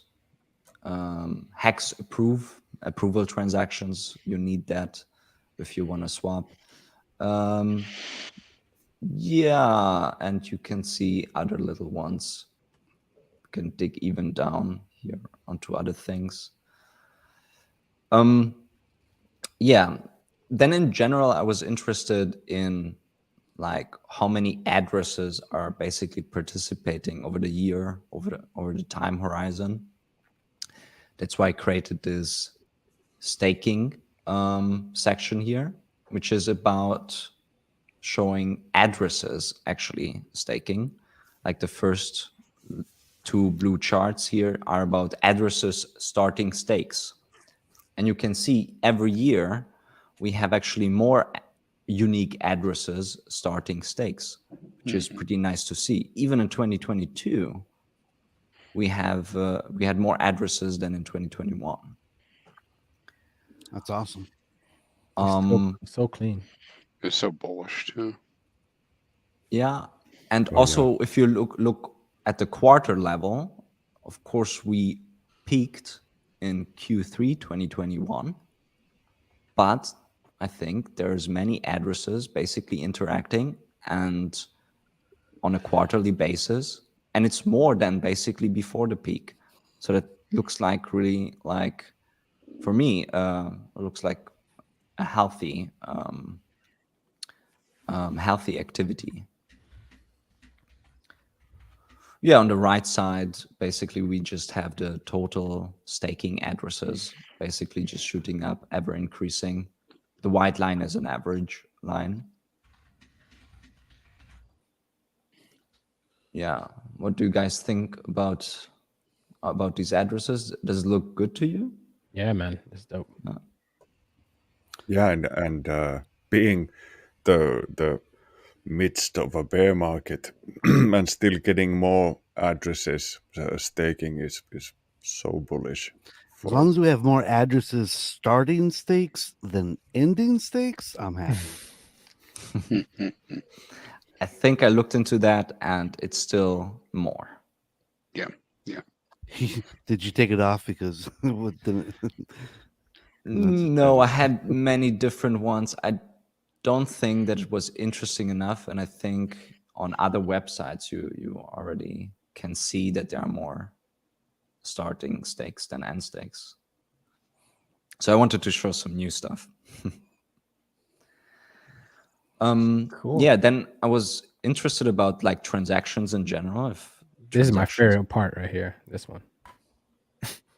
These 3 transactions, or the one below? No, the one below. But go ahead, yeah. continue.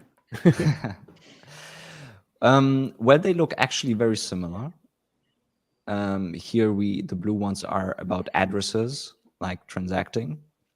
Here we can see that there are less addresses actually transacting in 2022 than in 2021, but they're almost on the same level. Much more than in 2020, which is 66K addresses, and here we have like 160K and 170K. And yeah, that for me looks also very healthy. In December, we had 240,000 Hex transactions. Yeah, in the last quarters, even 300. It's great to see that there's a lot of things happening. And now to also my favorite charts, actually. All right. Are these Beautiful. two. Yeah, this shit is dope. What's going on here? What's going on here? This is activity. So what is activity? Activity is either like if you invoke a function with Hex, like starting a stake, approving your Hex to be spent, any other function, or if you interact with another contract, like Uniswap v3 swap would be also a different activity. And on the right side, you can see all the individual activities. And on the left side, you can see a main activity where I grouped all of these smaller activities into 5 main activities. And yeah, as you can see, swapping is really popular. That is the most activity currently. It's 42% of all the activity. And staking is the second popular activity, which is 32% of all That's the crazy. transactions. That's dope. And as you can see, the staking activity, even from the beginning up until now, is always somewhat 32%. It's kind of very similar. So the activity never changed. That's really great to see. I find that very healthy. And the swapping activity also only increased because you had actually an adoption activity, which is all about the adoption amplifier and claiming your hacks when you had Bitcoin. This is all under the adoption. This is like clean data. This is what's beautiful about it. It's clean. Yeah. The thing is, you can even go into detail and come up to this upper aggregated one as well. If you use something like Hexbase, I'm pretty sure Crispy also has his ways of aggregating data. And yeah, there's actually another section of others, which is always something like below 10%. It's mostly around 6%. There you have basically when you use your hacks with some other contract, there were all sorts of games or other experiments made on top of hacks. So they kind of go into this other section. Yeah. And yeah, and the blue one is just a kind of, I called it administer, which is about basically if you transfer hacks from one account to another and it's not related to swapping or not related to any other activity, or if you approving your hacks to be spent by another contract, that goes into administer. So this is kind of like things that you need to do. They're around 15%, 13%. Yeah, Hey, Matt, the way I see these two charts, the way I was saying in the green room, is like the left chart is like the vein, right, of the body, and the one on the right is when you look inside the vein, you see everything: the red blood cells, the white blood cells, the germs, you see, bacteria, everything, So it's like you're going super detail of every transaction that's ever happened in Hex, and it tells you like approved, failed, transferred. Like this is cool, man. This is like pure data. Like so cool. I'm happy you like it. Yeah, dude. Yeah, the right one looks like an artwork. Almost. Yeah, right. Picasso. It's pretty dope. Question: When you click on add 28 more, you could add a say if somebody emergency end stakes. Can we make a graph of that so we can see how many people have done it recently? Or well, we could do something like that. Yeah, I mean, in this chart you only see people end staking, but I could basically distinguish between emergency end staking. That'd be cool to see. Staking. Yeah, that is a good one. Yep. Which one is the end staking here? Yeah, this green one is the kind of end staking. There are people in chat asking Benjamin if you have a Twitter. There's a lot of people wanting to follow you. Yeah, I have a Twitter. It's called Ben Sierra Pro. That's my kind of Twitter name. Yeah, I'm also started a little Telegram group where I'm posting updates drop the link. Yeah. That's t.me /hackspace data. And the open source code, which is underlying of this, which is only about restructuring data. It's not about the charts. So the charts is a different code. But to basically get the data into a database, which is the underlying thing for these, you can find it on GitHub /Benny's Presence /Hexbase. It's open source. Can you type it in the private chat? Yeah. Yeah, I think I should change my name on GitHub because it's so stupid. Hey Benjamin, yeah, you should send that to Maddie, and then there's two people you should connect to, Goldkey and Dipcatcher. They did tweet recently what they want to do for like Maximus. I think they was trying to do like something like a dashboard, something like that. So that software I think can make their job easier. So that'd be great. It makes the data for us even more easier to understand. So yeah, if you type that stuff in the private chat on Streamlab, then Maddie can Maddie can send it. drop it in the YouTube chat too. Yes, thank you for your work, Ben. And then for the community too. So pleasure. Ben said that basically this is just on his computer. So he was thinking about hosting it and stuff, but yeah, if that's up to the community if they want to. But if anybody wants to maybe donate to help with that cost of maybe running the node or running the server that does this, that'd be cool. But that's up to you guys, So that'd be cool. Yeah, that would be possible. I thought of actually running it, and I have actually many ideas about basically improving, about other charts, about getting data of or derivative projects, something like Maximus, also the Hadron ecosystem. Hadron, Icosa, everything, Icosa. everything. Yeah. Then this would What be about great. shrimp farming? That's a valid use case for Hex, right? What? Oh, it's not. Okay. And then you can see maybe when PHEX comes out, right? You can see the comparison between them, like which side of the network people are more interested in at that moment, eHex or PHEX, and so this is freaking awesome, man. Like this got me excited. I love Like, it. What? It's This is great. cool. I need to build a pulse chain node. And I'm You curious. gotta do 2 nodes. I was gonna ask Benjamin, what was it that caused you to start volunteering? Yeah, man.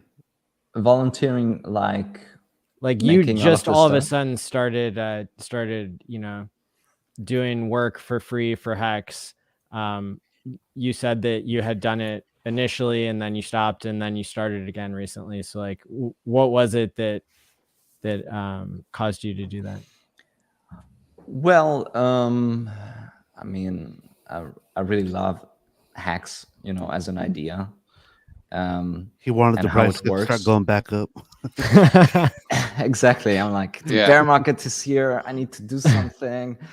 All the friends I onboarded, I need to show them I'm in it. No, it's also just that I love basically everything about blockchain and especially about hacks and I was always trying to find a way of how to contribute to the crypto, which I love, which is Hex and the Hex ecosystem. And at the beginning, I was doing this manual data things. Then I saw other people do that better. So I'm like, okay, I stop with that. Then I actually had a little podcast. It has 1 episode and has Steph on it from the Staker app. And it was his first episode. It's still online. You can listen to it. It's funny. Yeah, but then, you guys came along, you made really nice YouTube channels. And I'm like, all right, okay, these guys are doing really nice things on YouTube, like Maddie and Hexo and Disco Syndicate. So I'm like, okay, I stop with that. I need to focus on other things in my private life anyway. And I come back, if the time is right. And yeah, I always wanted to have this analytics for myself and to dig into data. And I needed the most detailed data for that. So I just developed it and I started 1 year ago. And basically now it's the time where I had more time to actually finish it. And this is also why I just came along. Now, I wouldn't be here if I wouldn't be able to show anything new. I don't like to just come up Right on. and Right on. not have Well, anything. I guess we can go around and you guys can say like, what was it that inspired you to get involved with the community or to keep going through all the FUD and the bear market and everything. Finbear, what's keeping you here? What got you here in the first place? He Is he looks frozen. I'm really happy about the quality. What? No! Come on. We can hear you now. Really? Yeah, we can you hear you even now. hear The me? quality. Go on. Is the quality really bad? Should I speak I extra don't know. Keep slowly talking. to make it even worse? Okay. We can hear you in normal speed.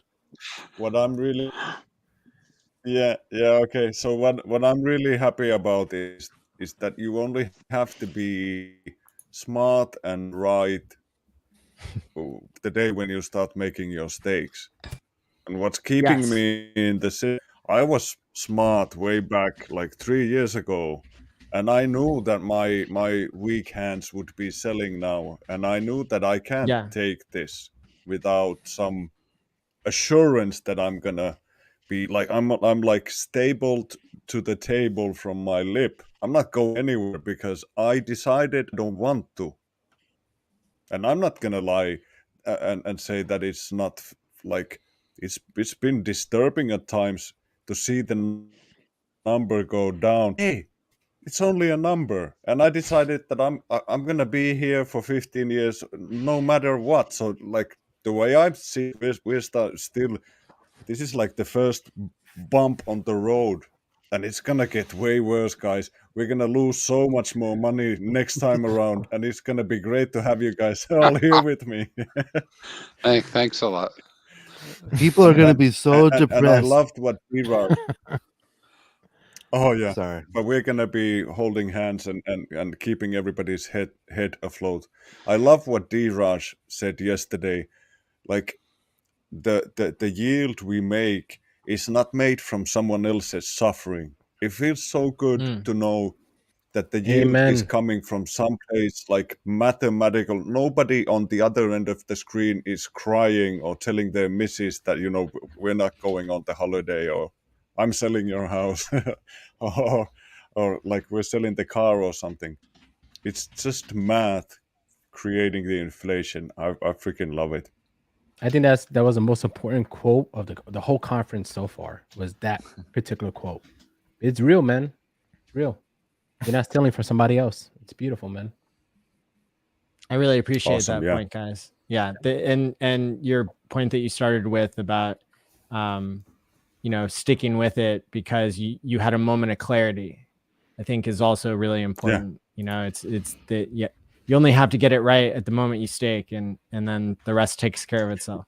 That's the only difference with being an OG and guys who come in now is like the timing aspect, of course, but like we had no knowledge of how it's gonna go, and still we had to decide that we want to see this, how it's gonna turn out for 15 years. We don't want to see for a year how it's gonna go.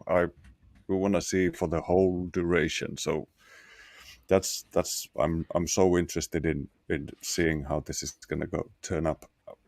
I believe it's gonna be Yeah. wonderful for everybody involved. It's gonna be glorious, guys. It's gonna be glorious. We're all going to bask in Richard's glory.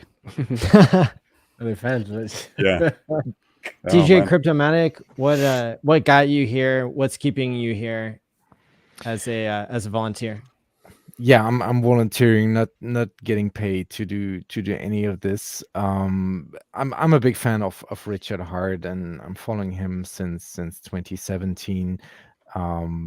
Very impressed by him and everything he ever said, and that's another thing that is very real. Richard has not let me down so far in all this time. Everything that he said in regard to Hex totally came through and delivered. So that makes me very, very loyal. But also, as we went along, I discovered this Hex community to just be like a second family, really. Everybody, I mean, we have our family feuds as well. Sometimes there's a bit of beef and drama, but mostly if you are real Hexican and real with the community, we usually all get along, forged fantastic friendships over the time, and that's really what's keeping me here and engaged. Is the family aspect. It's like a second family. We celebrate birthdays together, we celebrate Christmas together. Like, which other Seriously. Crypto community does that, right? Seriously. So it's We really for me. we is share the tragedies with each other community. too. That's Yes, what's beautiful, we man. do. Yeah, as That's just the most happened, important yes. thing, you know. Absolutely, yeah. Nope. Awesome answer. Who wants Gen Hikes, I guess? Sure. a couple years ago, if you'd have asked me about crypto in general, I definitely would have told you I'd heard of Bitcoin. I might have told you I've heard of Ethereum. I talked to a friend of mine that I was doing coding boot camp with online, and he was into crypto, and he had told me about a couple different other cryptocurrencies out there that he was invested in. And that's when I actually started, I made a MetaMask wallet, sort of checking on stuff. And unfortunately, I spent about 5 or 6 months before I found Richard Hart, before I found Hex, falling for all the hazards and the traps out there, right? The hourglass games, you put in one BNB and in so many days you get back 3 BNB, and by the time that happens, all the BNB is gone, that stuff. The scammy yield farming stuff. Yeah. So fortunately, the things that I did wrong, I did them early. I did them with minimal amounts of my own funds. And I've said this before, but I was watching Around the Blockchain with BitBoy's channel back then. I used to watch all these different YouTube, non-Hex YouTube influencers. And Richard Hart was on there. And the way that he was treated and talked to, it piqued my interest to do my own homework and start going back and watching Richard Hart videos. And then I started finding the YouTube channels for Hexicans and channels like yours. And just right there, a week or two before Pulse Chain sacrifice. So by the time I figured out what was going on with the Pulse Chain sacrifice, I think I got in on like day 11 of the sack, I think. So I wish I'd got in sooner, but it is what it is. And so that's kind of how I found it. And then once I like to get involved in things, I kind of immerse myself. Riding around at work, I'm listening to YouTube videos through an earbud, any chance I get, just to get more information on how to do something correctly, especially with the security, the OPSEC and the things going on with crypto. There's always somebody trying to take your money, right? So that's what got me into it. And then staying into it has been the community. Just I've been involved in other communities for other things before, even on YouTube and Discord and different things. But Crypto Spabuk rolling into my city, not too far after that, you happened to be there with him. Right. I just became acquainted with your channel, and then met you guys when you came into my town, and then not too long after that on your stream, I got my first wrench, so just the way this community, if you come in here and act like a jerk, you're probably going to get treated like a jerk.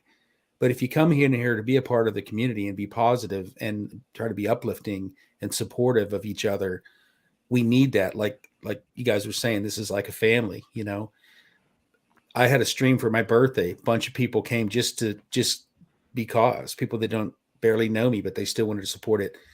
Know the story about my dog. I had to have my dog, put down and stuff. And I was destroyed over that. And I had people that came in and sat with me in chat and we talked about pets and love of animals and different stuff like that really helped me, that at that point when I was just really devastated after, losing my dog and stuff. So, sorry, Craig, real quick. What kind of dog breed was that? A Jack Russell. Jack Russell. Yeah. But I remember stumbling on a YouTube stream one night, and there was all these people in this chat, and they were sitting there in a panel, and their entire focus for that particular cryptocurrency was they were all sitting there staring at Twitter, waiting for Elon to say something else about their dog coin. Yeah. And it was cringe. I'm sorry. I'm not saying that some of the stuff I've done on stream has been cringe, but I'm just saying, you show me any other community that does what the Hex community does, and these conferences and the support for one another and stuff. And Marco's sitting over there in his house, and he's invested in all these different crafting type things. He's sitting there making stuff by hand just so he can have that available for the community, right? Benjamin just put all this data together, sitting on his laptop, sharing it, he could have probably found other things to do with his time, right? Crispy working on the website, and Maddie. I mean, DJ's over there spinning tunes, inviting us all to come and hang out and stuff. Community of builders, bro. You don't want to see me on roller skates, DJ, but I like your music. Briz, he's found other crafty ways Talk our channels to do stuff. Yeah. So, where do you find that at? And why wouldn't you want to be a part of this? Briz is the tough thing king. Well, and if you're coming around and being toxic and tweeting toxic stuff and fudding and stuff, there's some people that are just trolls and they want attention, and they're going to say the opposite of whatever the positive thing is because they want attention. So we just got to remember we're all in this together. I know I went really long on my response, but I just felt like it was appropriate to say that I really care about this community and the friends I've made, online friends, if that's correct. But that's why I'm here. So I'm still here. Why I'm going to still be here. Awesome. If I can just add, many projects in these like what we call the promise coin space, especially when you're around since 2017 with the ICOs and all that, some of those were actually very valid ideas, but it's all empty promises. But most of them died an absolutely slow death over the years because they didn't have an engaged community talking about it all the time and explaining and educating it and trying to reach new audiences. And that is also one thing that I just don't want to see happen to Hex. I know Hex runs on its own, it's immutable code. It doesn't need any of us, but it just works so much better if there is actually an engaged community around it. That's why I feel our work, what we do here, is so important. Hey, Maddie, really quick, can you select like somebody's name that did it correctly so people can see exactly what to type? Yes. This isn't rocket surgery, yeah, guys, people. It's super easy. You need to put hashtag Twitter space at with your username. At your username. Yes. So select where somebody. Do I put the ats in, or if you just put hashtag Twitter, you'll get entered and you might get picked. But then he won't know. I won't know his message. Yeah, exactly. It's just select somebody's name. Show somebody's name that did it correctly, if you can. Where do I put the percentage symbol? That's right. This isn't rocket surgery. It's so easy. 22 people have done it correctly. Okay, so you see this? Hashtag Twitter space at your username. It has to be like that. Okay. I don't select this. Maddie doesn't select this. The algorithm does it. But to be selected and entered, you have to type it like that. Once again, hashtag Twitter space at username. Good luck. The odds are really good right now. I don't know why we're not. Briz is trying to beat it. I'm about to log on my other. Who's been lurking helping? It's like a 1 in 4 when chance. Richard Hart wins a hat. It's like a 1 in 4 chance that you get a $30 or $50 hat or something. So yeah, go for it. Trust me, this hat's dope.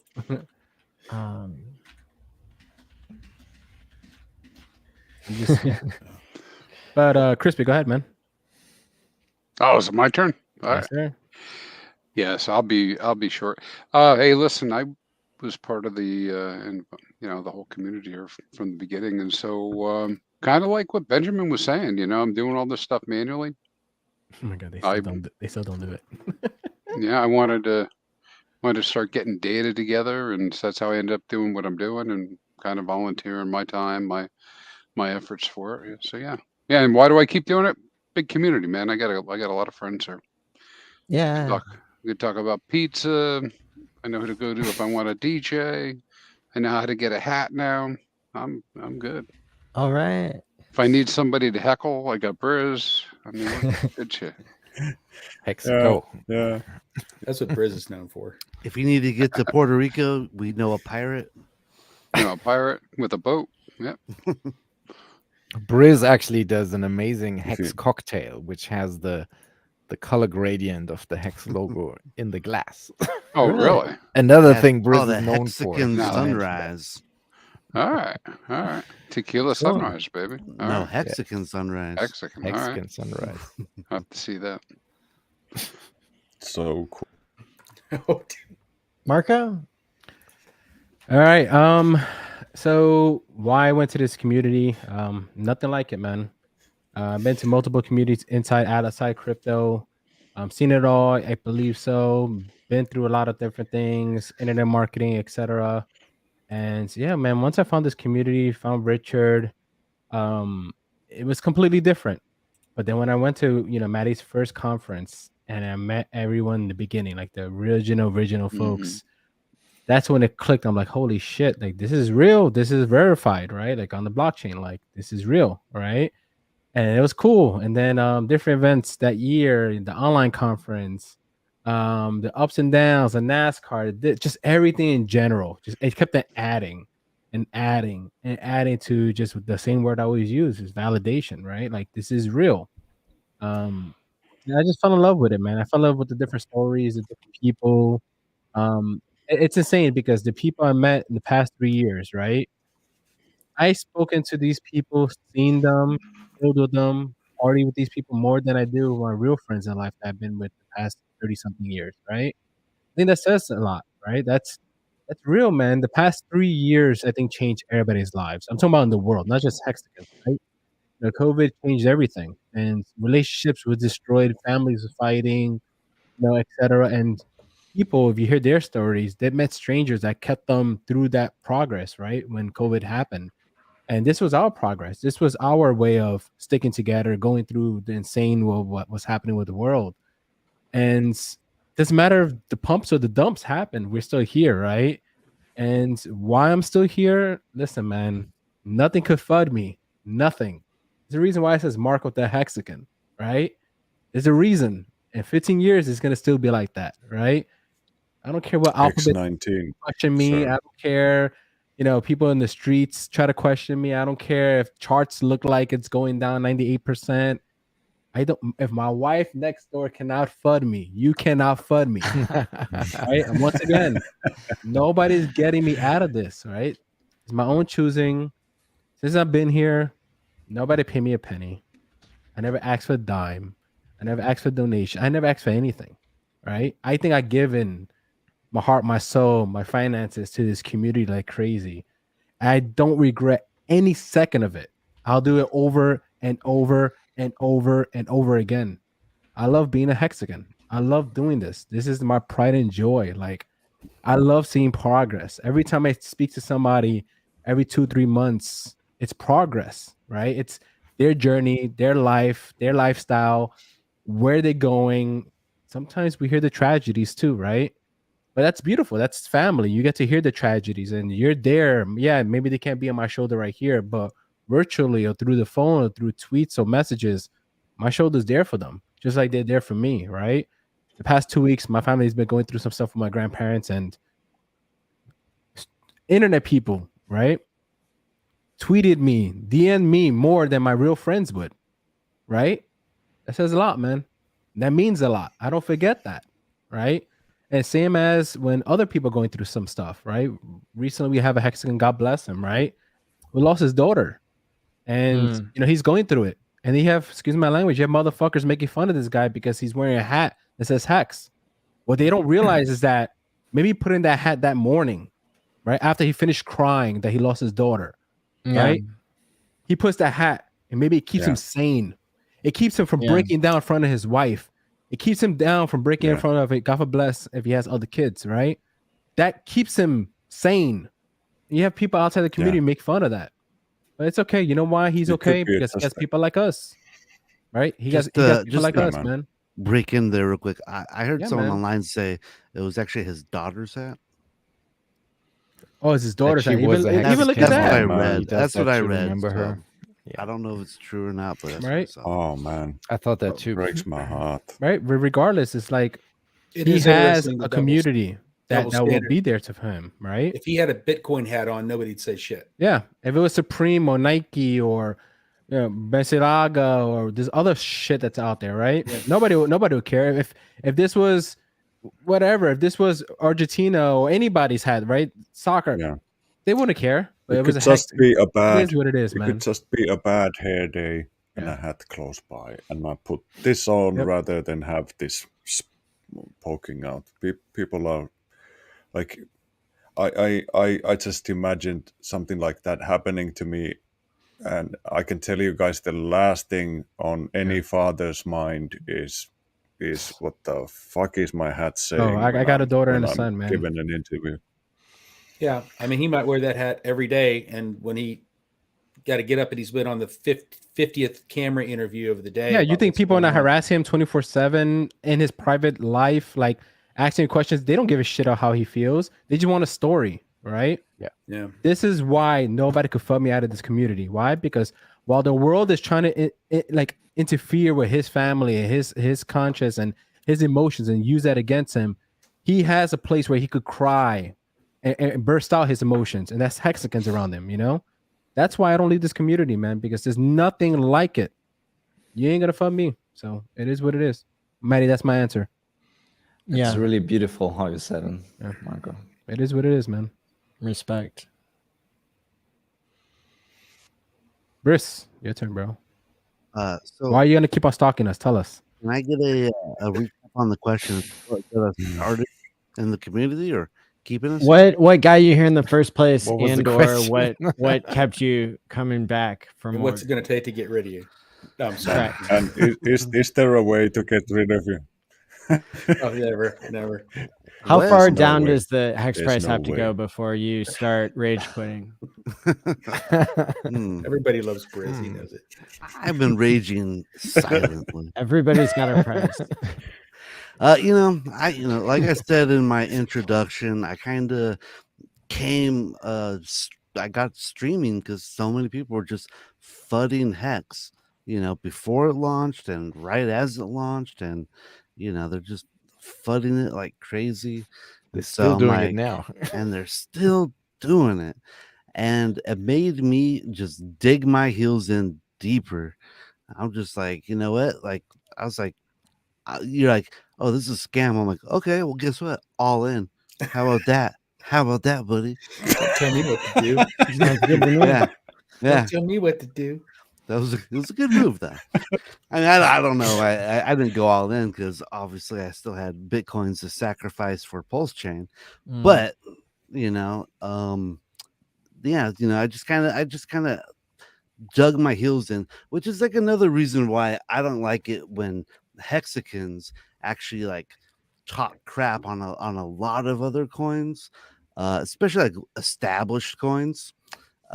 Just because it makes us look bad, it makes the other people dig in more, and it doesn't really bring the bees to the table. It only brings flies when you have that toxic, vendetta against other coins. So, I just like to promote, like, if you don't like a coin, just try not to talk about it, but if they're in your chat trying to like FUD you or whatever and like say, hey, buy our coin, yeah, maybe then you can give them a little pa. But other than that, try to be nice to everybody. And but yeah, honestly, it's probably all the jerks that made me like really stay deeply in Hex. I'm like, I had something to prove. Nice. So, but I'm here. I'm in the Glad you're chat. here, bro. Glad you're here, And man. I'm glad to be with everyone. And also the other thing too is the community is really great. Like Marco was saying, I had a medical emergency like over a year ago, and the community really reached out to me privately. So I felt the love, and and I like it that people can like make fun of me on here. Everyone's always like just making fun of me about one thing or another, but that's how I know Hey, you man, guys when, like when me. your box fan jumps out of the window and attacks you live on stream, you're not gonna Exactly. live that down for a while. Sorry. Exactly. So anyways, but yeah, that's why I'm here. That's why I'm with this community. There you don't see this type of streaming community with like Litecoin, Dogecoin, or anything like that. Maybe you got like a big central figurehead talking about Bitcoin, like BitBoy or some other, but that's not a community. That's a celebrity, almost like a D-list celebrity. He's a business that Yeah. sells out his audience. Yeah, he's yeah, That's it's paid exactly that. It's a AdWords, yeah. business. Yeah, it's paid advertising. It's not a community. And so yeah, We got a famous Hexican here in the chat. Super Hex Win. Shout out to you, the most followed TikToker. Nice. My he guy. has a lot of great TikToks. Yeah, great member of the community. Awesome. And then Ben, did we started with you, right? We started, yeah. Yeah. I have also a technical explanation. I have a question. How about you, Maddie? Why? What's your answer? I'm here for the free money. For the Bitcoin free sandwiches. claim, pulse chain airdrop, Uniswap airdrop, 1-inch airdrop, like that's a great answer. It's true. I Free mean, money. you know, Ding, ding. I was Ben can prove technically his data. interested in every Bitcoin free claim that came about at the time that Hex did, and that there were a couple others in particular that I followed, and this is the one that's turned out the best. Now, if you're asking me when do I think that just a free claim alone is going to flip the Ethereum price or something, that'd be pretty cool, and it might not be far off. I mean, the price of a T-share, did it ever go higher than the price of an ETH? Yeah, it was up to No, it got close. 9 grand. Close. I think the most we went was 10,200, 1,100, something like that. Something like that. A T-shirt. So that's yet to Yeah, come. that's more than- So that'll be exciting to see. Because whenever Hexicans can yell at Bitcoiners, well, and when 10,000 hex or whatever that pays out in a T-share, once that becomes more valuable than a Bitcoin, that'll be pretty cool too. So, Hex is the airdrop that keeps giving, and of course, I didn't know about the community. There wasn't a community when I did the free claim, and now what's keeping me here is the people, and also just the psychology of time locking and how it community and maybe mental health and maybe becoming a better version of yourself, that those are emergent properties of time locking and of Hex. And anything that could foot you out of the community? Anything at all? Yes. What's that? I would say if the price of Hex went to a new all-time low, and then it went to a new all-time high, and then a new all-time low and a new all-time high, like back and forth, like really fast, maybe like every day, it's like, because I would literally, I would sell everything I have and then be homeless, and then I would be like robbing banks and stuff, and it would just be kept doing that. I might get fudded out. Oh boy. But Maddie, I do want to say something, Yeah. right? So They would learn to pick up your face. All right. So after all the projects and everything I've seen or heard the past year, I'm in love with yours, bro. I think what you're trying to do is incredible. I think if it does work the way you think it's gonna work, I think not only would it just help Hexing in general, but I think it could be a major breakthrough in crypto in general, right? Thank And you. I really think That means like a lot. it could spread out there like wildfire, man. Especially like if you've seen what happened last year, right? All the people getting hacked and rug pulled and all this other crap, right? Like this is one way where, bro, people killed themselves last year, okay? Yeah. Or the year before that, and the year before that, and the year before that, right? And what you're creating, man, you could before that person decides to take their life, you could save them from saving their account. That changes everything, right? So that's cool, man. I hope you succeed, honestly. Thank you. Yeah. Thank you very much. If people don't know what it's all about, you can rewind to my talk that had tons of like technical errors in it. Like the only joke. time my camera hasn't been working the whole conference is like when it was my turn to talk. And so it wasn't that bad, man. It was little out of focus a little bit, but it still wasn't horrible. needless to say, yeah, like I really appreciate the support, and if people want to learn more, you can go to the Telegram that's pinned in the YouTube channel, t.me/smartvaultme or t.me/timepaysme, and it's the same on Twitter and Telegram and stuff. Yeah, I'm really excited for how the community can keep growing, and especially like, you know, to keep true to the idea of like, let's not vampire attack our own community. Like, let's let's keep it real and not sell out. We haven't sold out our audiences yet, and so like, now's a good time to keep up the faith and keep up the good work when it comes to especially onboarding people during a dip. It's like way harder, but it's way more meaningful, I think, when we go back up. So when Hex hit 3 cents, if you for the want first to time, change, and started if you want to increasing. change somebody's life,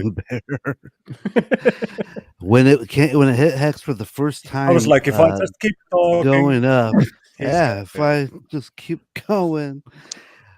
It was so easy to onboard people when Hex hit 3 cents and going up the very first time.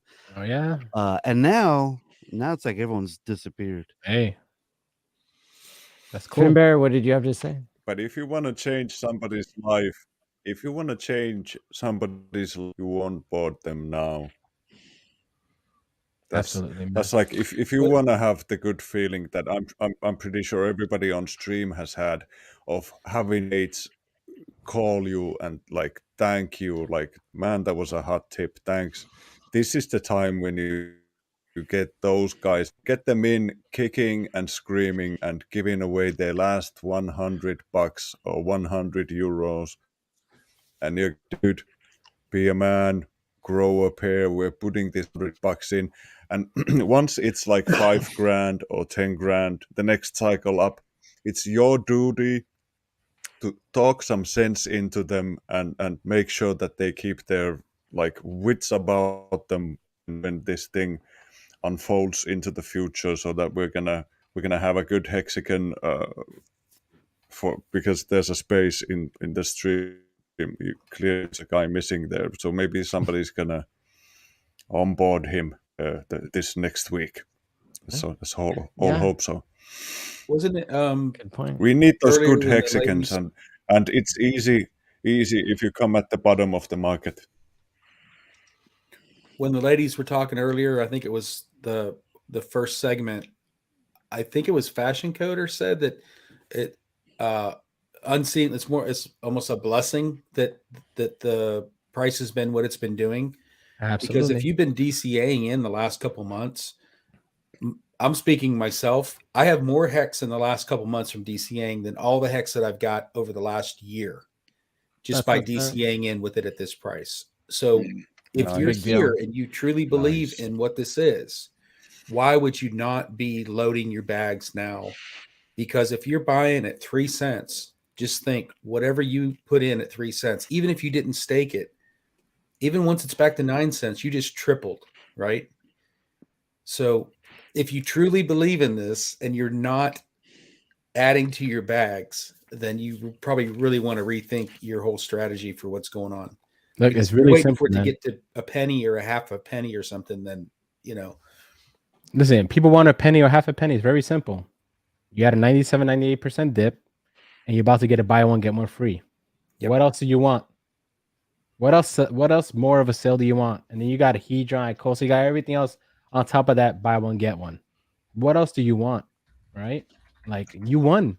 Stay focused. But also for those who bought during the run up last year or maybe around the top and are now a little bit discouraged, nobody ever on stream said that this is to buy now and sell again 3 or 4 months later. Like, we're talking, you're supposed to stake that for at least 7 or 8 years. And if you really do that and stick to the truth engine, 2 years down the line, you will have forgotten about when you actually bought in this year or last year.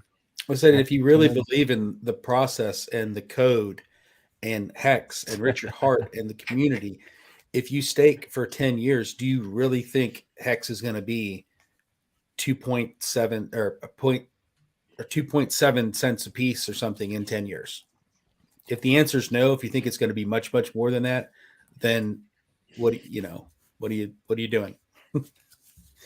And none of this is financial advice. It's None of it's staking financial advice. Not telling you to buy anything. Just saying. It's staking advice. Do you want to buy more when it's down low, or do you want to wait till it's on the rise and everybody's excited about it going up? That's the whole... I had friendship advice also, not financial. True. Yeah. You know what's How another to thing? Spend your friends' money.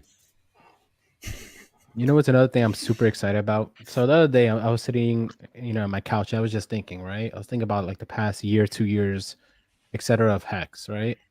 I'm like, the first year we had was remarkable, crazy pump, etc. The year, and then last year was like the most FUD we ever had all at once, right? You had the markets, the FUD news, you had everything you could think of, price going down, people out, everything, just everything, people fighting if that I. If Hex could survive last year alone, right? What makes you think is about to happen, right? The next year, the year after that, we went through like all the freaking FUD we could possibly think of last year, right? It's incredible, man. The journey we're in. Like, sit back and you made it. You made it the hellish year of Hex, right? Relax, chill. DCA, like these people are saying, right? It's not financial advice. You do what's best for you, but I don't know, man. Yeah, you got to be smart about it too. It's like you don't take money with you on vacation that you shouldn't be spending, right? You don't skip your rent because you're going on vacation next week and then deal with it when you get back. Be responsible and tell that to my roommate. Yeah. But you know what I'm saying? It's at the end of the day, you're the one clicking the button. You're the one making the call, making the decision. Exactly. So you can't blame anybody else or any vibes you got from anybody else about what something's doing or not doing. At the end of the day, it's going to be responsibility. So do your own due diligence to do your own homework. And then Papa B was on earlier. Don't forget about security too. This is all well and good, and you do all this stuff, and you finally see the light at the end of the tunnel, and then all of a sudden you open up your wallet one day and it's empty.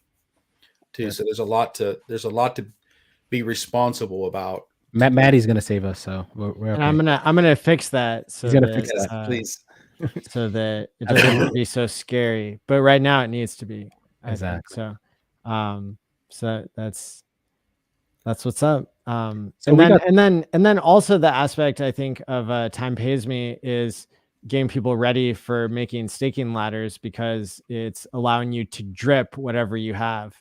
And even if it's a security posture that you want, where a hacker can't run away with all your coins in the same way or at all, I think it'll be really cool to see if people respond to that form of time locking, where time locking is a secondary thought, not the primary purpose. So if you guys heard in my speech earlier, like I'm actually going to be probably splitting into two front ends that use the same code, the same blockchain code. And one front end is going to ask, how long do you want a time lock for? But the other front end is going to ask, how much do you want to secure and how much do you want to have access to weekly? And it's the same question, but it's framing it completely differently. One's going to appeal to people who like being patient. The other is going to appeal to people who like knowing that their money isn't getting stolen. And regardless, you're saving them. So it's a win-win. It'll be really interesting to see how that's dope. That's dope. Now we have a giveaway here. That's gonna dare I say, because giveaways are always spelled disaster. But hey, look, guys, anyway. we explain the rules like been a while, 1,000 times. Yeah, how to type this there are in, no okay? rules. You don't get anything. Where do I send my Bitcoin? I'm not responsible. Oh my god, you will get the complaints. This is not fair. Guys, only 25 people did this right. Come on, 25 people only.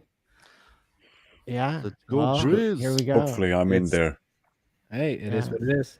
What, you have a one infection? So Come on. Come Frizz, on. frizz, Come frizz, on. frizz. Me. I'm in there. Me. Yeah. Me. No whammies, no Me. whammies, no Where's whammies. me? That's not me. That oh man. Wow. Okay, so that's one person. Let me Woohoo! take that. So John Mark, Mockford. so DM me, okay, on Twitter if you can. Awesome. That's one. I didn't see my. Oh, we I didn't can't see my like name what in the he list put there. as his answer. That totally Oh, ruins the method of like you being able to message him. So hopefully everybody's honest. All right, here we go again. Why am I in there like twice? Why am I in there? It's Oh, really suspicious. Hello, Marco. I'm I'm not in Mr. there. John Please don't. Mockford. No! Rigged. I knew I shouldn't have done this. Hey, Maddie, do this. I got you a hat for you regardless. Do it again for somebody. I'm gonna hit it. Yeah. See, if Marco wins, he don't have to pay any postage at least.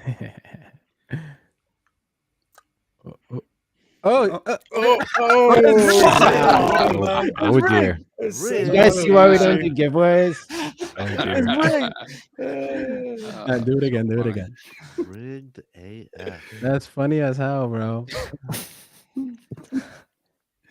UFO. Hey, look at that. Hey, here you go, Rabbit. All right, we have our Nice. second winner here. I'm gonna hit draw again. Yeah.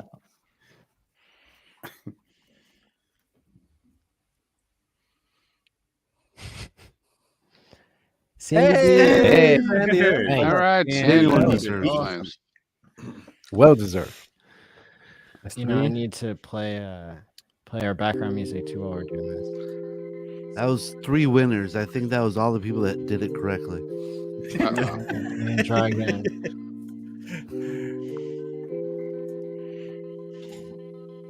Come on, who's next? Who's next? UFO. Come on. Hey, okay. Oh, Nando, nice. Extender. All Keeps right. teasing me. It keeps OG. like pausing on Do we- mine and then going to the next one. And we have one more then to do, Marco. Yeah, I think there's one more. Yeah. And I almost congratulated Melv Tony because it looked like he won it, but then he skipped a few. Hey, All right. Next Monkey. monkey. All right. All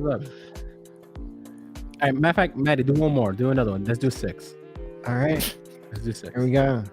And then we do a live stream and everybody wears their Marco hat on the live stream together. Yeah, that'd be cool. You have almost good 25% luck, people. chance of winning. Hey, What? Maddie wins twice. That's so man. Oh, Oh, my dear. worst nightmare. Now you can wear one forward and Everybody thinks I backward at rigged the it, but I same didn't. time. That's funny, bro. That's more rigged than online poker, man. Yeah. No, Shitstorm he won incoming. already. He won already. He won already. Yeah.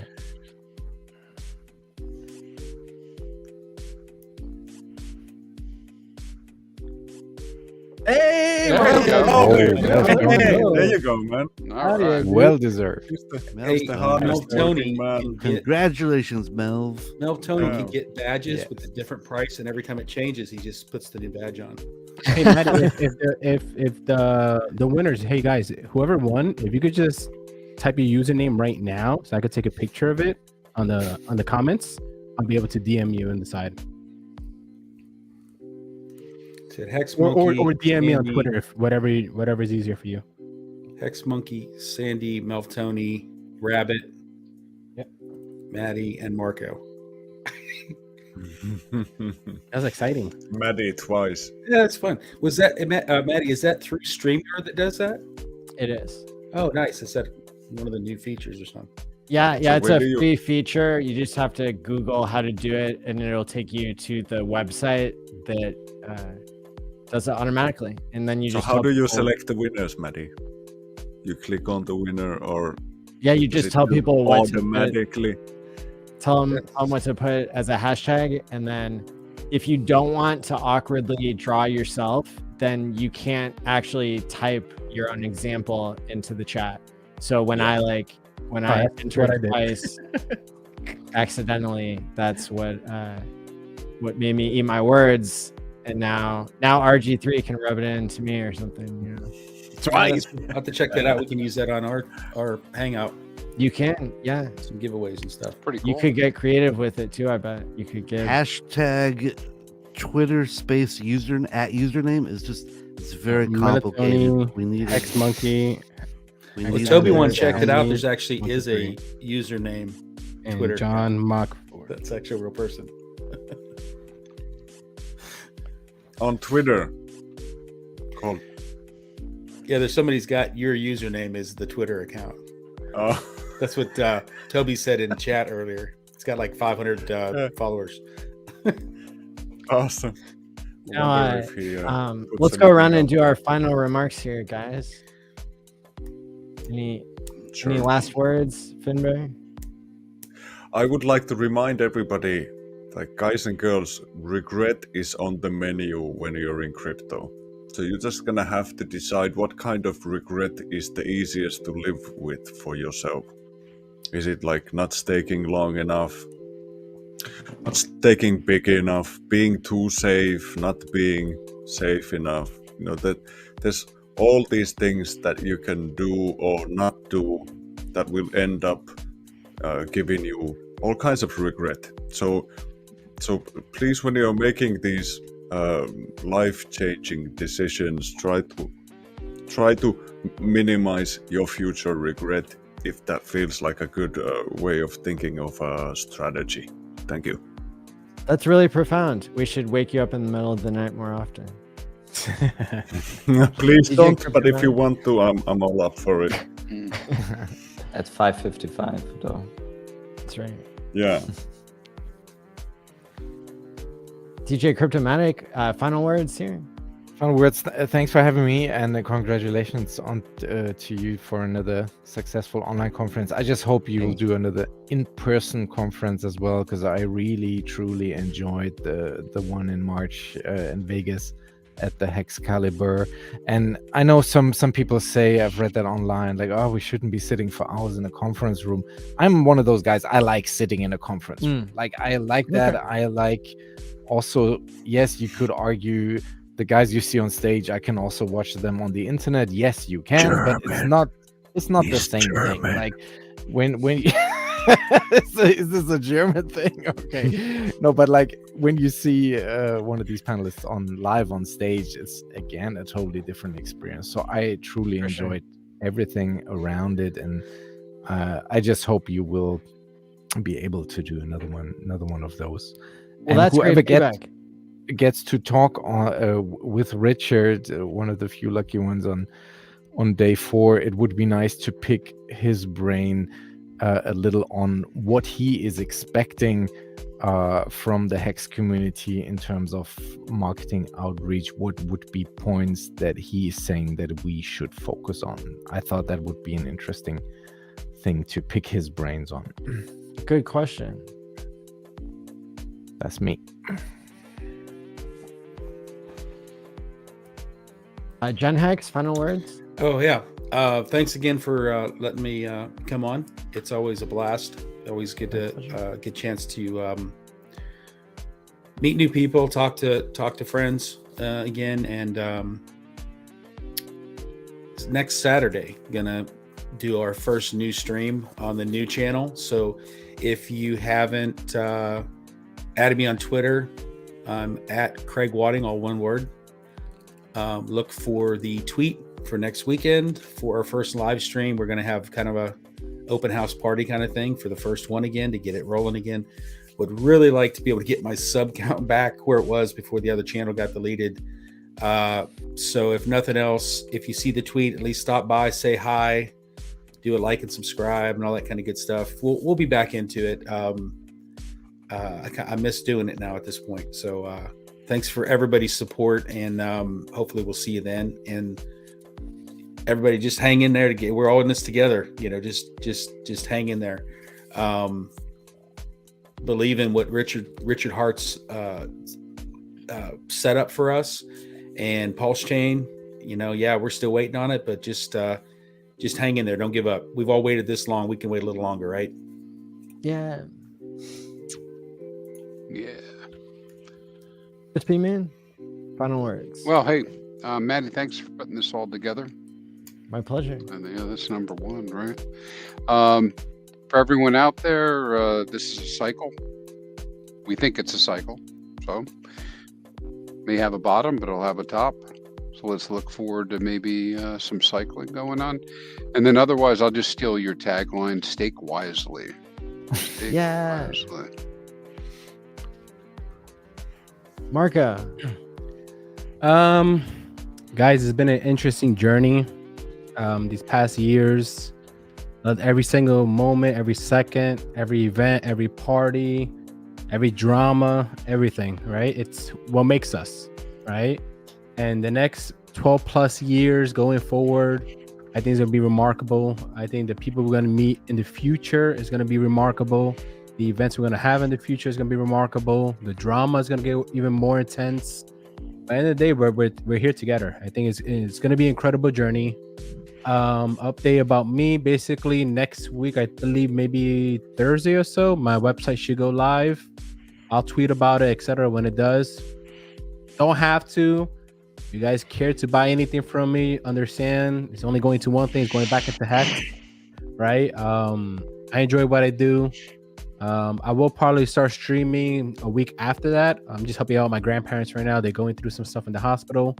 Once all that's taken care of, I'll be streaming, doing live streaming. I'll be doing crafting videos. I'll be doing all that stuff. I think it's time to start doing it.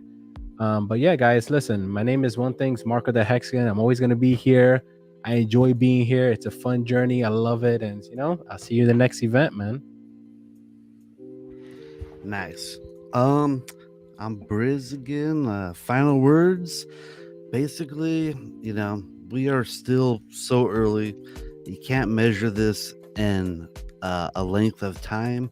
I think you should measure it in adoption rates. And, supposedly we have about 100,000 stakers in the Hex community. Seems like kind of a high number to me. And quite frankly, that makes me excited because we are so small. I mean, we don't even have 1 million people yet.